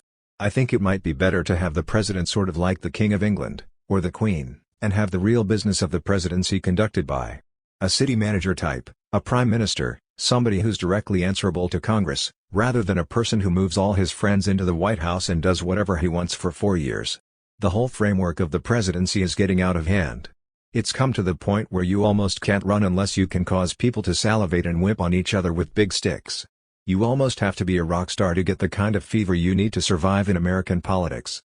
Ed, one last question, Dr. Thompson, Will you be covering the 1976 election as a journalist if you are not actually a candidate? HST, I think so, yeah. There's a sort of a weird, junky, addictive quality about covering a presidential campaign. You can see it in almost everybody in the press corps. I noticed it particularly in Tim Cruz, who got hooked so fast it was just like somebody getting hooked on one shot of heroin. I doubt if Cruz will miss another campaign as long as he lives. There's a tremendous adrenaline rush, a hell of a high in politics, particularly when you're winning or you think you have a chance to win. Ed, even for the reporter? HST, yeah. There's an excitement and a pace to the presidential campaign that definitely keeps you wired. It's a grueling trip, but that insane kind of zipping from place to place. On the Monday before the election we did Kansas and both coasts. I crossed over my own house in Colorado 3 times. It's frantic, kind of chasing after the golden fleece, and probably a lot more fun if you don't win or if you have no real stake in it. Yeah, it's one of the best assignments I can think of. Here's a thing I want to hit, one of the unanswered questions of this campaign. A real key question is whether or not the potential McGovern vote came out. So far nobody's been able to say. I don't think it did. But if it did, if all the people who were likely to vote for McGovern actually voted for him, then the implications are nasty. There's no hope for that kind of candidacy again. Something totally different will have to be done. Ed, haven't Cadell's statistics proven that, in fact, the McGovern vote did not come out? Either it didn't vote at all, or it changed its vote to Nixon.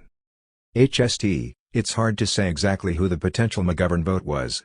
Pat's theory is based on the assumption that McGovern could appeal in the end to the people who might have voted for Wallace, and the Humphrey Democrats. 48% of the people who said they voted for Humphrey in California in the primary, ended up voting for Nixon in the general election. Pat says those figures are kinky. He say it's more like 30%, but even so that's a hell of a defection. Ed, but you don't seriously believe that the McGovern vote came out, do you? The people who might have voted for the candidate McGovern didn't really come out, did they? HST, maybe the McGovern constituency came out, but I doubt it. The people who might have voted for the candidate McGovern like you said, they didn't turn out. Half the people I know didn't vote. Ed, half the people you know didn't vote? HST, yeah. And besides that, the black vote was very low, the Chicano vote was negligible. And it was only 47% of the new voters voting. McGovern was counting on at least 2/3 of those people. And he was getting it consistently in the primaries, but of course those were Democratic primaries. One of the odd things about the McGovern campaign is that nobody has any figures to explain the disastrous result. Nobody involved in the campaign seems to really have the will to understand. I don't think we learned much from the McGovern campaign. Ed, how many months were you on the road? Nearly a year? HST, it was almost exactly a year. Ed, nevertheless you plan to do this again in '76. Why?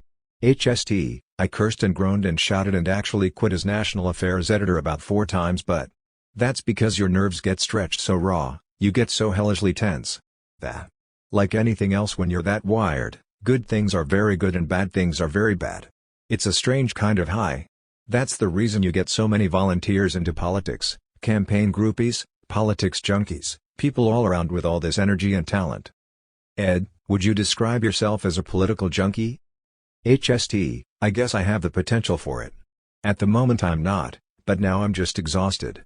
You know. Anytime you've been involved in it, I mean really involved in it. On a level where you have some control over it.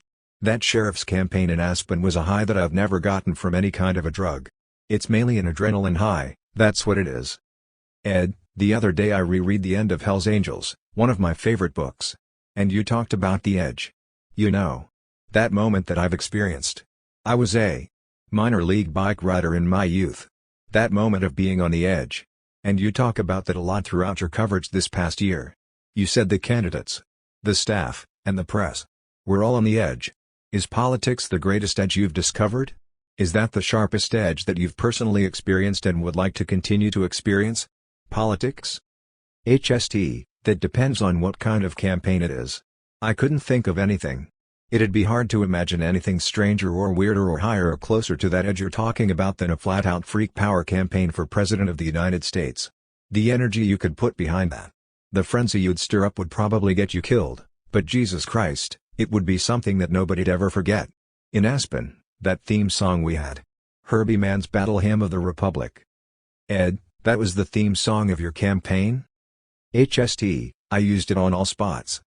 Ed, radio spots? HST, there is no local television in Aspen, so we used the radio. And we got the people very frightened by that song. Like I say, the two parties combined against us. All the incumbents won. Both the Democrats and the Republicans dumped their challengers, to make sure the freak power candidates didn't win.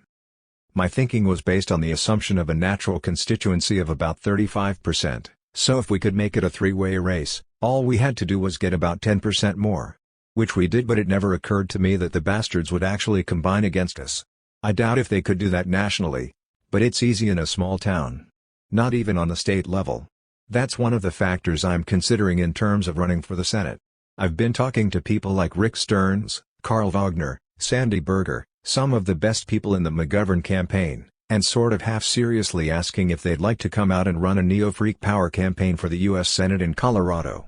I don't think we'd have to talk about eating mescaline on the Senate floor. But there's a tremendous void between the outright freak power and conventional politics. In Aspen I had a set of stocks built. Ed, stocks? You mean the old-fashioned hands and legs end? HST, writes, stocks, 3 holes, 1 for the neck, 1 for each wrist. They were going to be installed on the courthouse lawn for dishonest drug dealers. Ed, stocks for dishonest drug dealers? What else was in the platform? HST, immediate and unceasing harassment of real estate developers. Anybody who fouled the air with asphalt smoke or dumped scum into the river. And people went along with this platform even though, on top of everything else, I'd shaved my head completely bald. The people who voted against me thought I was the Antichrist, finally come back. Finally arrived once again on Earth, right there in Aspen, Colorado. Ed, so the edge we're talking about would be really the greatest if one were the candidate himself? HST, yeah, but then the punishment would be the greatest too. It's much more fun to run a political campaign than it is to be the candidate. Ed, how about writing about it? HST, that actually isn't much fun, writing about it. The high's in the participation, and particularly if you identify with one candidate. I don't think that I could do it if I didn't care who won. It's the difference between watching a football game between two teams you don't care about, and watching a game where you have some kind of personal identity with one of the teams, if only a huge bet. You'd be surprised how fast the adrenaline comes up, if you stand to lose $1,000 every time the ball goes up in the air. That's why the Aspen Freak Power campaign developed all that fantastic voltage. Any kind of political campaign that taps the kind of energy that nothing else can reach. There are a lot of people just walking around bored stupid.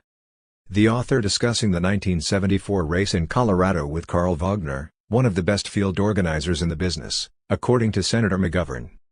Bad losers. Stuart Bratesman.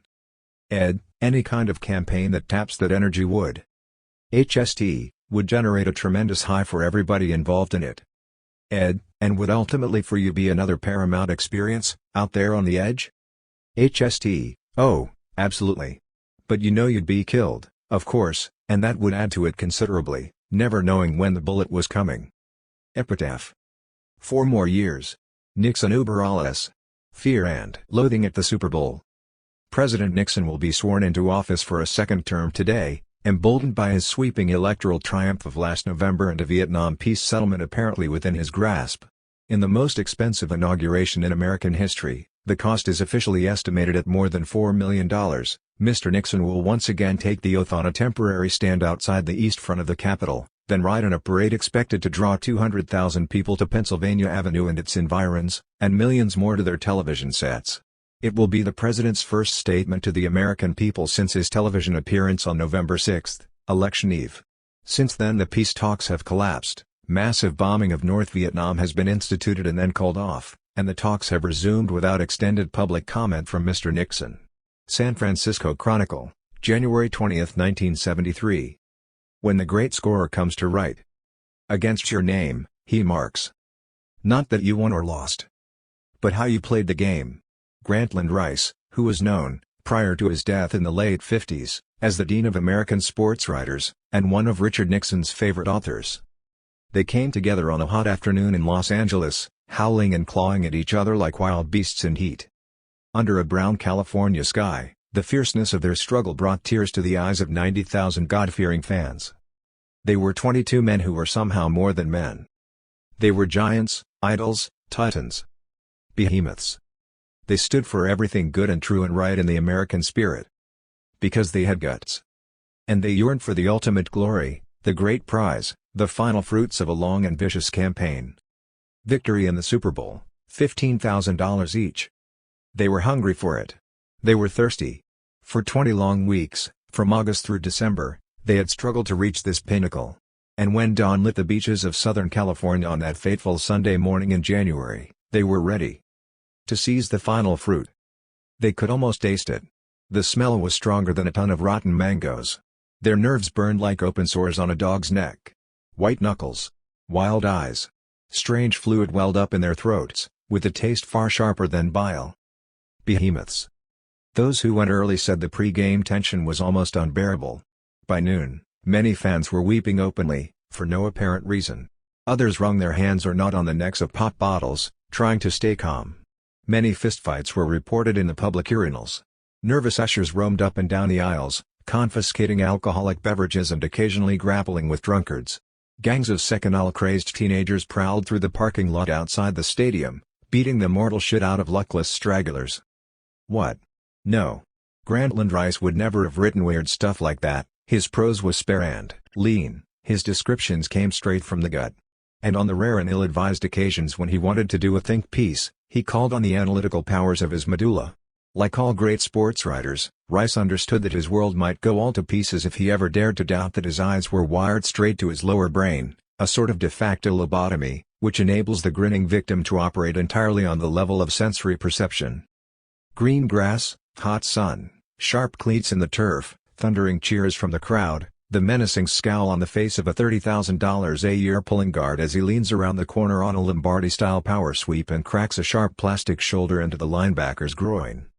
Ah yes, the simple life, back to the roots, the basics, first a mousetrap, then a crackback and a button hook off a fake triple reverse fly pattern, and finally the bomb. Indeed. There is a dangerous kind of simple-minded power/precision worship at the root of the massive fascination with pro football in this country, and sports writers are mainly responsible for it. With a few rare exceptions like Bob Lipsyte of the New York Times and Torn Quinn of the, now defunct, Washington Daily News, sports writers are a kind of rude and brainless subculture of fascist drunks whose only real function is to publicize and sell whatever the sports editor sends them out to cover. Which is a nice way to make a living, because it keeps a man busy and requires no thought at all. The two keys to success as a sports writer are, 1. A blind willingness to believe anything you're told by the coaches, flacks, hustlers, and other official spokesmen for the team owners who provide the free booze.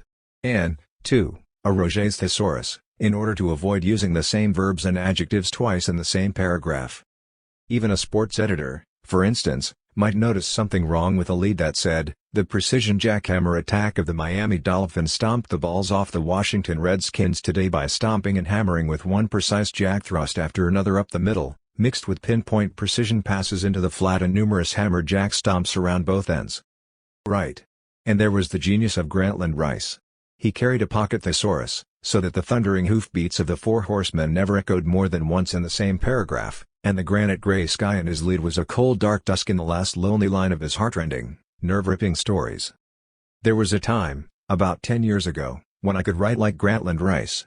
Not necessarily because I believed all that sporty bullshit, but because sports writing was the only thing I could do that anybody was willing to pay for.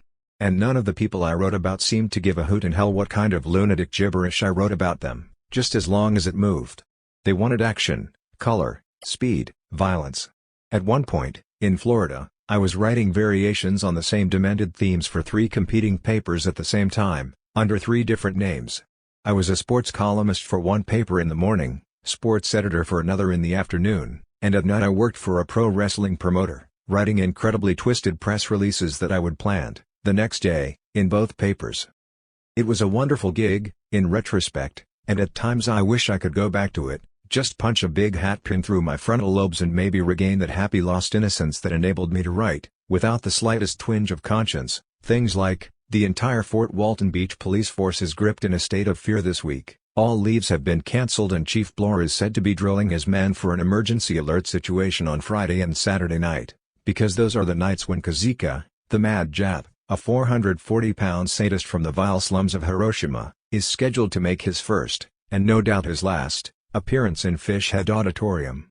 Local wrestling impresario Lionel Ole is known to have spoken privately with Chief Bloor, urging him to have every available officer on duty at ringside this weekend, because of the Mad Jap's legendary temper and his invariably savage reaction to racial insults.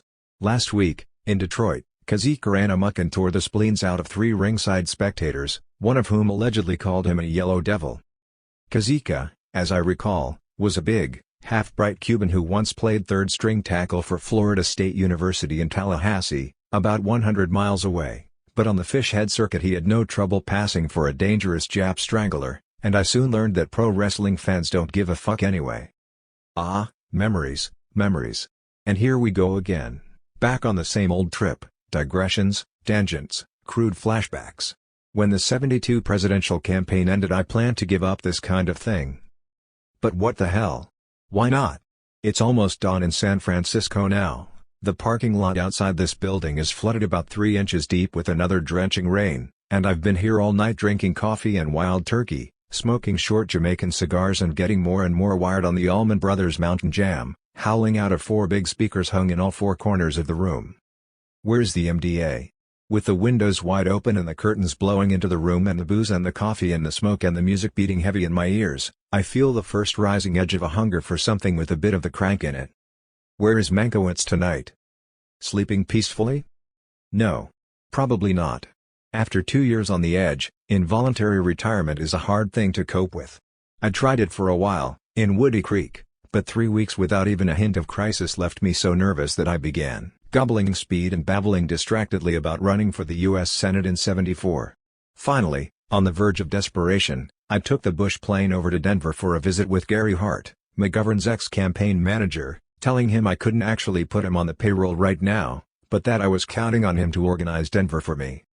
He smiled crookedly but refused to commit himself.